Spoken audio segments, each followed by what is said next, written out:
infrastructure is crumbling this evening as the NintenByte Podcast continues its unprecedented rise. In cities across the globe, fans are rioting. The Pentagon has issued a statement describing the NintenByte Podcast network as a pixel-based prophecy. Some say the rise was foretold, others say it's just a really good podcast. We're talking twisted nipples, milk, and a sock puppet who doesn't talk. It's dangerous to go alone. Watch this.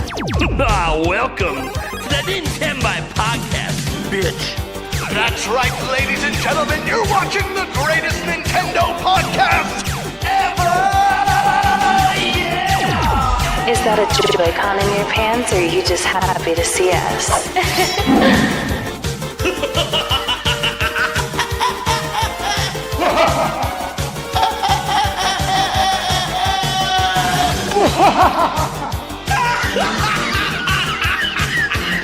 Shut up! Now feel the power. Everyone, do you feel that? Oh my god, I feel it! I feel it too, Gamer. What is it? It's the power of our podcast. I feel it! This is rad, NintenByte. So rad. Power.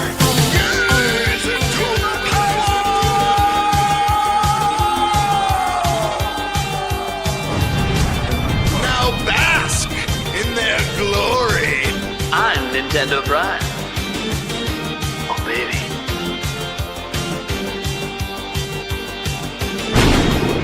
I'm Thunderstash.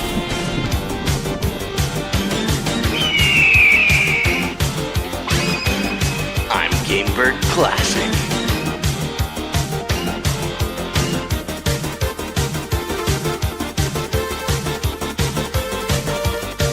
NintenByte rules. Let's rock. Hey everyone, welcome to the NintenByte Podcast Season 3, Episode 35. We call this the episode where we're flying by the seat of our pants because it's technically only 2 topics, but somehow there'll be 4. Don't ask me how, it'll just happen. But we have some special guests with us today. Our first guest of 2026. First off, coming back, a professional Nintendo enjoyer, Favlam. Hi, everybody. Good to see you again. Frequent guest, frequent lover of the pod, frequent lover of Prime. Well, hang on, wait. Whoa, wait a second. Whoa. This is why I was asking about if you're going to be at PAX East, man. Come on. Oh, my God. Dude, you act like we partied yet. We've been to multiple events together and have yet to party. I know. Well, I got a creator badge to East this year, so if you're going to be at East, I'll pull up. If I got one for both coasts now, so I'm chilling. Well, let's see what happens at the next Direct. Let's see if Nintendo is actually going to show up at PAX East, which they rarely do, but when they do, sometimes they have the goods. We'll see. They really don't like PAX East. It's incredible. Oh, the past 4 years I've been there. Anyways, so yeah, he's back. Get used to seeing his face. He's coming on a ton over the next few months. As he told me privately, I'm in a podcasty mood. I hope that continues for months here. I was just like, you know what? I'm trying to lock in on the YouTube career tour stuff. So I was like, you know what? It can only help. So let's lock in. I'm here. There you go. And you won't find links to his channel or Kiwi Talks down below because I got this podcast set up 2 minutes before it was supposed to go live. So I will get those links added in once I'm no longer talking. Then we got. I have links for you guys. Oh boy! Thank you. Yeah. Of course, someone's looking out for you. Thanks, buddy. Just has to show you up. You just have to make me look like a piece of shit. I already admitted I'm a piece of shit. I didn't put it in. I just want them to know I care. Well, I care too. But the show doesn't get set up unless I or Eric set it up. Eric's sitting here playing his Switch. I'm running down. There's 5 minutes to showtime. I'm like, dude, what? When you're playing Switch, we gotta get this show going. He's like, dude, I'm halfway deep through a Hyrule Warriors run. Stuff. Anyways, it's okay. It wasn't supposed to be that way, but whatever. We're here. Show started late. Not really because we weren't set up in time.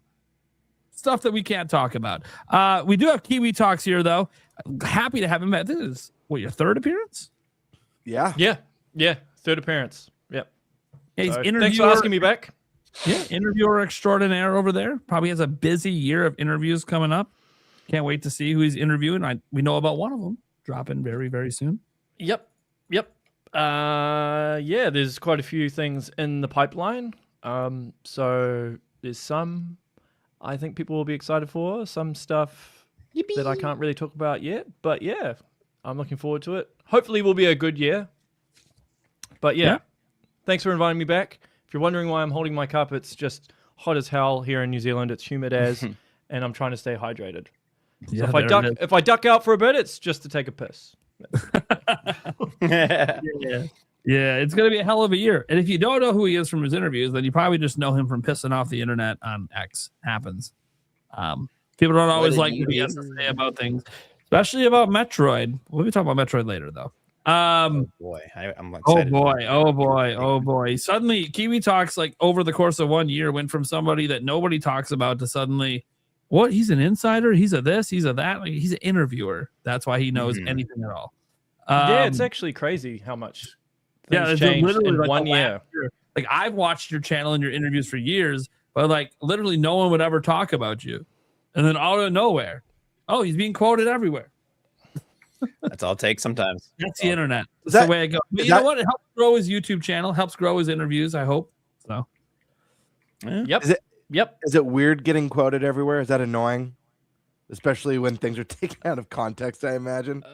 It depends on what the quote is. If it misconstrues what I'm saying, which happens a lot, but even worse if it misconstrues a guest, that's the thing that really gets me mad. It really gets you mad, yeah. Yeah. Because like, they don't deserve that, right? The context of what was said, but yeah, whatever. Yeah, but I mean, anything that I say on X gets taken out of context. Well, that's X. It's the way it is. But I mean, I'm not saying stuff to try and piss people off. So, but it annoy people. It just happens. It just happens. That's just X. Yeah, and I post something and then I'm like, what? How did you get that from this? Yeah, people just searching for things that support their already agenda, I'm sure. We have the Spice Lord / Sock Pucket back again. Hello. Did I say Pucket? I Yes, meant you did. Puppet, but you know. I was like, Pucket. Pucket anyways. Yeah. Okay.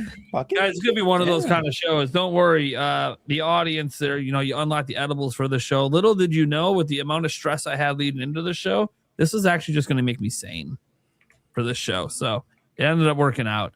Gamebird, how we doing?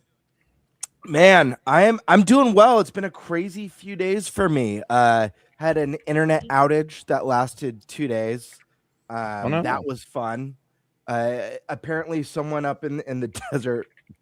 This is what I heard online, but apparently someone up in the desert had cut some of the copper, taken copper, because I have fiber, and that had to be repaired over the last couple days. So that was fun. Then today, I'm working. I'm slammed at work. My department's been cut. It's just me and one other person. That other person's on vacation, so I've got the whole department on myself. I'm work from home, but I lose power, and it turns out that someone crashed into one of the telephone poles a few streets down. Jesus. So I wasn't sure if I was going to make it tonight. I got our power maybe like an hour ago, but I was like, I don't know if I'm going to make it. But are you? Did you happen to also be affected by the Verizon outage by any chance? No. Oh, that'd be unfortunate. No, I'm doing good.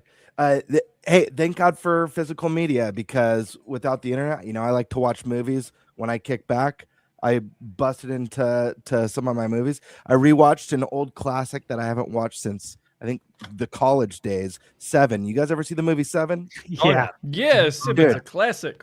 One of the best films ever.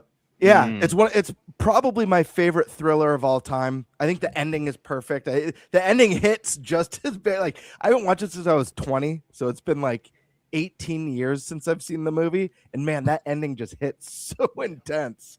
But, what's in the box? Yeah, what's in the box? How many times Tell me did they use the word quarantine? Oh, jeez.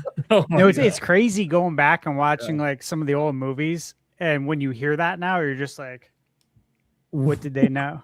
What did they notice? Yeah. Man, crazy, dude. Because we have a scheduled power outage tomorrow, so that's fun. 5 hours. Watch 7, man. Well, at least I know. At least I know what's happening. It's going to be freezing in our house. So I'm like, I'll be fine. Oh my goodness. I'll be good. It's whatever. But yeah, no, they're apparently upgrading the whole power grid out here or something like that. So maybe we'll have less power outages. Don't ask me. I don't work for Could them. be more efficient. Yeah, it'll probably be worse. That's usually what happens when they mess with things. Then we got Thunderstash Gaming. I feel like there's a reason the DuckTales shirt's on. I wonder. Yeah. So obviously I was very excited. Look, I was watching your video before, Nate, and I wished I could have talked to you before because I own the game already. Oh, so fun fact, this is going to come up in my video tomorrow. I can't see anything. My contact popped out at the store, and it was my last pair, and I couldn't find them, and my glasses broke at the hospital, and everything's on order and is not going to be here for months. So I'm like blind. So it's funny. I was researching the collection. I couldn't read my screen. It was so blurry. Okay, that makes sense. Then I was editing the video and I was on a different monitor, and all of a sudden I Googled and I'm like, oh shit. What? Yeah, you're not. I screenshot it. You saw it in the video. I screenshotted it and put it on the screen.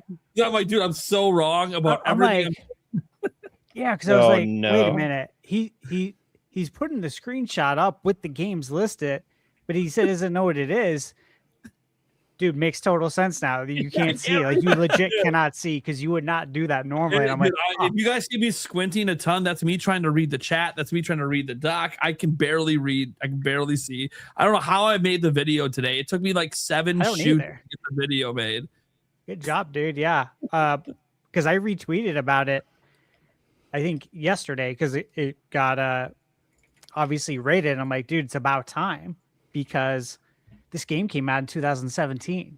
I have it on PS4, and it was always this big mystery as to why the Disney Afternoon Collection didn't come to Nintendo, where all of these games were originally available. Yeah. So yeah, that's why I'm rocking the DuckTales. DuckTales is in this, and then I'm like, finally when I saw it, I was like, dude, I want this collection. Number one. Number two, what's wrong with me? This thing was out in the past already. It just wasn't on Nintendo. Like, I felt so stupid editing the video. I'm like, I should reshoot this. You know what? No, that was my 7th shoot. We're not doing an 8th. It's okay. You know, the good thing is that you can at least count on people to tell you in the comments. True. And then it's engagement based. It's like, well, I obviously figured it out. The screenshot was on screen. I obviously realized it while editing. It's just, yeah. Damn it. You know what? I think we might get a physical. I'm going to reach out, though, to my contacts at Atari because they didn't hold the license for this before. They weren't publishing it before. Yeah, they bought in 2023 is when they got out. Yeah. Yeah. And they've been doing a lot of physicals with limited runs, so I wouldn't be surprised if we get it. I bring my phone up to my face like this to read. So that's how I did all my research today. I was trying to read everything. Like, when I would hit the button to switch over to the article on my screen, I would have it on my phone and I'd be like super zoomed in trying to read it on. Oh my God. This is how I have to make videos though until dude. I hope they come in. Glasses, you understand? Like, if you don't have your stuff, it makes like so much difficult. And even my glasses broke, my contacts are gone. Yeah, and then if you squint hard all day at a computer screen with no glasses, it hurts. You're gonna have a headache. Yeah. Well, hang in there, dude. I'm doing the best I can. Anyways. So as for me, just staying busy with reviews. A lot of stuff I can't talk about. Wish I could. Everybody's so secretive. Oh my goodness. Yeah. No, I know. NDAs. The joys of NDAs. See, and here's the joy. I'm under no NDAs. Except I have a friend NDA with some people, which of course, you gotta keep that kosher so you don't lose contacts. But yeah. Well, especially your contacts. Today, dude, there was a story like today about Joseph Ferris and EA. I know people there, and I'm like, well, I can tell you that like his experience with EA is not everyone's experience working at EA. 100%. I know exactly what you're talking about. I literally cannot give you the details. I don't have permission, but I can just say beyond a doubt, he's very lucky because that's not the way it goes with everyone else. I can't speak for everyone at EA. Of course, there's probably other people that are happy there as well, but a lot of it has to do with who's managing who, and it's a mess. But I can't really say much more than that. All right, cool. I'm obviously Nintendo Prime. What's up? I'm back to making news. Feels good. You know what felt really good? I read one comment today before the show where someone said, "You know, I didn't really realize how much I liked you until you were gone." Aww. That's nice. It's a nice little comment. People be like, "Hey, I used to be critical of your content, didn't really appreciate it." Now it's like, dude, you're like a no nonsense news. You're not sitting there shoving your opinions down our throats. Yeah, duh. I'm a news channel. I'll give you my opinions on my live streams. You don't like it? All right, whatever. Like, who cares? I'm a news channel. Here's the news. I'm not trying to like force you to think a certain way. So, cool. All right. Well, let's go ahead and get to our topic roulette. We got some good topics today. One of them is going to be just asking questions and talking to Kiwi Talks here. It's always a pleasure to have him on because he's so well connected in the industry and has lots of thoughts, especially on like Metroid Prime 4. We haven't talked to him since that came out. So that's a big one because last we talked to him was before it came out. And then another topic we have is, well, this has just kind of been the big one trending for days and days now. You know, is it time to panic for the Switch 2 yet? There's been some stock things. There's been reports about terrible holiday sales and all of that stuff. So we'll dive into that as well. And then a couple dealers' choices that I don't think any of us know what they are yet because none of us have thought of the topics yet. That said, let's go and let's have Eric go first today. What do you want, bud? Oh boy.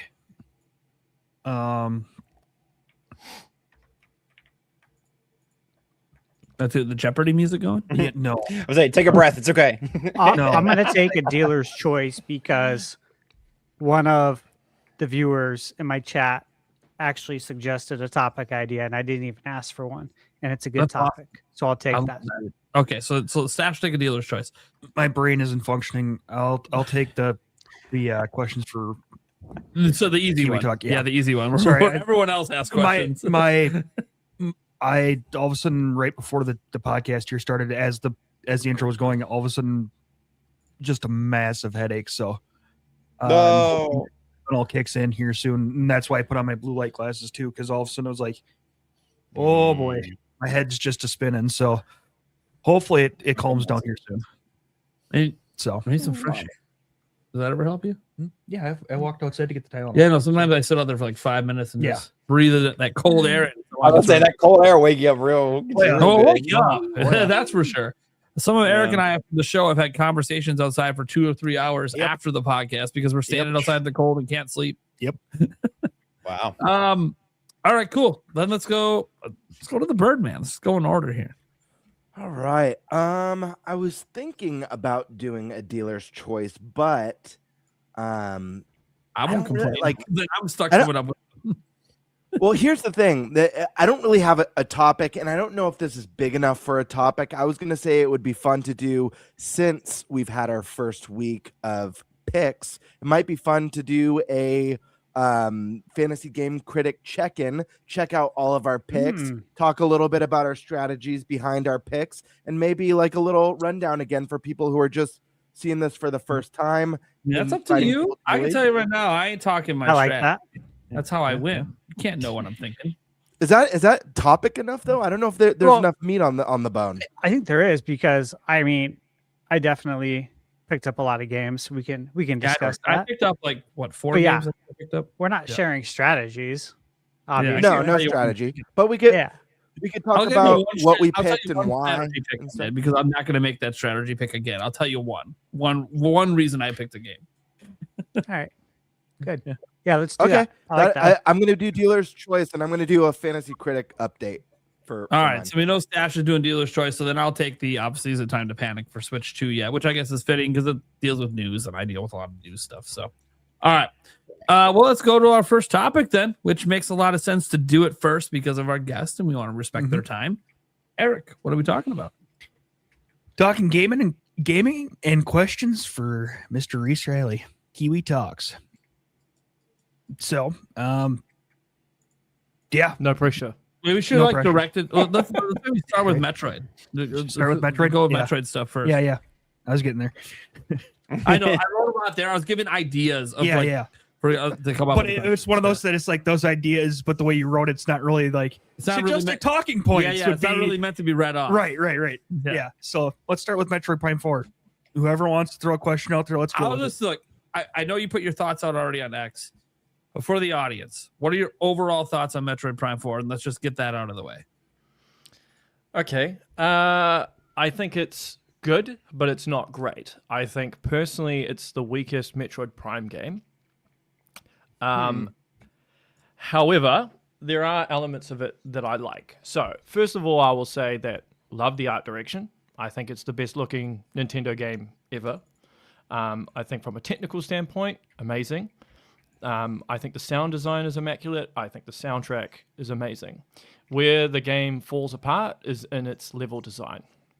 And unfortunately, in my opinion, design is the most important aspect of any game. You can have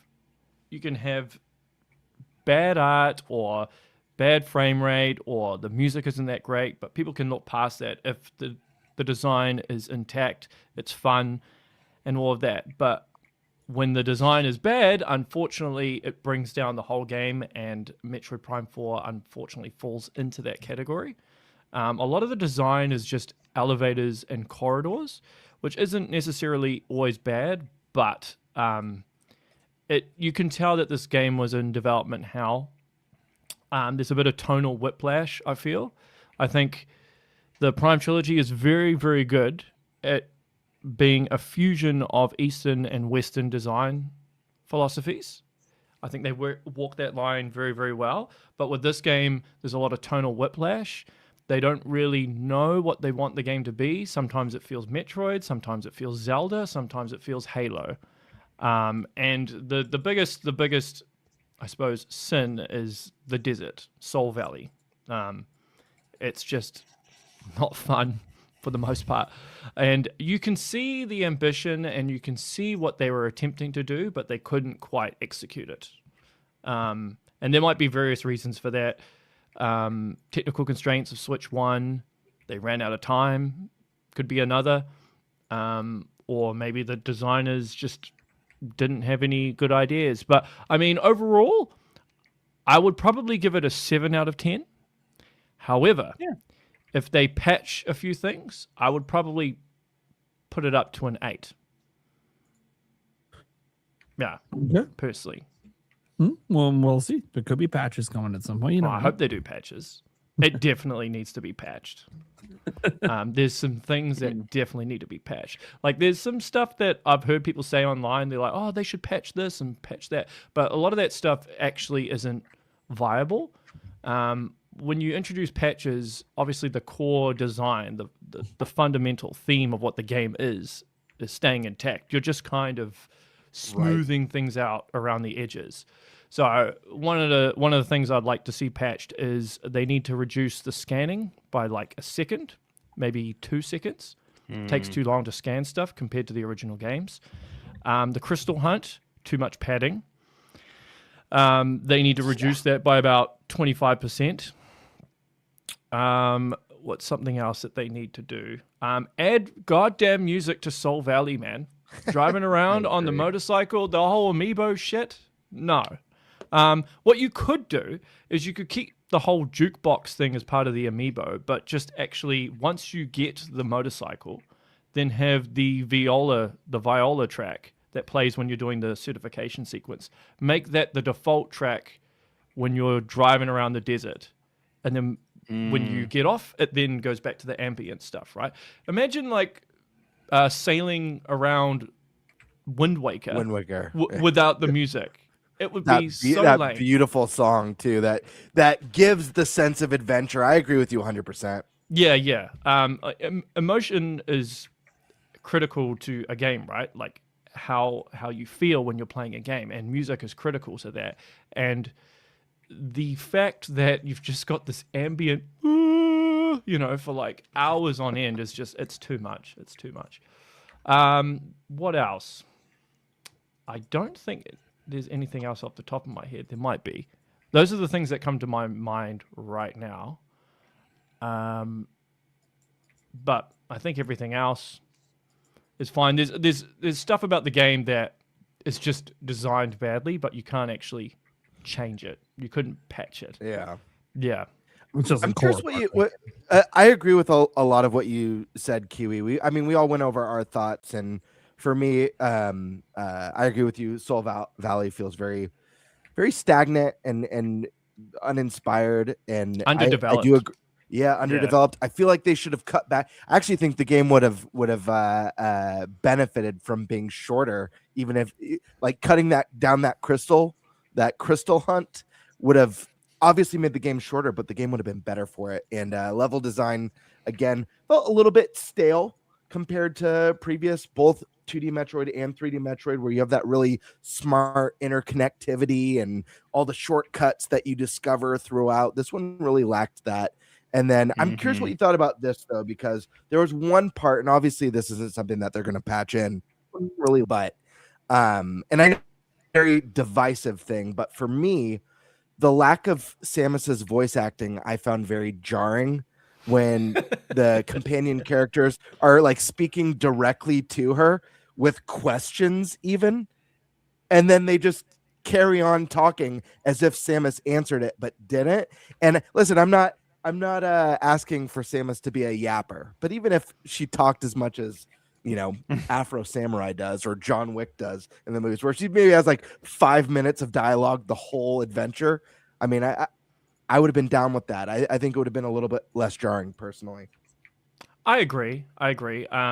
In games, usually, especially when it comes to Nintendo stuff, I never go in like expecting some grand story. Like if you go into a Nintendo game expecting Rockstar writing or Naughty Dog writing, you're going to be very disappointed. With that being said, though, I do agree. I think Metroid Dread got it right. She only talks once in the whole game. Like you just create these segments where when she speaks, it has a lot of emphasis and it carries a lot of weight. But yeah, there were a couple of times I'm just like, that's a bit cringe. But then also in Breath of the Wild and Tears of the Kingdom, Link has the same thing. Like Zelda's talking to him and he's just...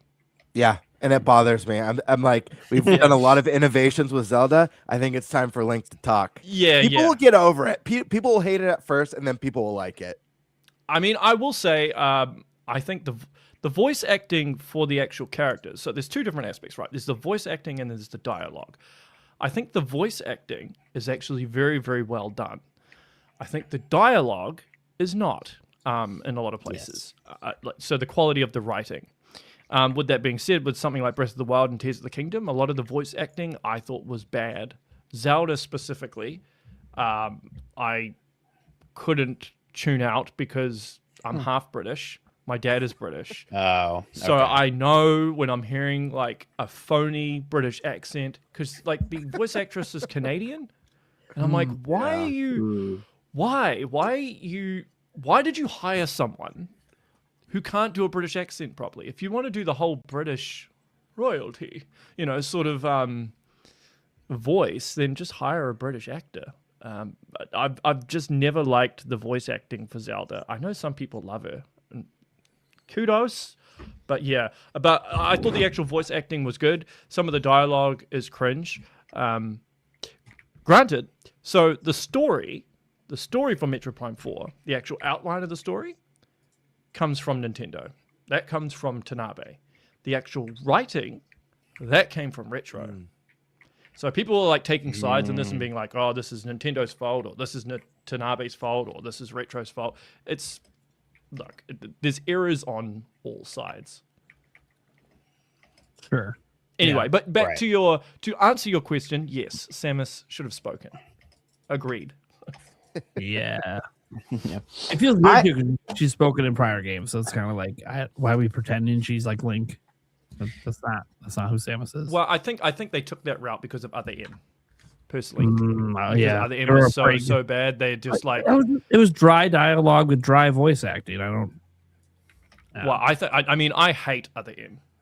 I just hate that game. Everything about it. But I don't like the writing. I don't like the voice acting either. And you think this is worse than Other M? No, I don't think it's worse than Other M. No way. Like if I was to rank the Metroid games from like first to like So 1st and 10th, right? So excluding the spin-offs and excluding the original Metroid 1 and Metroid 2. So I'd put Super Metroid at number 1. I'd put Other M at 10.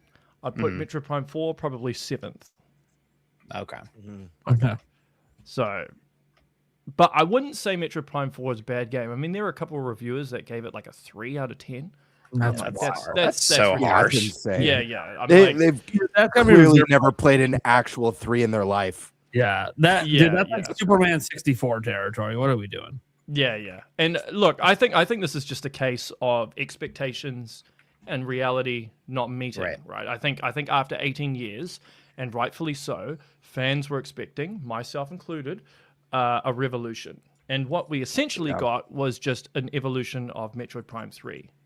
And people feel that didn't justify the 18-year wait. What I actually think is going to happen is over the next 5 to 10 years, you'll see like a changing of the view of Prime 4 as it's settled in. Because people forget when Metroid Prime 2 came out, that was very, very divisive. Very divisive game. And now a lot of Metroid fans are like, oh, it's the best one. You know, so this stuff changes. Now, I don't think people are going to say, oh, Metroid Prime 4 is the best one. I don't think that'll ever happen. But I think people will settle a bit more. I do think that the opinion, I feel like this game is a victim to its development cycle as well. I feel like if the same exact game had come out early in Switch 1's life cycle, that the perception would have not been as divisive or extreme as well. I feel like it's like this 8-year development that ended up bleeding into the next console really kind of enhanced that divisiveness. I think a lot of people were just expecting this, you know. I remember even when you came on the first time, I asked, like, is there going to be that moment that people go like, holy crap, like this is reinventing Prime or taking it to the next level? I guess Soul Valley was supposed to be that, but unfortunately was definitely one of the low points. But I think I even remember saying to you back then that it wasn't going to be a big revolution. Yeah. And that like people who are expecting like Breath of the Wild were not going to get that. I was pretty adamant about that from the start. So I mean, I'm a little bit different because obviously I knew some things going in prior, like compared to everyone else. So, but even so, there was still heaps of stuff I didn't know. Sure. But anyway, Prime wants to ask me something. Yeah, just taking it to the Prime topic quick. Are you aware of, or do you think there will be DLC for this game? No, there won't be DLC for this game. This game was so costly to make. Have you seen the credits for this game? Yeah, I did. It's crazy. Yeah. And I think they just needed to get the game out. I'd be very, very surprised if there was DLC for this game. My thinking, and maybe this is copium, but I'm just trying to be logical about this, is this game costs a shit ton to make, right? This is one of the most expensive games Nintendo has ever made. So they had to spend all this time and money essentially hiring new staff, training up new staff, not just new employees, but the old retro had to essentially learn how to make a Metroid game again. There was a ton of outsourcing that was done that basically built up this massive production pipeline in order to make Prime 4 work. So now that you've got this production pipeline in place, it makes sense to take that and use that to make the next game. So my thinking is they are going to do a Metroid Prime 5. They are going to do Metroid Prime 2 Remastered, and you're going to see a Switch 2 edition of Metroid Prime Remastered. So Prime 2 Remastered, Prime 1 Switch 2 edition, and Prime 5. That's my thinking. Now, I could be overly optimistic here, but I just think that's the most logical thing to do. Yeah. Sure. Right. I mean, I'd love to see a remake of 2. People would be very happy if that's what happens, I think. Yeah, I heard that on a podcast. So there was a podcast last year that talked about that a bunch of times. I think there was one in one of the co-hosts. Oh my I think there was one in 2024 actually, when I said there would be Switch 2 editions of games, and people were like, "No way, they're going to do that. They're not going to do Switch 2 editions." I actually remember think that, and I remember when you brought that up, and I'm just like, that sounds so stupid that Nintendo's gonna do it. I'm like, it sounds like something they would totally do, and here we are. That's their way of giving the Wii U game treatment. Is hey, switch to it. They fill in their calendar gaps, man. I also remember a lot of people telling me that they would never call it Switch 2. That's a stupid name. I do too. Here we are. But I mean, I'm just trying to be logical about this, right? Because they want to get back their investment. Like getting Retro to pivot to Donkey Kong or some other IP isn't going to fully utilize the talent base that they've built up. And you got to remember, a lot of the core people on the team, like not on the design side, but on the engineering side, the art side, a lot of these people are very experienced when it comes to first-person games, especially on the engineering side, right? So getting them to move over to Donkey Kong or something else, I don't see happening. But I think the core game of Prime 5 will be developed by Retro, but Prime 2 Remastered and Prime 1 Switch 2 edition, that'll be outsourced to one of the outsourcing teams that you saw in the credits for Prime 4, because Retro doesn't have the bandwidth to work on 3 games at once. No. And I this is just my personal thinking, and I don't want to digress too much, but I actually think this year is going to be quite a meh year from Nintendo. I think they'll be using a lot of Switch 2 editions to kind of pad out their releases. That's gonna make people so mad. Because I was talking to Andreas asked me this, whether I think there'll be 3D Mario, and I said it's possible. I know it exists. I've spoken about it on and it could be this year, it could be next year, but you have to take into account the elephant in the room, which is GTA 6 and how that plays into things and where they're going to put their releases in regards to that. Because if you put 3D Mario up against GTA 6, well, at least initially, you will lose sales. Here's my counter argument to that. Okay. Because I know that you stated publicly you have this one source that says GTA 6 is coming to Switch 2, but you're not very confident in that source, even though they've been right on some things. They're not right on everything, right? Cool. You don't think it's happening at least day one, especially not day one. Yeah. Let alone at all, but definitely not day one. The platforms it's already announced for, they're having a hell of a time getting this game out the door. So it's probably not going anywhere else besides what they've already promised, because they're having, we even just heard recent from Jason Schreier saying it's not even a content complete game yet. So that making people think it might even get delayed again, just based on how long QA is going to take for a game of this size. That said, assuming it does come out, my argument is, who cares? If it's not on Nintendo, it has zero impact on Nintendo. They need a big game to make people want to play Nintendo. They can't just do nothing and let everyone else dominate while Switch 2 just falls to the wayside. They would have to release a big game to counter a GTA 6. The only game will be Pokemon. That would be the only game. Yeah, my counter argument to your counter argument is that the people that are buying Nintendo Switches and Nintendo Switch 2s now, it's a different demographic. It's not just younger players anymore. No. But Mario's evergreen. So what are we worried about? They don't need all their sales day one. No, they don't. But you'd want sales day one anyway. You would get sales day one. You would, but you would lose. You would lose potential sales, and it's not just sales as well. It's the attention that you lose. So you think there's a huge crossover of GTA players and Mario? They're way different games, way different. Yes. Well, but there's a lot of parents that buy their kids GTA, even though they're 12. I'm not worried about the parents. I'm not worried about the parents. No, but it's. But what I mean is, there's a lot of kids that play Mario, right? There's a lot of kids that play Mario. Sure, that's its biggest audience, and I mean, I don't understand why parents are buying their kids GTA, but it does happen. I think that's a bit irresponsible, personally. By the way, I'm not saying it doesn't happen. I'm saying that as a parent, obviously, I'm not buying my kids GTA, but even parents I know that are excited for it, they're like, well, I'm not buying my kid a whole console and $100 game day one. I'll buy GTA 3 years from now when it's 50% off. I'll say this. I do think now more than ever, GTA would affect a big Nintendo game, even though it's a wildly different audience. I'm saying that because look at the holiday that we just had and the record low numbers across the industry. There's economic issues. People are worried about what they're spending. So people are going to be making decisions. I mean, I don't see anything in the near future that's going to change and things are suddenly going to be a lot more affordable, especially in the games industry. That looks like it's going to get more expensive going forward. So I do think people are going to be making more so next holiday than even this past one of like, okay, well, we can get one game. Grand Theft Auto is the big one that everyone's talking about, or do we get the Mario? And I do think it could affect it.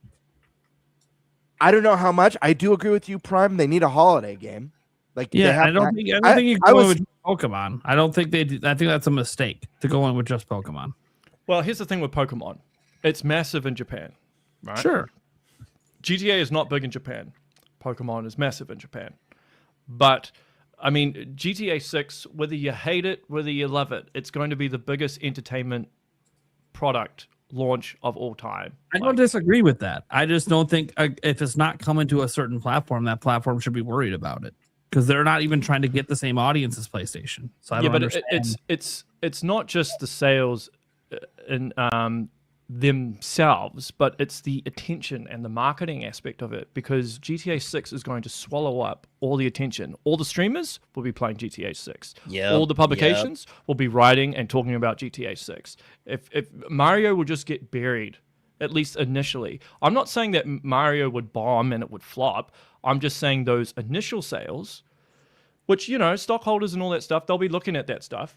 I guarantee you if GTA 6, like let's say, the CEO came out and said, "Oh, GTA 6 is not coming to Switch 2."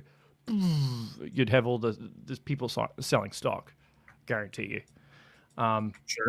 I'm not saying Mario would bomb. I'm just saying that if you were going to release 3D Mario, you wouldn't put it in November. That's for sure. Like, I would do it early October.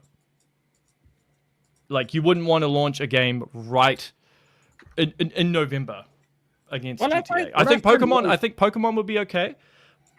But what I find really interesting is, like, I know GTA is massive, right? It's like literally the biggest game there is, besides like maybe Minecraft or something. It's up there for 200 million copies plus of GTA 5 sold. Incredible, mostly due to the online mode. That's what really took GTA 5 to a level way beyond GTA 4. Yeah. And then they obviously kept that going for a decade plus. So, like, you know, people buy GTA 6, they think they're playing it for the next decade, and they might be. That's how long it took to make GTA 6. So, and they'll be playing it a lot longer than a decade. Yeah, and they don't being a 2-decade game.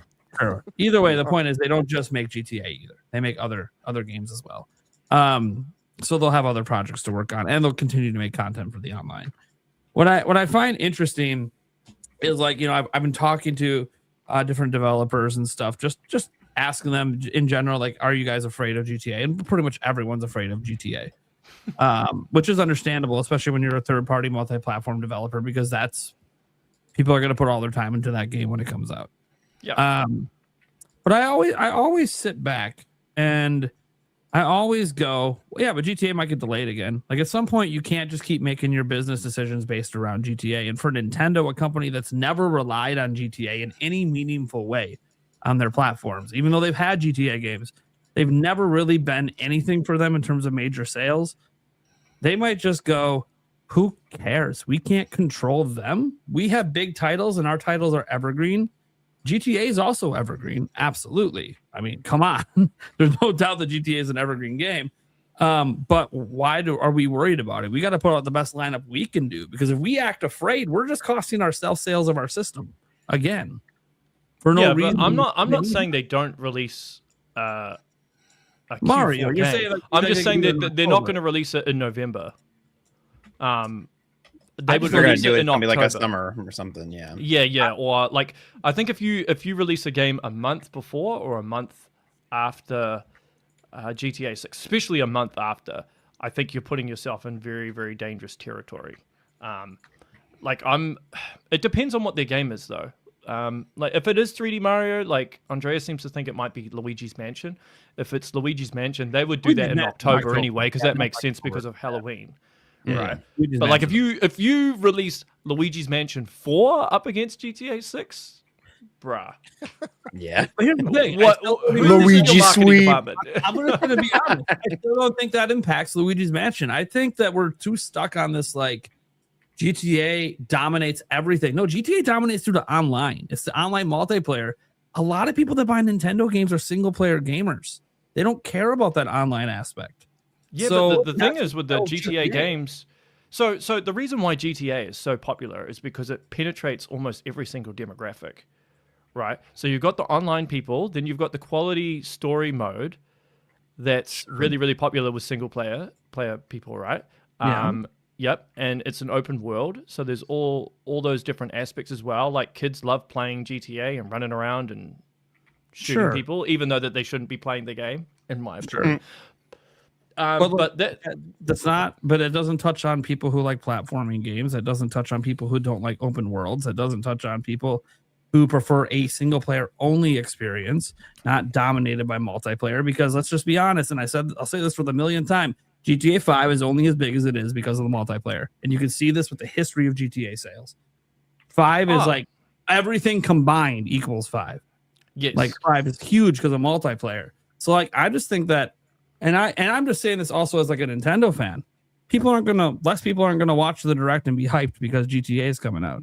And most Nintendo fans don't even think about GTA. Because it's never been big for us. And we've never had 5. Now Nintendo of America, I know. Kit and Krista put it out there. They think about GTA all the time. They want that game on their system. Nintendo basically begs them. Their words, not mine.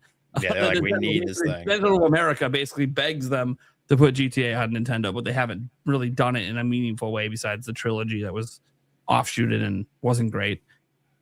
Sucks. The GTA 1, 2, 3 aren't actually that bad at games. And I agree that like it hits on the single player because like no one's acting like this game's not gonna have one of the best single player campaigns of all time. It probably will. It would be very disappointing if it didn't live up to the hype. But I get this thing as like a gamer where everyone tells me like, hey, nothing can touch GTA, and yet every gamer I talk to, nobody plays GTA. No one has interest in GTA. Kids might. But then if you look at Nintendo's demographics, their own demographics tell you 85% of their audience is over the age of 18. So like they aren't people that are just kids. Like I know there is a huge demographic that play my kids play Mario. I'm telling you, more adults play Mario than kids because more adults play Nintendo than kids do. I bet you the kid demographic might even be bigger on PlayStation than it is on Nintendo. I don't know that for a fact. Sony doesn't really publish age demographics like Nintendo does. But we have the age demographics from Nintendo. And I realize people lie, all those excuses. Everyone tells me, well, that's just, okay, yeah, you're right. People lie. So Nintendo's age demographics are off because everyone lies. I don't, like, it's too skewed to adult to be like every single person is lying because their second biggest age demographic is 25 to 35 and then 35 to 45. And like, people aren't lying to be 30 and 40. I don't know. It's your parents. I'm like, I get that they could be playing on their parents. I understand all of that. But like everywhere I go to conventions, everyone's playing Switch, everyone's playing Nintendo, and it's adults. So I kind of just feel like everyone assumes GTA just hits on everyone, but it doesn't. There's like 1 billion video gamers out there between PC and console. Only 200 million sold. You're just going to ignore the other 800 million potential buyers. I'm not saying potential for Nintendo because there's not 800 million people interested in playing Mario. But I just kind of feel like it's not seeing the forest for the trees because GTA, now granted, it's tough because Nintendo was already having a bad generation back in 2013, right? Wii U wasn't doing well. 3DS had a bad launch. So we don't know what impact GTA would have had back then because Nintendo wasn't able to do anything really successful at that time. But no offense to 3DS and Wii U. I love the platforms, but we all know sales-wise that the sales are what the sales are. I just really feel strongly, and maybe it's just because I don't really care about GTA, that it would just be so stupid to abandon people. Well, I don't want to say abandon, but like just even give a shit this game's coming out. It's like Nintendo not releasing the game in November because Call of Duty comes out every year. Like who cares? But I'm not saying that they don't release a game. You're saying I'm just saying that Pokemon. they shouldn't release a game right in the firing line of GTA. I'm not saying that the game will flop, and I haven't said that. No, but no, I'm just no. saying the initial sales will be affected by GTA 6. I just And we don't live in a different time as well, where like you got TikTok and Reels and stuff, and like all these people posting Reels, and that's how that's another form of marketing. Viral, especially the way how there can be like a cascade effect, I suppose, and what the algorithms choose to promote and all that sort of thing. I just feel that GTA is just going to dominate that space. So what would essentially be a time where Mario would be picked up on Reels and all that stuff, it'll get overshadowed by GTA. That's all I'm saying. I'm not saying that like the game would totally bomb. No, and I think in the long run, 3D Mario would still be fine. As you said, it's evergreen. Yeah, it's evergreen. But there's a lot of things to consider with these things, like in terms of the Q4 is the most important part of the year. That they have to appease stockholders and all that sort of thing. And also we don't know what the game is yet. It could be 3D Mario. It could just be Pokemon. It could be Luigi's Mansion. Maybe it's a Zelda remake. Yeah. But I don't think they're going to announce their Q4 specific release dates yet until they know for sure that GTA 6 is not moving. I am 90% sure GTA 6 does not move. I think that date is the date. But anyway, we digressed massively there. But anyway. Yeah, we did. Well, we have a disagreement. So we would. It's all right. It's all right. Obviously, we don't know anything right now because nothing's even happened yet. So. Hypotheticals. Yeah. Do we think that the price of GTA 6 is going to cause any sort of issues with because you say could overshadow a Nintendo game per se, but if the price is high enough, do you think that'll knock down enough gamers from prevent enough gamers from getting GTA 6? I don't think so, man. I think GTA is like the ultimate equivalent of FOMO. True. It's its own beast. Yeah, I agree. I don't think it affects anything. People are going to get it because it's GTA. It doesn't matter if the game doesn't live up to the hype of, previous entries or what people have built it up. I think GTA is going to dominate the conversation. And another, just to add on, I lost internet for a minute, so I missed the debate and stuff. But I do want to add in there that for a lot of people, I know a lot of us here are huge Nintendo fans. But for a lot of people, for millions of people, Nintendo's a secondary console. Yep. So you have to keep that in mind, especially with increase in prices, like I mentioned before, in tough economic times, that if you're a Switch 2 owner and Nintendo's a secondary console for you and you have the choice, chances are, especially on a budget with a more expensive, likely game, you're going to go with Grand Theft Auto.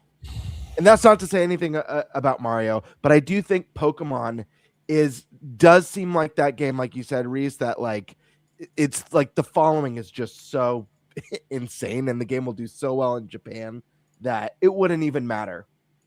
But yeah, I don't know. I think they could still get away with launching Mario, but I do think I don't necessarily know that it's the smartest launch window for your first big juggernaut on the console if it was Mario. Yeah, and depending on the quality of the Mario title, right? Yeah, it would have to be like Breath of the Wild-esque Mario as opposed to Sunshine. Well, you could just be Odyssey. Dude, the hype for Odyssey was massive. Sure, Absolutely but look how they did their marketing and how it was placed and everything. It was very, very well done in terms of the marketing campaign. And as much as I recall, what were they directly competing with in Odyssey? It wasn't. I mean, it felt like that they were competing with Breath of the Wild players in some ways. This entire conversation can be summed up by that guy who's like, "Oh boy, 2 cakes. We can have both of us." Well, you know what? I think there's an easy fix to all of this. You just release your game before November 19th. Yeah. That's it. Fixed. And the reason why is because if you look at it outside of this past year was unique because the Switch 2 launched in the middle of the year. So you had a lot of games release late into November and into December, but that is not typical. That is not at all. Usually it's a black hole in December. You had Indiana Jones release a couple years ago. We've had Smash Brothers, which your Smash Brothers, you can do that. But for the most part, all the big flagship titles are already out. So I think you just released it earlier. This is like the movies, don't go head to head with the big summer blockbuster. Release it before that or release it after that.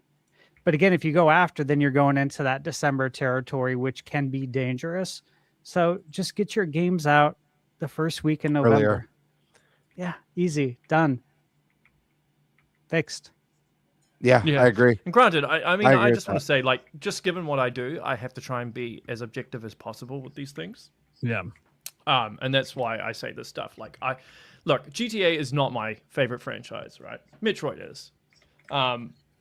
But I just try to look at this stuff and be like, okay, if we consider the market and what's happening, I'm like, is that the smartest thing? And I try to put myself in marketing shoes. Like, I imagine Nintendo of America is having discussions about this with Japan and their lineup for this year and where they're going to launch things. And GTA 6 will be discussed for sure. But we'll see. We'll see. Maybe I'm wrong, and maybe I have to take the L and send Prime a DM and be like, bruh. Well, yeah. Listen, you won't be wrong because Prime is convinced that we're not getting Mario till 2028. So I don't think we are till 2028. But I'm not even like my statement's not even about Mario. It's just I don't think they should be afraid of putting anything up against GTA. I don't think it matters. I don't think the audience actually overlaps that much. Well, we'll find out in time, won't we? I'm going to tell you right now, the kids that I know that play GTA don't play Mario. I'm just telling you, they go from GTA to Fortnite to Call of Duty. They're not even looking at games like Mario. He needs to have a gun or a ball. I just don't really think the crossover's there. Just to be like completely honest, even with the young ones. And I'm just saying this as a dad with young kids that sees other kids. The only ones that play Nintendo are the ones that aren't playing GTA. So it's kind of interesting. I think a lot of that comes down to the parents also, as you said, parents willing to shove Call of Duty and GTA in front of their kids instead of Mario is like. What would be funny is if rate your kids. I don't agree with that decision. But what would be funny if in a direct randomly Nintendo announces that GTA 6 is launching on Switch 2 day and date. That would be crazy. Well, then it's just like, wow. That's different then. That's a There you little go. different. Yeah. That's different because then they're hoping to get a huge crowd that wouldn't have bought Switch 2 to buy Switch 2 at that time. So that's totally different. Yeah. That'd be a huge win. By the way, that's exactly what Nintendo of America would like to see happen. Because they know we might be the cheapest system that you can play GTA on day one. And we're portable. Yeah. That's like a huge win for people that being portable GTA. Thank you. Yes. Yeah. I mean, I would love to play GTA 6 yet, so it's on like Switch 2. It would literally be the only way day one to play it portable. It can look like sin. It can look like GTA 5 for all I care. But if I can do it on the go, that's fine. I'm chilling. Yeah. That's hard to argue. In that case, I think Nintendo would avoid because why? We're not gonna be able to make enough Switch 2s for two big games at the same time. It ain't happening. All right. Anyone else have some more questions for him? To go back, Metroid Prime 5 is happening. We digressed way off there, but that's all good. Prime 5 is happening. That's my have you opinion. been on this podcast? We digress. That's how you do it. That's how this podcast Predicting works. that Prime 5 is happening, or do you know that Prime 5 is happening? Digress all the time. No, I don't know if Prime 5 is happening. I assume it is. I assume it is if I try to look at it objectively from a monetary standpoint, from a corporate standpoint. I mean, because what else can Retro make? Getting Retro to make another Donkey Kong seems a waste of time personally, and they've got way too many platformers. The whole point is to diversify your game lineup. Yeah, and we just had a 3D Donkey Kong, so I just, I don't think they're pushing for a new DK right now. Yep. Interesting. Yeah, I mean, the only thing would be maybe letting them make a new IP, but then that sounds like they already tried to do that. That was an epic very fail. well. Yeah, and anyone who thinks that's not a real thing, the files leaked out there. People made playable versions. It happened. They were trying to make a new IP. Yeah, it's interesting. Stash, you got any questions for her? I don't think Stash has asked one yet. Yeah, just third-party stuff, Here it comes. I mean, he's like, I know what I tweeted. Here it comes. Yeah, just what can you tell us without telling us anything? What can I tell you without telling you? Without stepping on any toes, right? And being, mindful and respectful. Obviously, is there, any kind of clues you can give for us to chew on without telling us? Obviously.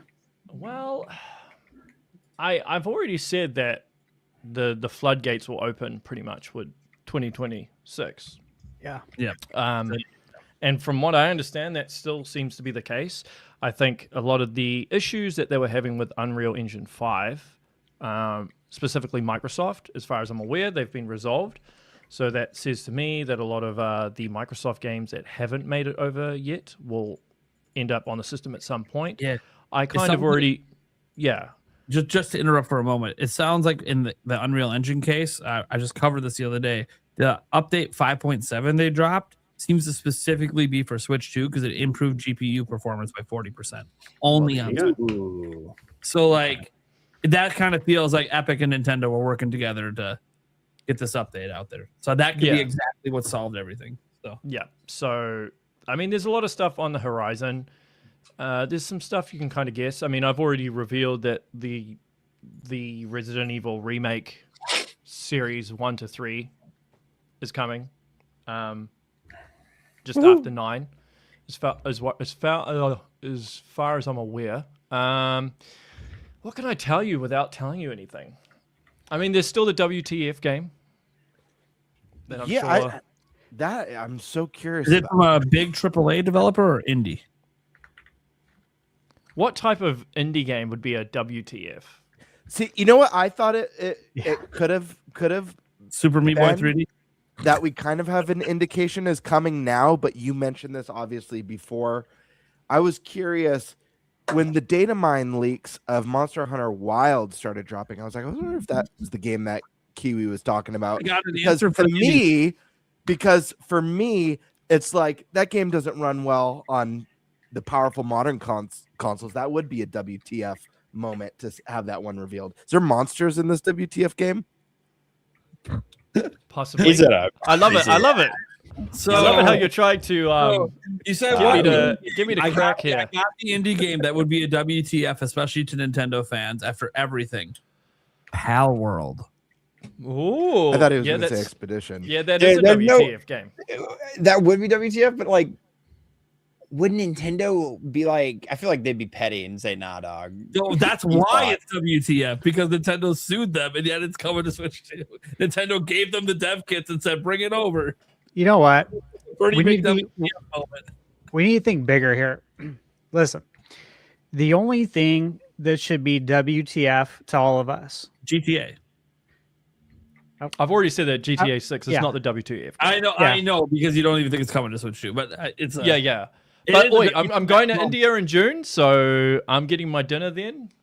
Looking forward to it. Oh, good. Yep. So you can ask. I look forward to hearing something from that dinner. I hope that is good news. I'll take some photos. Okay. All right. Yeah. Can't wait to go to eat. I want you guys to think about this.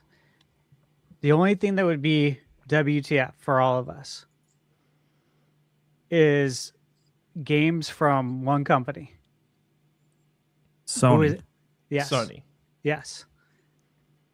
Horizon. So those are the lines we need to think. It's so obvious for Horizon because they already did the Lego Horizon on Switch. Those are the lines we need to think. And Zelda's audience would cross over very well with Horizon. Sony. I don't think it's Crash Horizon. Bandicoot's coming back. They brought Spider-Man, but I instantly go to Horizon since it's technically already touched a Nintendo system. He's staying totally silent. Horizon would do well on Switch too. So it's a Sony game. Now it's just is it Horizon? we've gotten him too far. He's like, I can't give another input. He's like looking away. I love how persistent you are, but yeah, I've got to wait. I have a question that maybe you can answer. Wait, I got a question that maybe you can answer regarding this WTF game. Is this a game that caters to a very wide audience, or is this more of a niche game that there's like a cult following for that they've been waiting for a long time? Dude, he's laughing. He loves this podcast so great. No, because I just love how hard you're trying to get me to crack. Like, I'm going to give you something, right? If I say anything, if I literally say anything, I swear it'll give it away. So you've given enough. And I'll get, do you know how much shit I'll be in? I'll be in so much shit. Like, don't give anything else. I already know. Yeah. But look, I appreciate you guys trying. He's like, I already know what game it is. No, I care about your job. I care about the work you do. I respect it. I don't need to hear anything else. I'm good. Do you play as a character with legs in this game? All right, now you're like the Twitter account that's like really obvious, like, oh, Deltarin's gonna have gameplay. Look, are the legs potentially made of metal or human flesh? So, sorry, you said the player has legs or the NPCs have legs? The player. Does the player have legs? It's Raymond. He doesn't have legs. You heard it here first, chat. Is this a game that you can jump in? Do we have like other topics? Every game ever today in the modern, can you jump in this game? Right. This is so funny. This is going to be funny to look back on when it releases. When it releases, yeah. And we're having discussions about did the player have legs? Do you have legs as a player? Especially if we're just way off base with all of it. We're like, oh well, shit. Yeah. Mind you, this is kind of my fault because I brought it up, right? I brought it up in the conversation. Yeah, you actually and then you guys were like, oh yeah. So now that I think about it, I'm like, yeah, I shouldn't have said that. But anyway. Put down the shovel. Well, see, if you think we should have said that, that means we hit pretty close to home on something. See, that's what I'm saying. Yeah, pretty sure it was. Well, I know what you're doing, Prime, because of the fact that I revealed Fallout 4 on here, and you were looking at my face. I know you're looking at my face and trying to work out. Okay, even if you don't say it out loud, I might just know just by looking. Yeah. I've got a pretty good poker face, I must say. But hey, to be fair, that was the one thing that got revealed on our show from you, and that's the one story that nobody else talked about. I know. It's great. So this show's a safe space, as you clearly see. Mainstream media don't care about it. Yeah. It's a little bit risky. We're indie. We're under the curve. No one's watching. Dude, but like there are seriously some people, some journalists and stuff that I swear they just sit on my Twitter and just wait for me to post stuff, man. Yeah, dude, they got notification like starred and ready, buzzing when every time you drop a tweet. Yeah, so like they'll get shit up within like 3 minutes of your tweet. It's insane. Yeah, so like, I posted something a couple of days ago how I was more excited for third-party games on Switch 2 this year than Nintendo stuff, right?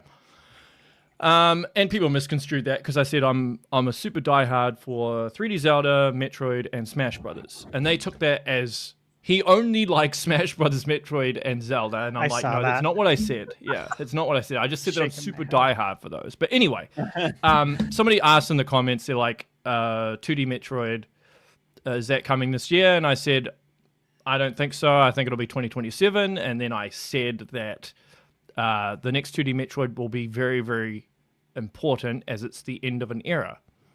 All right. And that was just a reply to someone's tweet. And then, boom, all these publications covering it.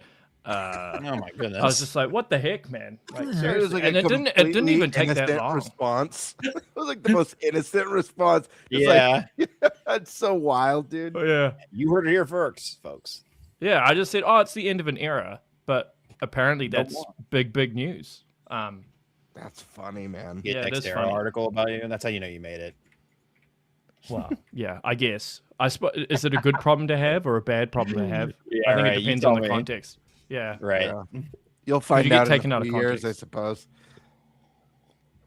yeah. So, what was the other question? Didn't you have another question? Or somebody had another question? Oh man! Now he's asking for questions, and now everyone's just blank. He doesn't want us to. What go- do we got? What do we got? I know he turned the tables. Everyone's nervous now. Yeah, What do I everyone's like, ask? oh no! Now we feel bad if we're the asshole that brings up a topic he doesn't want to touch on. Right, or you hit it. You like get him to accidentally reveal something. Here, I'll you don't. give one. I'll give a Look, question. you can ask me anything. Yeah, you I can might have not an- answer it, or I might just say no comment. But Here, feel here, free to I'll grab an ask me audience anything. question. An audience question here. Okay. Kitsune, is Forza Horizon 5 or 6 coming to Switch 2? I think, I don't know for certain because I haven't had an update, but I think they were looking at bringing Forza Horizon 6 to Switch 2, but there was some sort of issue with the triggers. Because they're not. Yeah. So my understanding is that's kind of a maybe. Like I wouldn't assume that that's coming. They're trying to work out how they would do that currently, as far as I'm aware. But I haven't had an update in a while. So, and this isn't more of a Nintendo's gonna need to question, do an this is more of a Elite controller. statement of. I got one more from the audience here. This isn't really a question. I think at this point it's a statement of fact. We can make QE talks for this one. Thank you for the stream. Can't wait to play Sony games on the Switch too. I was laughing when that came in. That's funny. I got one for you, Reese. Where's Banjo? What's going on? You ever hear anything about Banjo? I know there was a lot of interesting theories about it. You know, Phil had made comments years ago, like Banjo fans, we hear you. Banjo is you know. dead, bro. Like dead. Hey, and there's no Dragon one's Balls. bringing it back. So and then Phil Spencer killed the Xbox. Like, what are we talking about? yeah. I mean, so hey, just to explain a bit like what's happening to Microsoft, even though this is a Nintendo show, it's always good to know what the competition's doing. Basically, Right. Satya Nadella is investing a lot of their time and their money into AI, right? So that is at the expense of game development. So anything that is not going to bring in like record-breaking profits is basically just dead in the water. Damn. Yeah, It is. that's what like so many layoffs, dude. Horrible, man. So many layoffs because they're betting everything on AI. So a lot of these niche games are going to be, I don't see them returning. I think Banjo is gone. Yeah. Yeah, I was curious about. I always figured that the way forward for that series would be to do just like a remake, you know, kind of like how Toys for Bob did for Spyro and for Crash. Sure. And I was curious because you know Phil had made some comments, you know, years ago, and Toys for Bob expressed interest in it. Rare, I mean, they're just the Sea of Thieves teams. I believe that game that they announced 7 years ago, Everwild, is officially canceled now.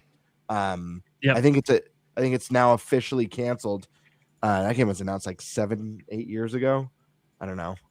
But yeah, I don't know. It's sad. It's sad to hear. Yeah, I mean, you have to look and see that Microsoft is very different to Sony and especially Nintendo, right? Yeah. At their core, they're a software company. That's where they make their money. Like Xbox is just a side thing. Microsoft Gaming is just a side thing.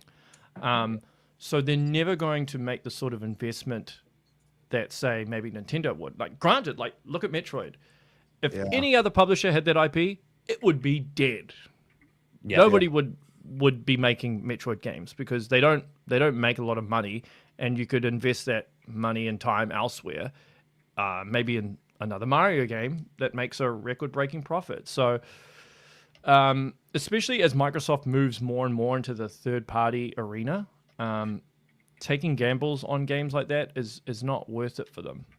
and they'll be sitting on data, right? They'll be looking at data to see how viable it would be to bring back Banjo. But they might just look at it as like, well, we'll just keep them in Smash and make money that way. But I mean, they had that Perfect Dark game that was almost done, and they're just like, nope, gone. Dude, so lame. That's so upsetting. That's so upsetting. Yeah. So, it's unfortunate what's happening. I mean, the industry is in a very, very bad place. A lot of devs that I speak to are really, really nervous. Very, very nervous, because usually in the past when there's been bad, I suppose, seasons in the industry, you come out of it. But this has just been going on for so long now, and it looks like it's about to get worse. Yeah. So, like, I know devs that have worked at places like Naughty Dog and Rockstar, even some of the retro studios guys. They can't find work. Yeah. Like one of the devs, I won't mention who worked at Retro Studios. He's been unemployed for like a year, and this is a guy that worked on like Prime 2, like Tropical Freeze. Like, can't find work. That's insane. Wow. Yeah. So you think of the caliber, like there's people that I know at Rockstar, right, that worked on GTA 5 and Red Dead 2, can't find work. So Yeah, wow. if it's that bad, like that puts into perspective how it is for like a newbie, like someone that's just come out of university or something trying to get into the industry. It's bad, man. Like what I'm saying doesn't actually begin to fully articulate how bad the industry is, particularly in the West. Like Japan's okay because their cultural model seems to work very well with game development, because they keep the same staff there the whole time. They spend their whole life at the company. They pass their expertise, their knowledge, everything down to the younger devs. So there's a smooth transition of a knowledge base, right? And also because of the way Nintendo operates, there's kind of overlap in a lot of different areas. And the CEO isn't earning like $50 million a year, and isn't trying to appease shareholders all the time to get their bonus of another $50 million a year. You know, just stupid stuff like that. So like Japan will be fine. Nintendo will be fine. Capcom will be fine. Square Enix will be fine now that they're moving away from the whole exclusive thing, because that was actually self-sabotage. That was just dumb. But yeah, the West is in a bad place, both in North America and in Europe. It's really bad. Yeah, it feels like a train that's derailed and is heading for a cliff. That's what it feels like. Here's a train I want to know. Have you, or can you reveal if Half-Life 3 exists?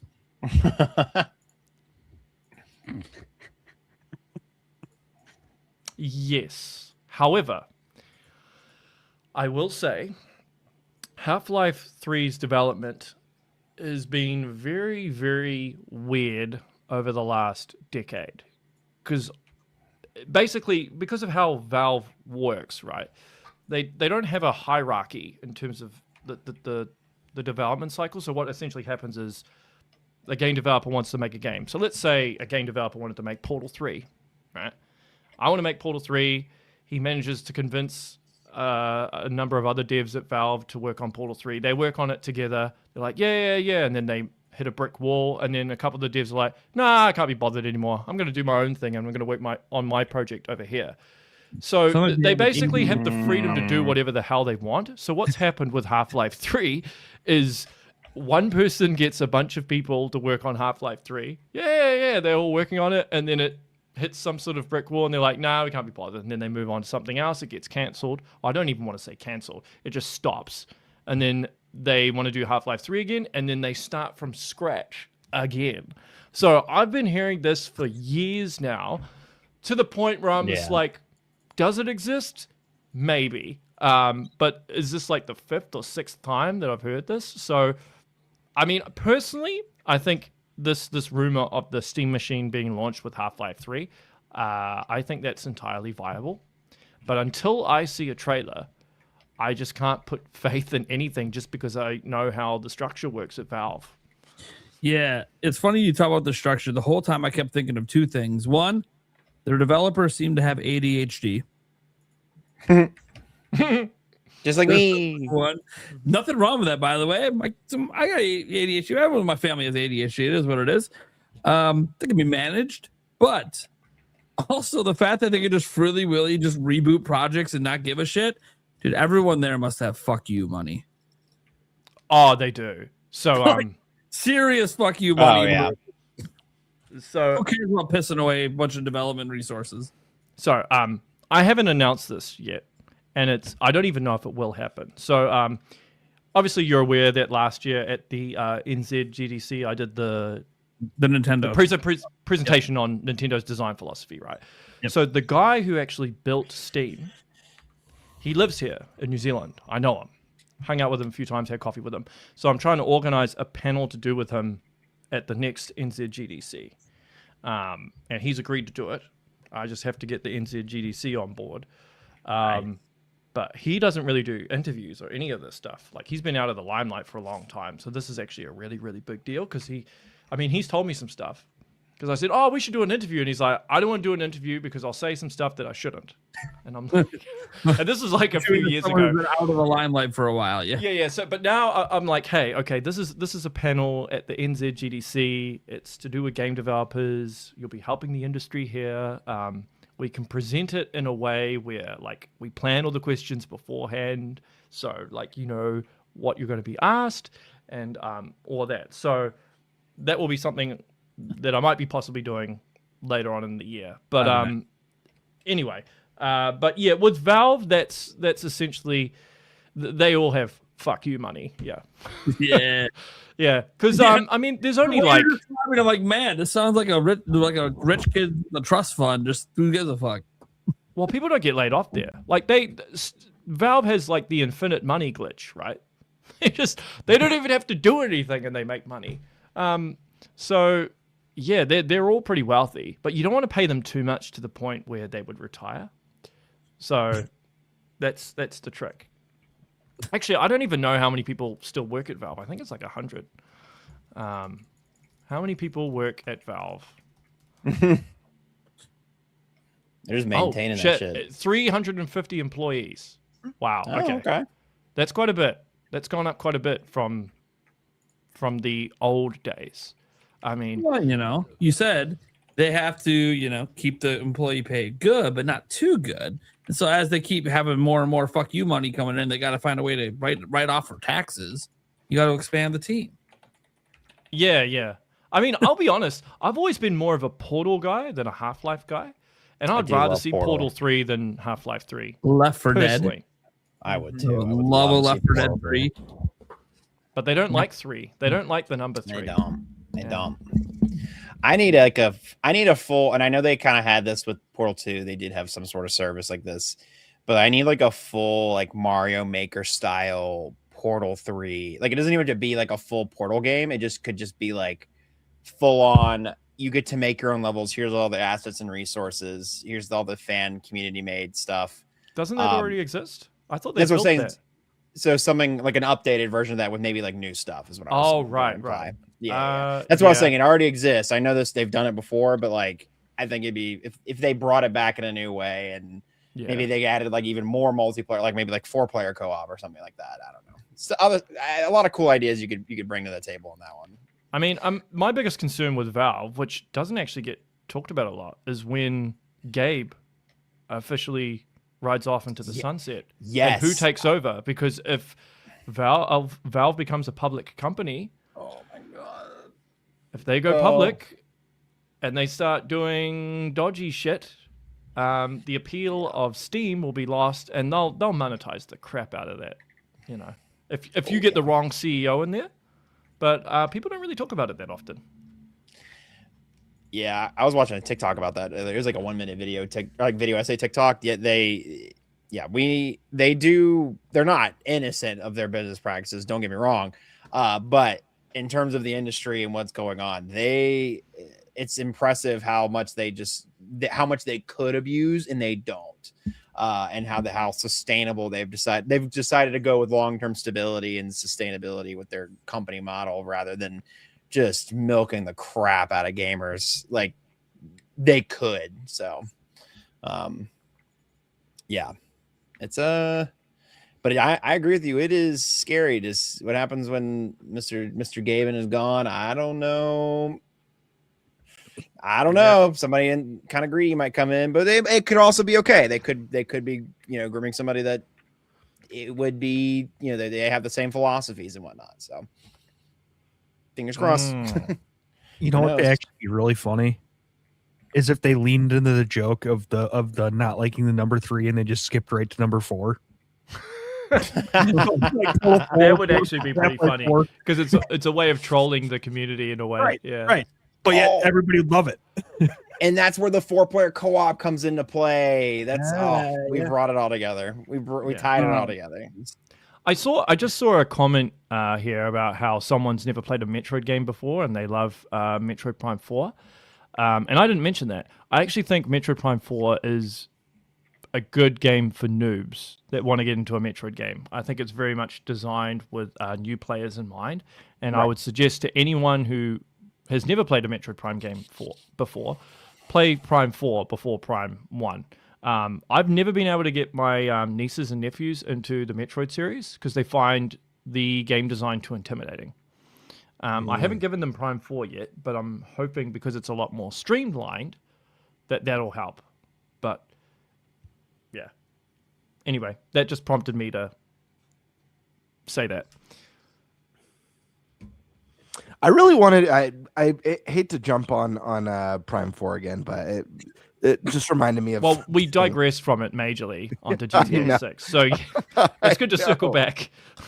I had been hoping pre-release, I guess, before we started getting like the big looks at what the game was going to be, that there was one staple that they started putting in the 2D Metroids that would make its way into a Prime game, because I do think it would work well. I don't know what you guys all think about it. I may have talked about this on a podcast episode before, actually. Something like Mr. X and Nemesis. I mean, we got that in Fusion, we got that in Dread with the Emmys, but I loved when we found out that like this game was going to have Silex. I loved the idea of kind of the hunter and the hunted again happening, and you being in scenarios where it's like you just got to get the hell out of there. We didn't get that with this, but I feel like something like that could work in a fun and interesting way in a Prime game. I mean, it could work. I suppose it all depends on whether that's a road SPD would want to go down. Some people find that stuff very intimidating. Some people just really don't like the whole idea of this thing chasing you around. For sure. For like the whole game. Like, to be honest, I haven't played Resident Evil 2 Remake yet. Sure. I feel like that's a game I need to play on stream because it would scare the shit out of me, right? Sure. And I think people would love to see that. But yeah, I think for a lot of people, that's like really intimidating. I mean, I didn't mind the Emmy because it's only in small parts, but when you have like a presence that's just following you the whole game, I think that puts people on edge quite a bit. And I talked about this when I did my presentation at the NZGDC.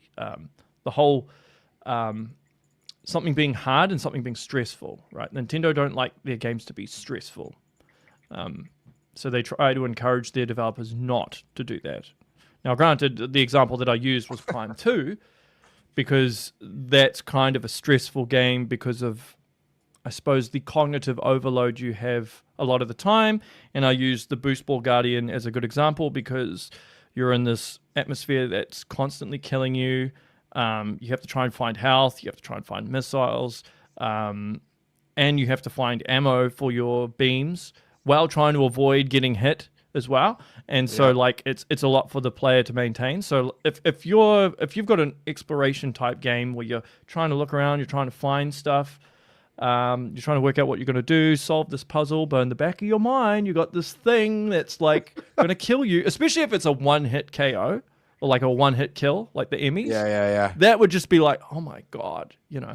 So I think it would depend on how they implemented it. I'm not saying they wouldn't do it or they couldn't do it. They could do it, but right. I It even also think about. depends. Yeah, I was gonna say, I also yeah. think about Village, Resident Evil Village. You know, it's first person in the opening chunk of the game. You know, you're in the vampire house, and Lady D is, you know, she walks through the house, so you may randomly run into her, and you're like, I got to get out of here. I like that kind of stress. Nintendo does do a form of stress in games that actually stresses me more out than being followed by something you can't kill. It's time limits. I don't know what it is. When I see a countdown, that stresses me out more than anything. And they do it all the time. I mean, the early Pikmin games had strict timelines. Metroid Prime, you know, there's always those escape sequences. One, you know? Yeah, I remember that like stressing me the crap out my first time playing the game. So they do find ways to creep in stress somehow. But I hear what you're saying. They do. They do at times. Yes. I think time limit is a different type of stress though to having. Some sort of character that's following you everywhere. Because with the time limit, it's like, okay, cool, you've got this time limit. I've got this amount of time before I have to complete the game or this task or whatever. Yeah. When you've got like Alien Isolation, right? You just never know. It's so random that I think it puts people on edge. I know for me it does. Yeah, 100%. Like if I play those games, after like an hour, I'm like, I'm done, man.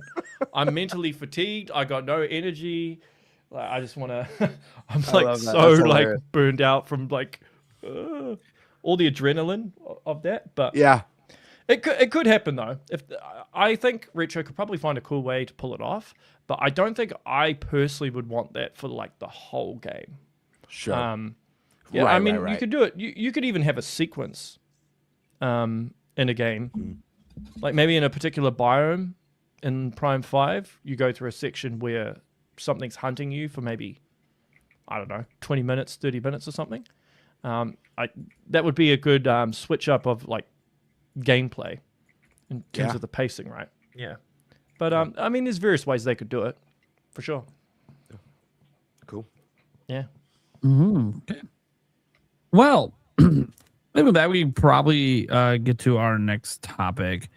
Game Board, we're going to save yours because I think that, you know, out of respect for the guest time, you know, obviously we put that one towards the end for our hardcore audience. So let's go actually to Thunderstash's topic here. I just finally looked at it in the doc. Hell of a topic, and I definitely want to hear Favlam and Kiwi talks on this one. Okay, good.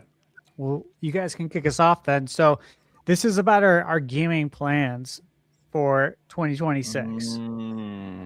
It, you know, I think a week or two ago we talked about our, you know, New Year's resolutions as far as gaming's concerned. But this is like our actual plan. Like, what are we gonna do? Are we gonna hit the backlog?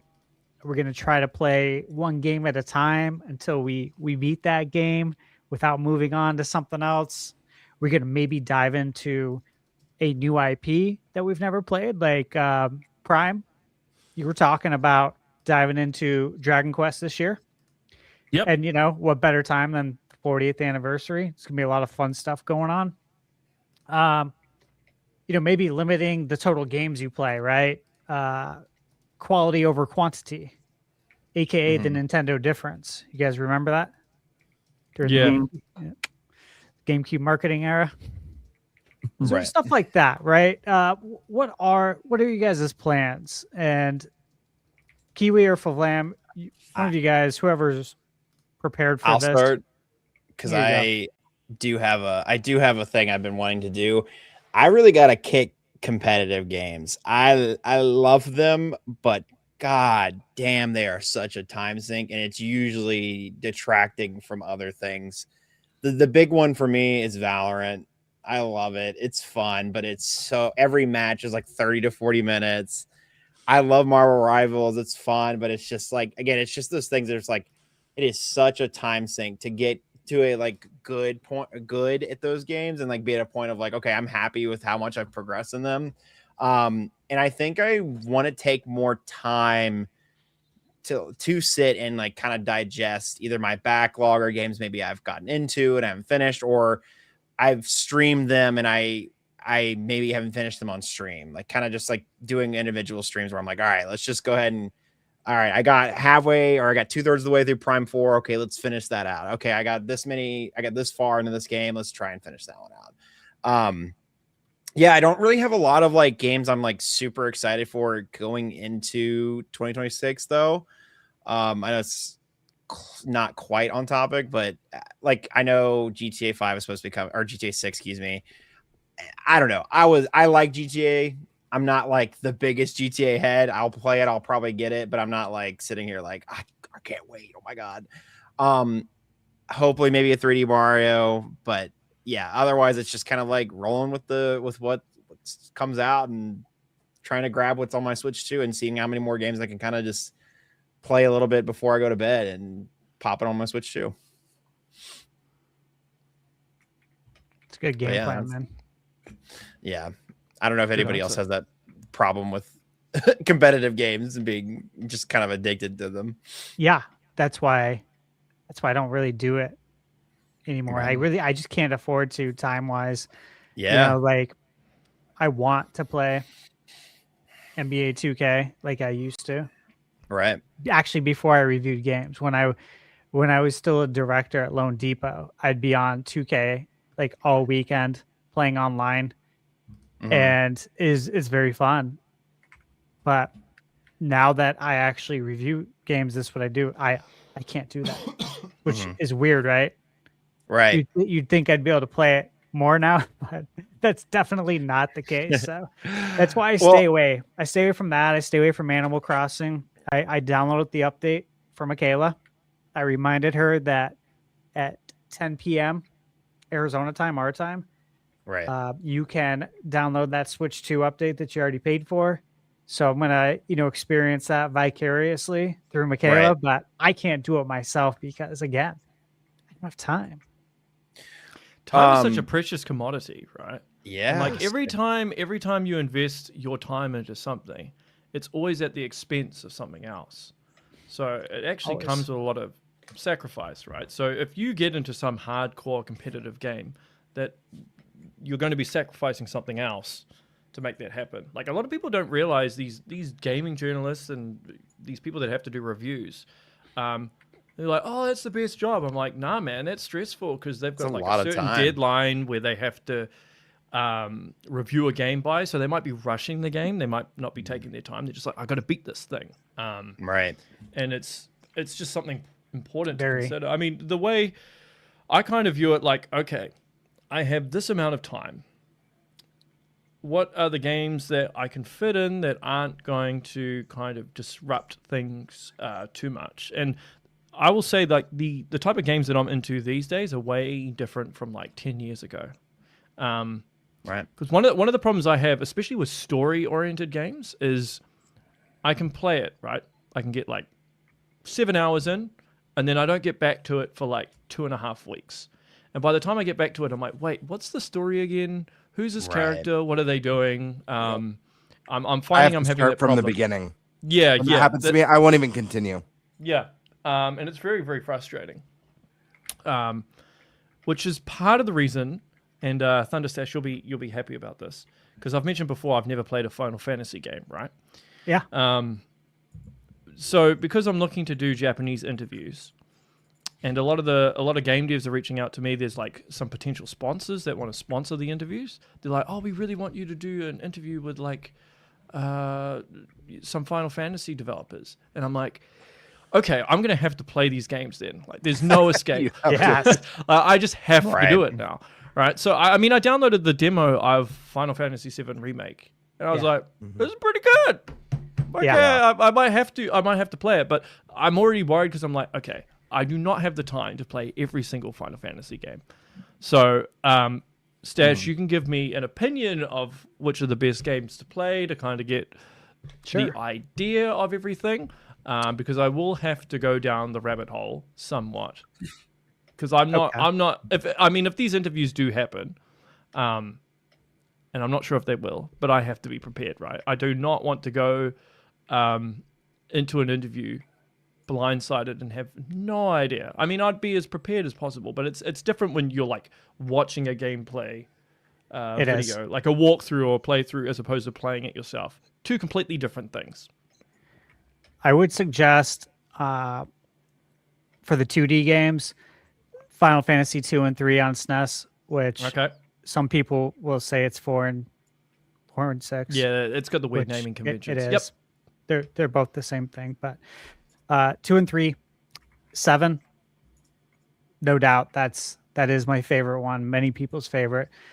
I would go with the remake ones. Obviously, there's remake on Switch 2, and then Rebirth is already Rebirth out. will be coming. Yep. Yeah, I put I think about 250 hours into Rebirth, and it was worth every minute of it. And I don't do that. I don't do that. And by the way, you do not need to play it that long. Yeah, no. I was going for the platinum, the 100%. I think there's like in the Switch 2 version, and it's probably the same with Xbox as well. There's like a new version or like a story version which condenses everything down so you can get the gist of the story, but like you're maxed out on health or something. I think I saw that. Yeah, I think I saw that in the demo version. If you're pressed for time, that might not be a bad option. You know, because I think that would give me the general idea of what the game is. Still enjoying it. Well, still enjoying the story, but like condensing it a little, so it's a very bit good easier. Story. Yeah, it's a very memorable story and cast. One that sticks with you. I mean, literally, I played it on PS1 when it released, and that's like something that has stuck with me. You know, 7 years later. Booting up remake, like it's one of the rare experiences where like you're like moved by it. Well, not that I haven't been moved by games in the past, but because it was so special back then, and like just hearing that soundtrack again and seeing how they fleshed out some of the characters, like oh my gosh, Eris in these reimagined versions of 7 is so amazing. Like they did such a good job with her character, even Barrett the crush. But yeah, you got to play them. And I hate to throw back to the first topic, but you hear anything about a Final Fantasy 9 remake or anything like that? I have to ask because there was the NVIDIA leaks. Is this the what the fuck game? I don't know shit, man. I don't know. I don't actually know a lot about Square Enix. Okay. I don't have like Square Enix and Sega are probably like the two big ones in Japan that I don't really know much about. I recently got a new source, so I could probably find out. Yeah. I'm looking forward to hearing what they have to I'll say. see what I can do. But that would be something I would DM you privately. That's not something I would announce publicly. Of course. But in terms of competitive games, I don't really play competitive games. I just don't have the time now. The only game I really play online is Smash Brothers, and that's about it. What do we mean? Who you mean? Samus. Yeah, there you go. Yeah. I know that's like the lamest answer, but yeah, Samus and probably Link. Which one? My two best. Yeah. Which version? Adult Link.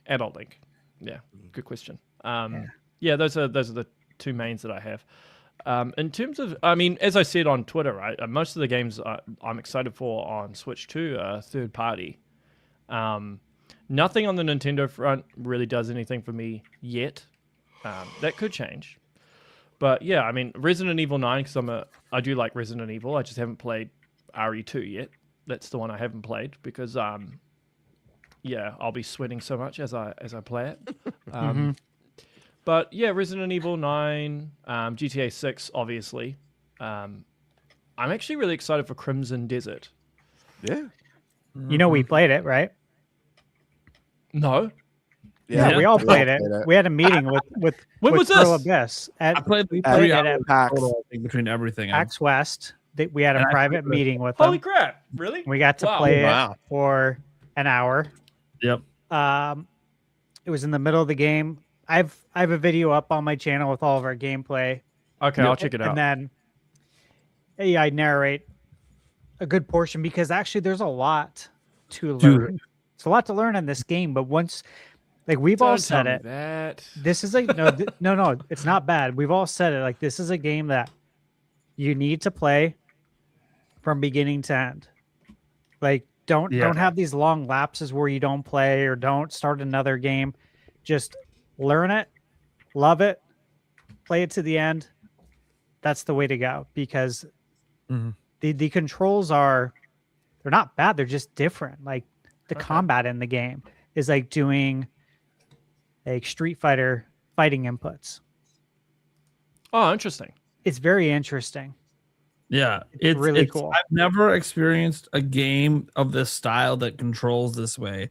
And there are moments that once it clicks, it's just brilliant. It feels like one of the most skillful games of this style out there where skill can matter.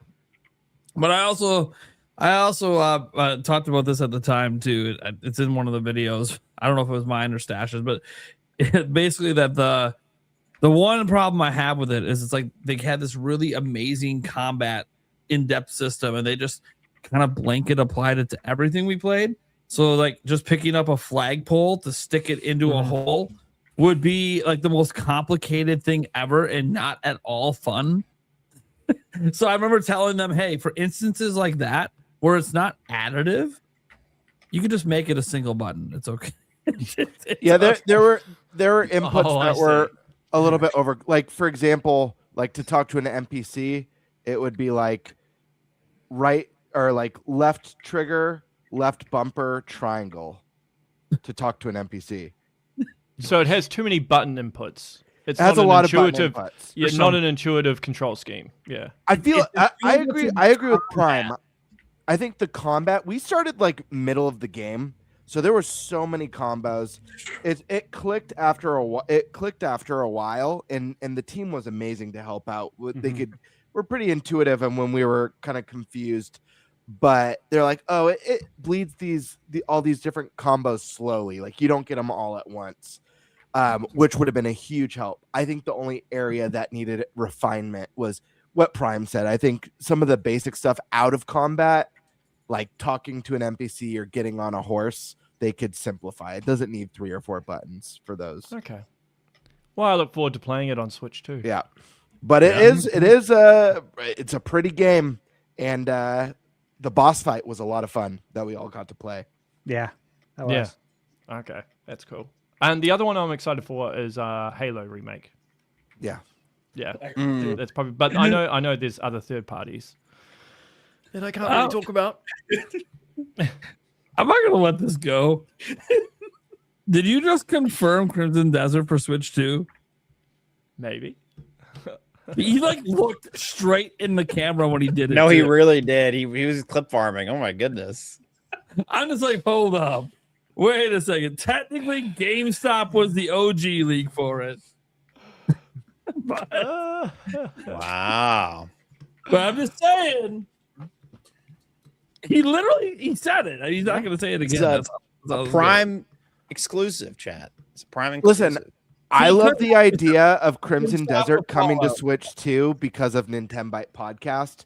Because when we were there, and right before we got interviewed, we asked, "Is it coming to Switch 2?" Like our audience is really interested in this, and the guy was like, "Really?"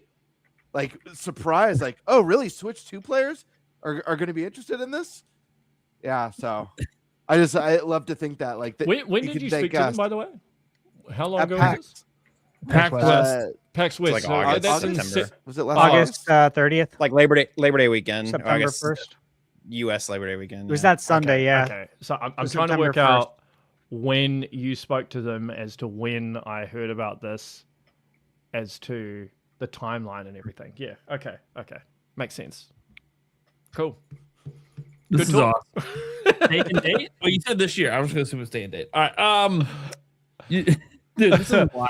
I'll have to gap it in about 20 minutes or so. Okay. Yeah. But anyway. Yeah. Crimson Desert's coming out soon. I spoke to them recently. Yeah. Yeah, it's coming out. I totally believe you. You March. Yeah, March 19th, but I'll be playing it. Hopefully soon. Hopefully on your about Switch 6 weeks here. Not to my knowledge. I don't know. I don't think it's day and date. But if it is, that would be a great Nintendo Direct announcement. That was Crimson Dust. That'd be a killer direct announcement in February. Well, I'll tell you this. I'll say this, that depending on the publisher, Nintendo sometimes likes to announce certain third-party games in their directs, as opposed to getting the publisher to announce them themselves.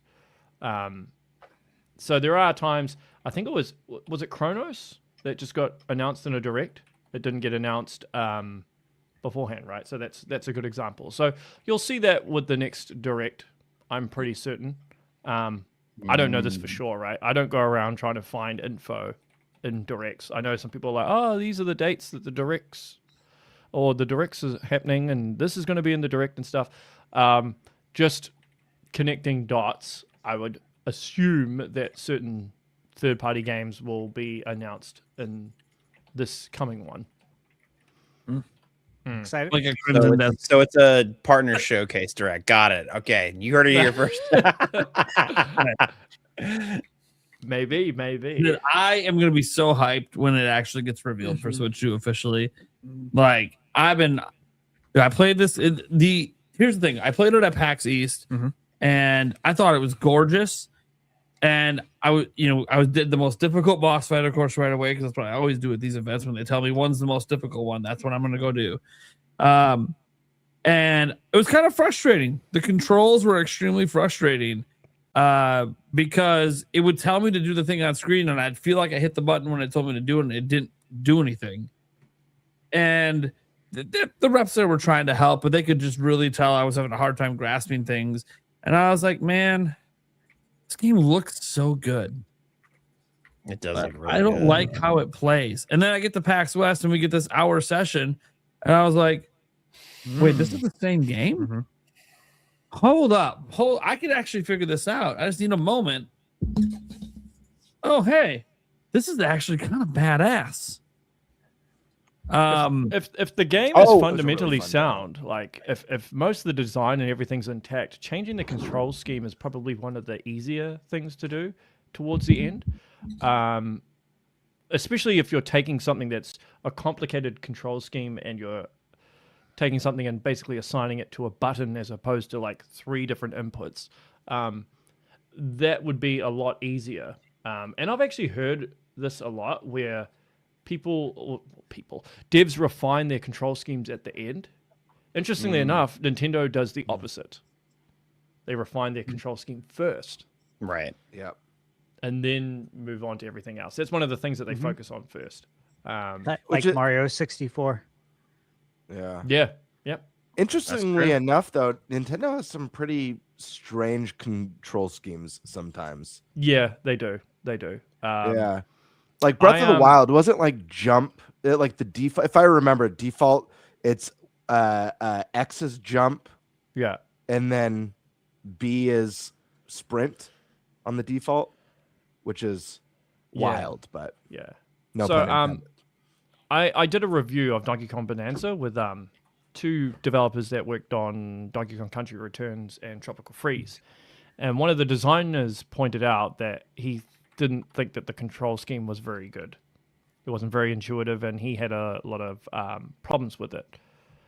But with that being said, I did ask him, I'm like, were you playing other games while you were playing this? And he's like, yes.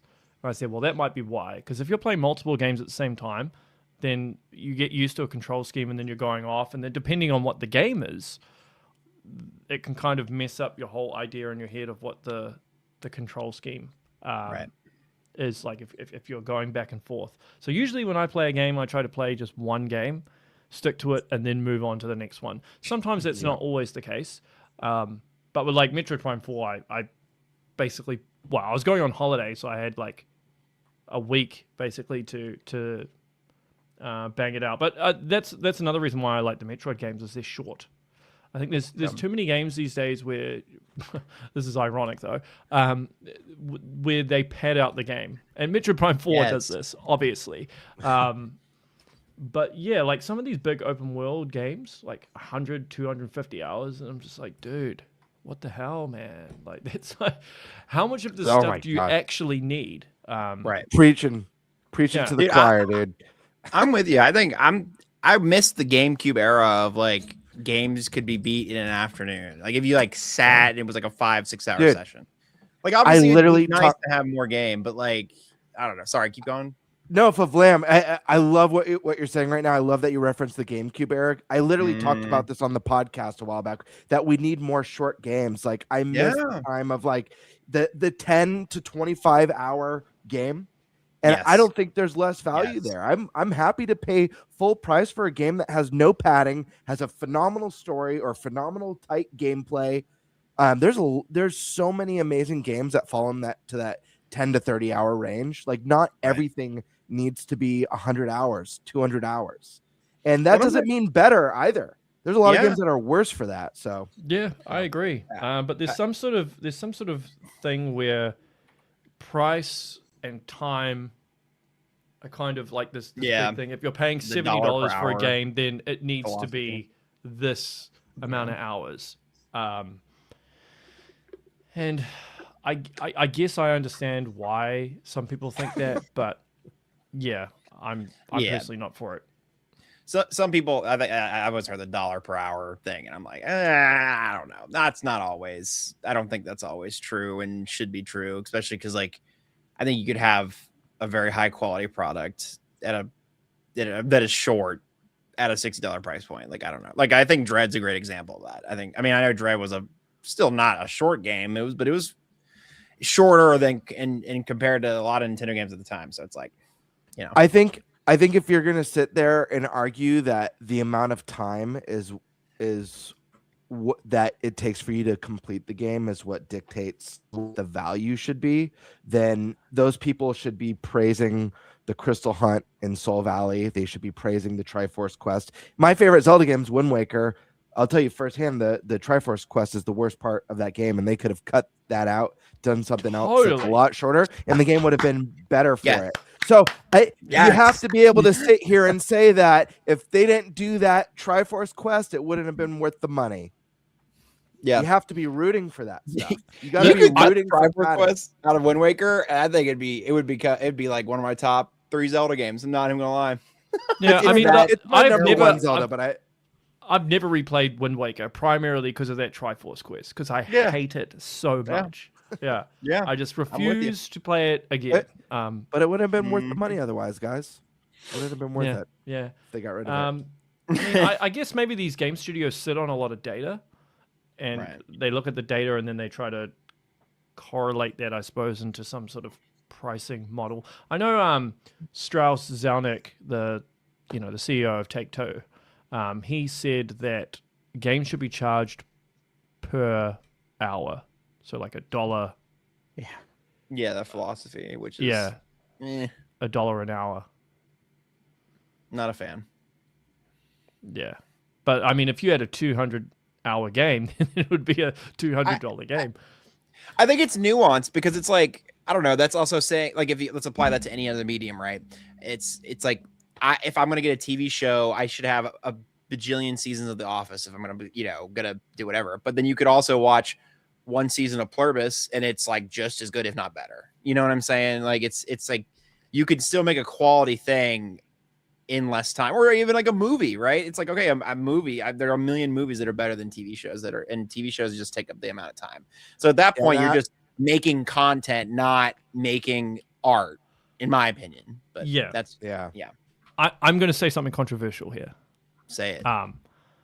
I don't think over the last year, a lot of these Nintendo games that are like $70 now, I don't think they are $70 games. Like, I don't think like the newest Yoshi game should be $70. Like a lot of these B tier Nintendo games should be $70. Breath of the Wild, Tears of the Kingdom, 100%. Right. I don't even think Prime 4 should be $70, to be honest. No. I can't believe the tennis game's 70. Can I say that? I can't believe Tennis Fever is going to be 70 bones. It looks like a great game. It looks like they finally listened to us. It looks like it's going to be a good sports game. $50 max, man. Come on. I'm not spending $70 on a tennis game. I don't know. That's just me. Sorry. I thought it was in line with what you're saying. Well, yeah. I mean, they just have this idea that every game is $70 or possibly $80 in the case of Mario Kart. Right. and I'm just not. I don't know, man. I mean, it feels like Nintendo haven't. If you're going to pay $70 for a game, then I think you have to hit a home run with it, and I don't think. Yeah. I mean, last year, besides from Donkey Kong Bonanza, I guess Mario. I mean, Mario Kart, you get a lot of hours out of it, right? So I maybe let that slide, but stuff like Hyrule Warriors, that's a $70 game. I don't think that should be $70. And the Mario Tennis is going to be $70, and is Tomodachi Life going to be $70? I don't think we know, but I'm sure you could assume the new Pokopia is going to be $70 too. Yeah, and that's an Animal Crossing clone, which is just I don't know. Anyways, Prime has his hand up. Yeah, it's his show. Oh, well, first off, it ain't my show. I'm just fucking. I know. I'm just fucking with you. Yeah. Okay. That being said, what I wanted to point out, I'm gonna put my Furukawa hat on, and just go with this when it comes to how we price games here at Nintendo. You see, no one complained when we were doing $60 games on GameCube, Wii, etc. Back when we were only paying a few $1 million to make a game. Then the industry decided, hey, that's not enough money to spend on games. Let's make that 15 million, 50 million, 100 million. And still charge the same price that we previously were charging for games we only spent a few million to make. Why do we need to follow the industry trends?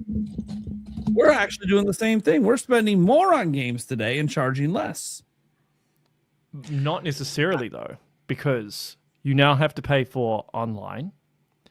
You pay for Amiibo now that went around during the GameCube and Wii era, and they're locking things behind Amiibo. Sure, yeah. That's a way of compensating for the fact we should be charging more for our games. But also, they have their own digital storefront where they make 100% of the profit on the game anyway. So that kind of offsets the cost.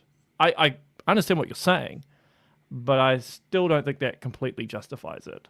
Well, cost is associated to value. And if we value our IP the same way we've always valued them, why should it matter what we spent to make the game? Well, what is it? Pokemon cost $10 million, and that's like a $70 million game, and then you've got like Metro Prime 4 that's like $100 million, and it's still $70. Yeah. But I mean, this is just my personal opinion. I think Metroid would be a much bigger IP if it was cheaper. They need to get people. I think but blowing money on Metroid, I agree. Cut the budget. I think. Yeah, like Dread is a great game, but I know there are a lot of people out there that are like, I am not paying like $60 for a 10-hour 2D game when for like what $20 or $30 I can get Hollow Knight that's like 20 to 30 hours and this is what people are saying is a better game or more refined game. Yeah. And like that's just the way the industry is. I mean, look, the fact that they charged $80 for Mario Kart because they knew that they could, and not to circle back to GTA 6, but I imagine that like if GTA 6 launches at $80 or $90, the industry is going to get the wrong idea from this, and then everything will become like that. And I also think that's a case of self-sabotage if you go too high, particularly when we're living in an economic crisis, cost of living and everything. I just think you worsen your potential sales, particularly in Nintendo's case, because they do have a younger base and parents aren't going to be able to afford this necessarily. There are games like Mario and Pokemon. Yeah. I mean, they'll just sell no matter what. But I think some of their other IPs suffer as a result of that. I don't think it's a one size fits all. I agree. I think more of that, even though it causes confusion, that variable pricing. I was hoping that a game that Favlam brought up, Mario Tennis, would be an example of variable pricing and maybe would come in more, at least like $60 would have been nice. Because I think this one looks really good. I think it looks really fun. I think the hope is that this is the one that they're kind of back in the game and making a good Mario sports game again. But history has shown at least the last few entries have been a bit lackluster. So I think just putting it at that premium price point, people are going to look at like maybe Mario Tennis Aces and be like, yeah, I'm not spending 70, even if it's better, even if it offers more. Like, I agree with the way that they don't drop their prices. I actually think that's a good model to have, because then you end up in the spot that Ubisoft is in, where people don't buy their games day one because they know in like 3 months it's going to be like 40% off, right? And you can just wait. So, and they're in a pickle now because they've trained their consumers to wait, right? So, but I think having a normal price from day one, like I think Metroid Prime Remastered was reasonably priced. Do you think? Sure. Yeah. Oh, yeah. Prime, Yep. I think it was priced well. I don't like that they shadow dropped a game like that.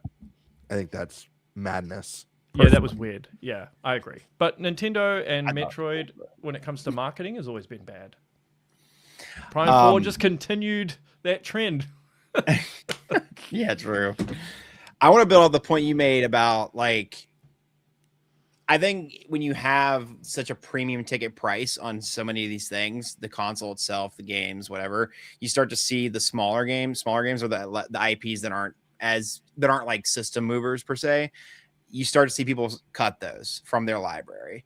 And I, as a streamer, and also a lot of my peers in the streaming space, who would do a lot of like Mario Kart lobbies, like on the Switch one with Mario Kart 8 Deluxe, right?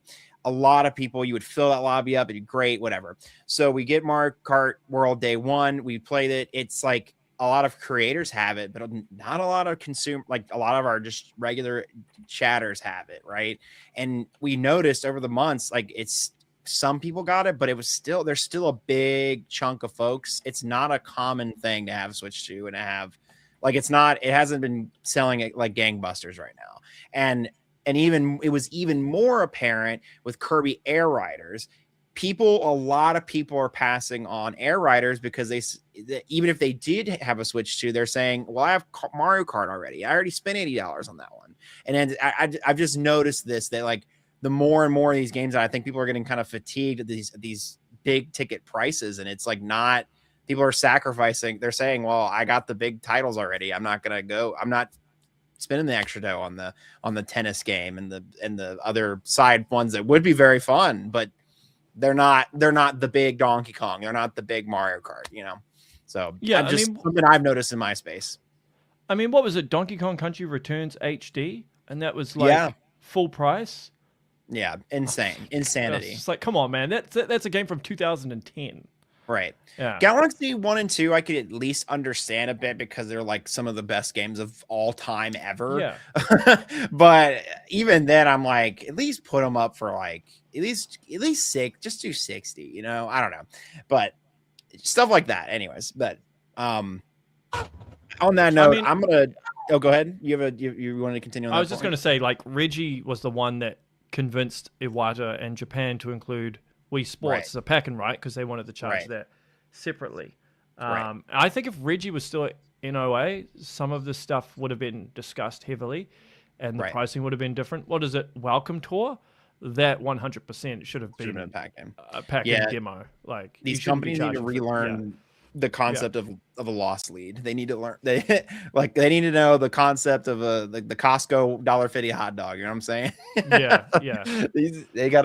We gotta bring them in. We can't just expect them to pay premium at all times.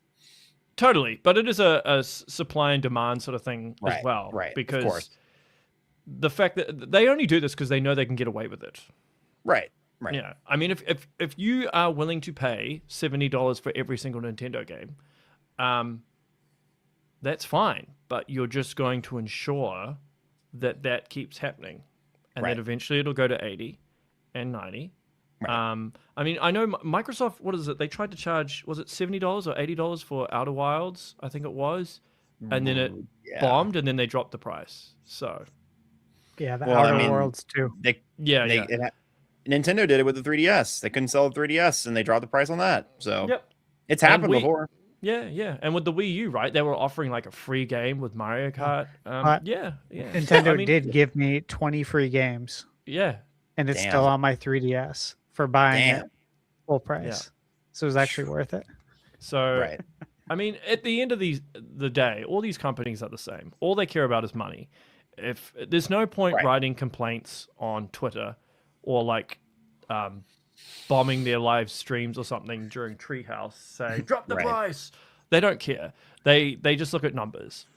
So if you want this stuff to stop, then you just have to reduce how many Nintendo games you want to buy.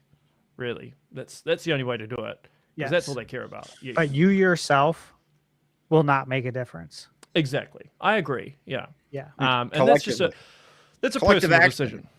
Sorry. Yeah. I haven't bought Mario Kart yet because I'm like, no, I'm not paying $80 for Mario Kart. I don't think it's you didn't get the bundle? No, because I didn't want it. I look after I don't actually play Mario Kart that much. The only time I play Mario Kart is when I'm playing with people.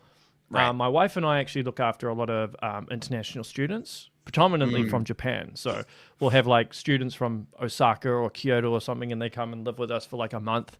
And a lot of the time they can't speak English. But you mentioned Nintendo, and they're like, oh, Nintendo, yeah. You like Mario Kart? Oh, Mario Kart. So there's like a universal language there because you can put on Mario Kart and play with them. So that's a good way of bonding with them. So that's something I would look at doing, getting Mario Kart for that. Although I'm waiting for the DLC. If they include Samus and the Viola in the DLC, boom. You have me. You're kind of cooking. Wait. Yeah. So yeah. On that note, fellas, I have to drop. This is a great job. So do I. Oh, okay, awesome. Thanks for having me on as always. I really appreciate it. The goodbyes are always so awkward. Go ahead and show No, I suppose I'll shout myself out like I normally do.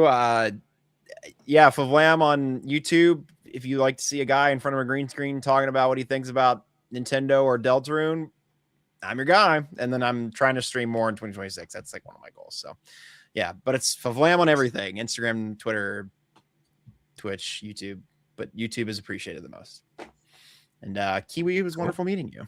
Yeah, likewise. Yeah. And I'll be disappearing as well. Thank you so much as always, guys. Stash, Prime, Eric, thanks, Gamebird. It's always fun. And thank you for the chat. I can see that a lot of them disagree with what I'm saying. That's cool. Yeah, what do they know? It's all good. Yeah. It's all good. What does this industry expert know? Whatever. Yeah. I feel like I'm back on X again. No, but it's all love. Just a couple of things before I go. I will be doing a review of Metroid Prime 4 with the OG Prime devs at some point. I'm just waiting for them to finish the game. That's gonna be so cool. I've got interview, possibly 3 hours, with the lead designer of Eternal Darkness. So that's coming. I'm looking to do a review of the Super Mario Galaxy film with some Nintendo developers that actually worked on Mario. Besides from that, I don't think there's anything else Nintendo related at this stage. But yeah, there's some cool things I have on the horizon. And yeah. Hell yeah, man. Hey, if you ever want to interview the Game Bird, I'm here, man. I'm always down. I'm sure you've been dying to get me over there. I'm sure you have some crazy questions for me. I'm sure. Well, I'm supposed to appear on your show, aren't I? What's happening with that? I think that's true. Yeah, that is true. Yeah. We'll make it happen. We'll make it happen. Cool. All right. Well, much love, guys. Vlad, awesome. Nice meeting you as well. Yeah. All right. Thank you for being Thanks, gentlemen. See you around. Thanks, guys. Have a good night. Cool. Who's next for gaming game plan?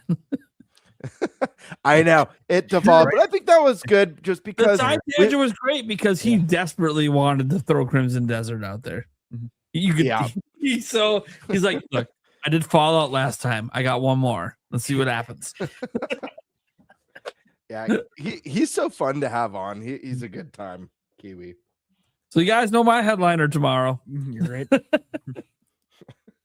NintenByte exclusive. Okay. It is kind of neat though. He did do that 2 times in a row, this time quite intentionally. So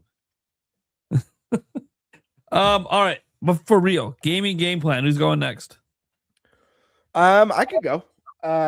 Yeah, I mean, I briefly mentioned this last time on the pod, but this is something that man, my backlog it eats at me.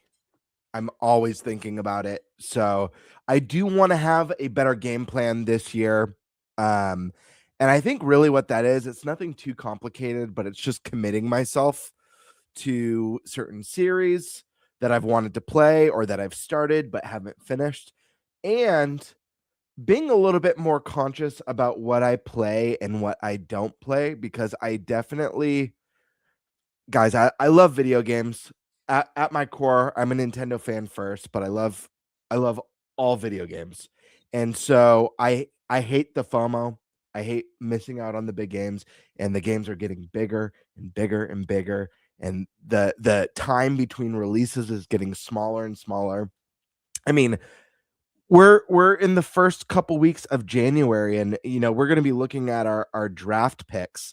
We haven't had a single like mainline direct. We haven't had a big presentation from Sony or Microsoft yet, for that matter. I know we're getting a Microsoft one at the end of the month, but there's going to be so much more announced and released this year beyond what we know. So it's really going to be a matter of me being more disciplined and being like, you know what, I've got to make the sacrifice, and I'm not going to play this game this year. So that's something I've been really bad at, because I want to try everything. I want to play as much as I can. I love having opinions on things as well. So like, even if I could sink 10, 15 hours into something, just to have an opinion, I would have in the past.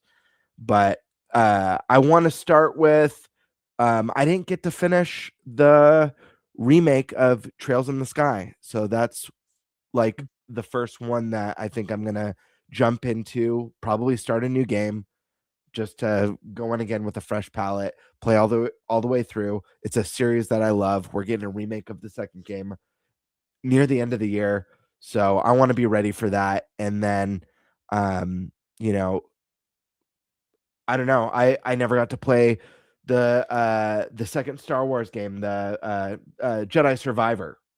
So that's one that I started. I never got to finish. So yeah, I think what I'm gonna do is I'm gonna be making a list, and then just dedicating myself to it and being like, I'm not moving on until I finish this, and just follow a strict list. And it's going to be in order of desire, because I don't want to throw games on the backlog list just for the sake of, I got to play this or I got to beat it.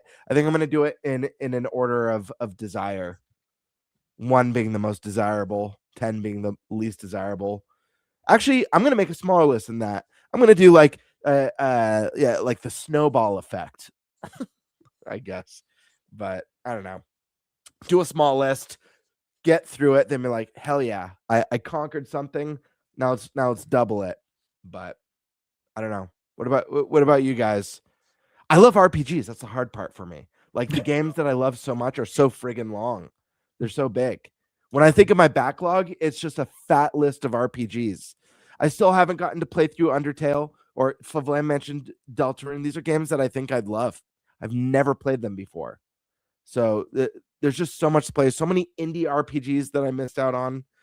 I replayed. I mean, last year I was proud of myself. I replayed Sea of Stars. I originally played it on the Xbox when it was on Game Pass. And then I purchased it physically for Switch and replayed through it on Switch. That way I could play Throws of the Watchmaker, which was phenomenal. But you have to beat the game to play the DLC. So yeah, lots of RPGs, guys. It's going to be a lot of work, but I think starting with a small list, maybe like 3 games or 5 games, get through that, then I could add another 3 or 5, or add a game every time I beat one. I don't know. Do you guys have recommendations? I feel like I'm just like throwing shit out there right now. I don't know recommendations for what? For like good habits to work on the backlog. Yeah, of course. Play the game and beat it. I need help. I'm in crisis. Yeah, just play it and beat it. Yeah. Yeah, no, play it and beat it before you move on. I do agree with what you said. Like I was shaking my head when you said it, which is play by desire. Yeah. What do you desire most? But also don't go into analysis paralysis, because when you have a big backlog, that can Yeah. happen, and then you Yep. don't play anything. Yeah, you just stare. You just stare. Stare. And then the time goes by, then you're on social media, and before you know it, It's your window bedtime. of opportunity is closed. So you have to know what you're gonna play and attack it like relentlessly, Yeah. and don't start something else until you're done. Yeah. That's the discipline I need. It's discipline. Really, it's just discipline. It is. Thank God for the Switch. I will say thank God for Switch and Switch 2, because it really makes gaming easier for me as an adult. You know, everyone knows I'm a family man. I've got a wife and 3 kids. I work 2 jobs. One of them's a full-time job and the other's a part-time job. I'm a busy dude. My time is limited, and you better believe that there's 3 kids fighting for the TV in the living room constantly. The Switch and the Switch 2 are a godsend for me. It's literally a match made in heaven. It allows me to let the kids have TV time, me be able to hang out on the couch and game with them and game in my room and get into the backlog. The hard part is, because I love RPGs, you know, there's a lot of chatting and yapping in the house. And you know, when it's a story-based game, it could be like, you know what, maybe I'll put this down and play later. Yeah.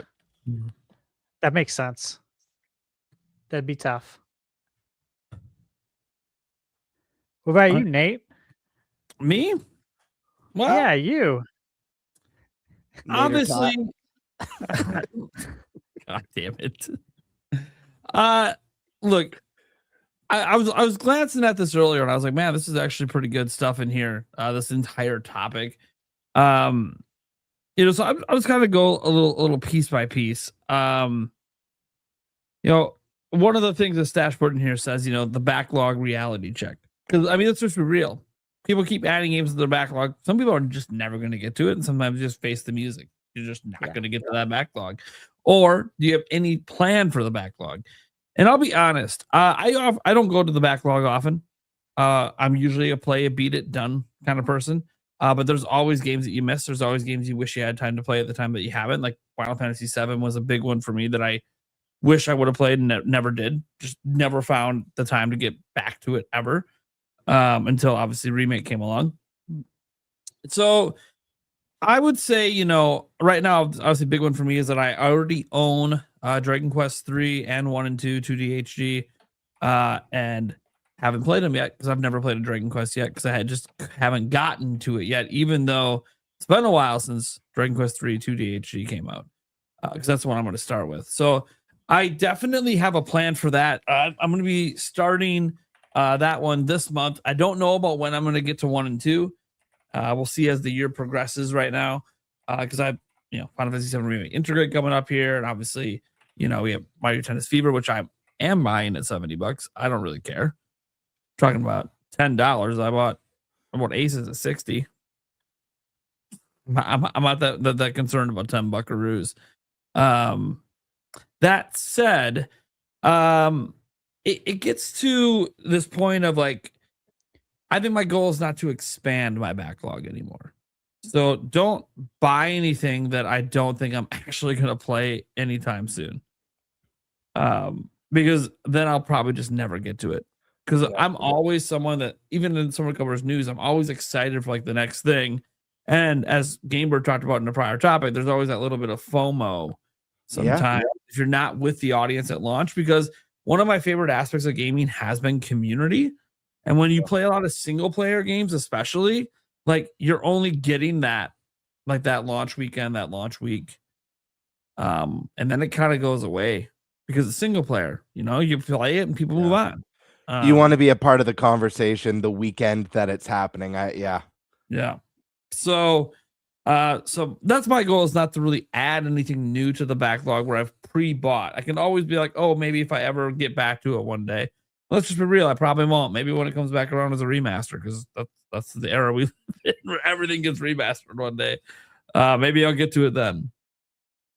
So that's kind of how I'm going to handle that aspect. There was a question. Everybody said, what's the biggest backlog killer? New releases, review obligations, or FOMO? Obviously, for me, I don't have review obligations anymore, so it doesn't matter. Because I reviewed a few games last gen and decided that's not for me. I didn't like how I was playing video games to hit deadlines. Not how I play games. It's just not. I like to play at my time, at my leisure, not the leisure of a deadline. Now, it's weird because I'll have that mindset when I'm playing demos. I want to get as deep into that demo as I possibly can, find every little thing, but that's at a demo, and it's always a shorter session. So I don't, I just try to make the maximum use of that session. But then, this next thing I like how Stash label that part 2, one game at a time versus a game hopper life. Let me read what he wrote here. Are we committing to finishing games or bouncing between titles? Does one game at a time improve enjoyment or make gaming feel like work? Who here is most guilty of starting 12 games and finishing 2? Can I jump in really quick? Because I should have looked at the notes before jumping on this topic. I love this, Stash. This is amazing how you broke everything down. And Nate, thank you for going through this because I missed it. I just want to jump in real quick because what I was trying to describe was I've been living the game hopper life. It's exactly what I've been living. My goal is the series playthroughs. That's what I was trying to, describe through, starting with Trails 1. Trails 2 is going to be coming out. There's other games, Undertale and Deltarune. So I want to do a little bit more of the series guidelines, but this is really awesome. Yeah, game hopper. That's what I've been. Thank you for wording it that way. It makes perfect sense. Yeah. So this is the thing. Like, I'm not going to commit to either or because for me, it varies per game. So, like when a new Zelda comes out, that's all I'm playing, right? I'm one game at a time there. The new Mario comes, that's all I'm playing until I'm done with that game. But that's not how it is with everything. Like, I'm still technically playing Donkey Kong Bonanza right now while playing Age of Imprisonment. And the reason is, you talk about that grind life. I don't ever feel like I'm grinding, but I do feel like I have just a wide breadth of taste that I don't always want the same flavor nonstop. Like you get vanilla ice cream, it's delicious, and you always love it. But maybe today I want some chocolate instead. You want something a little different that particular day for whatever mood you're in or whatever stresses are going on. Because as you guys might know, there's quite a lot of stress, at least in my life. So sure, your guys' life too. So sometimes, hey, I'd rather just go play a Fortnite sesh with Yulia and chill for a couple hours and just not care and just have fun. Trash talking kids on the internet, apparently. No, to be fair, we're not actually talking to them. We mute the mics, but we're talking trash to them to each other. It's hilarious. So sometimes that's the kind of vibe I'm in. Lately I've obviously been diving deeper and deeper into Age of Imprisonment to finish that one off. But then randomly today I turned on Donkey Kong Bonanza because I just felt like getting back into DK. So the reason I think I could do both is when I talk about the game hopper life, it's only ever a few games. I can't throw a fourth, a fifth, a sixth in. It's just too much. But it's only ever a few games, so because it's so limited and they're usually different types of games, I can kind of get away with that. But again, then the one game comes and I'll set all that other shit aside until I'm done with that one game. And so, yeah, I don't really feel like I need to do too much to change that because it's kind of been working for me. Stopping the backlog and adding to the backlog was more of a bigger one. And then eventually, if there's not enough games, I usually just throw a backlog game in that I have still. No, I don't have any plans for the next one was like series playthroughs, talking about like franchise marathons. Not really. I've never been one of those people that goes on like marathons before new games come out. That's usually when a lot of people like to do that. They like to go on a marathon of whatever games to the sequel coming out or something. Nah, I've never really been that kind of person, but this goes back to my varied taste. I can't just marathon. I want to play something different, some days. Then, obviously, are we doing these for fun or content? This is the quite interesting thing because I used to, and I still say sometimes to this day, that my job is to cover games, not play games. But then we have this podcast.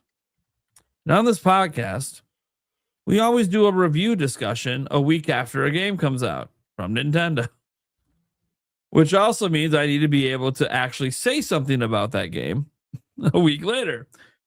So I am kind of pseudo doing reviews and now kind of playing games because we're going to be talking about it on the podcast. So now it's kind of become part of the job, I suppose, in some ways. So I would say there are definitely games I bought because we're going to be talking about them. But not all of them. I didn't get Kirby Air Riders at launch. I held fast on that I wasn't going to pick it up till this month. Yeah, you know, I would say I'm all right there. Then you see what is the quality over quantity, the big debate. Like beat 10 incredible games or beat 50 games and move on. I think a lot of that just depends on how quickly the games are to beat. Like if it's like Metroid Prime 4, you can be like, 10, 15 hours. Okay, you might be doing 30 games. It kind of just depends. But the problem is games are getting longer and longer. And if you look at like Crimson Desert and the stuff they're saying about the size of the world and everything, I might do that game is going to be like 1,000-hour game. It's giving me that vibe of being like 1,000-hour game. And I don't mean because it takes 1,000 hours to beat it. I mean, it's going to take me 1,000 hours to beat it. So like, okay, if I'm playing that it might just be one incredible game this year because there will be nothing else getting played most of my gaming time. So yeah, it's I would say personally, I'm actually going to lean more towards sample 50 and move on. And I'm saying that because that's one of the options he gave here. Is I don't know what I'm going to enjoy until I sample a wide variety of games. And that will usually lead me to the handful that I'm going to beat that year. But if I didn't do the sampling, I might not have found that handful. I don't always know everything I'm going to like. There are some games I'm now interested in from PAX West because I watched Stash play it and suggest it. Didn't even know that I would even be into that.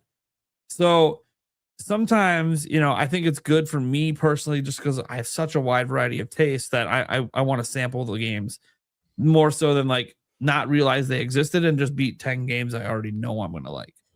But I'll tell you what would make me enjoy gaming more. Having more time to game. Yeah.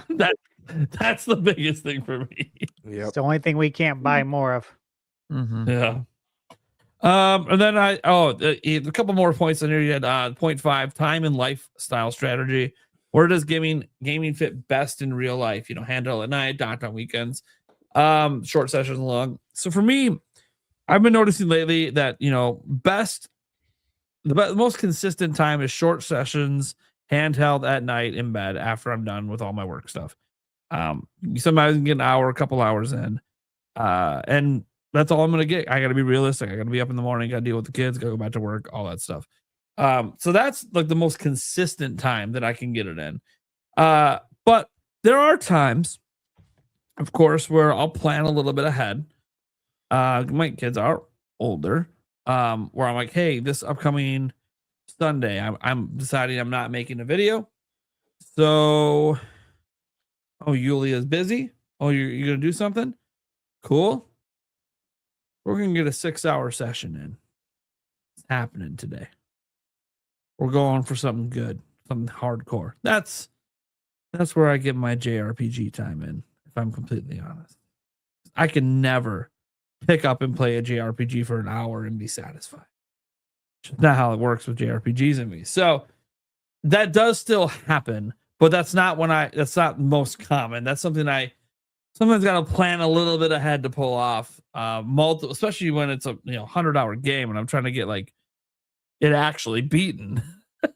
I got to plan like multiple weekends of this, but it definitely does happen. I told Yulia 2 things the other day. Here's what I need to decompress from everything that happened. I need 12 hours where everyone leaves me alone and I just sleep. Okay, that's it. I just nothing but sleep. Then I need the following 12 hours immediately after that, where everyone leaves me the fuck alone and I just play video games. I'm probably not going to get either one of these things, but I keep hoping because that would really help me decompress. That said, so yeah, handheld at night. I would say I wish I got to play my Switch 2 docked more. I really don't get to do it as often as I'd like. This is a nice TV behind me. I'd love to dock on it and play. That's where the long sessions come in, and I don't get the long sessions very often. Sometimes there's dot play where I'm live streaming the games, but I don't really count that. Then there's the personal 2026 gaming rule. It says each host shares one rule they want to follow this year. Some of the examples were don't buy a game unless I'm playing it immediately. That's a pretty good rule. Finish what I start. Okay. Unless it's not truly fun. Got to throw in the I ain't gonna finish a game I hate. No more than 2 active games at a time. Well, that's a good rule. 1 retro game per month. I'll beat 5 games from my backlog before buying anything new. That's like a challenge right there. That's the backlog challenge. Man, a rule that I'm actually going to follow or want to follow. I mean, it says want, not going to, I suppose. I'm gonna treat it as going to follow. I want to make a challenge for myself here. All right.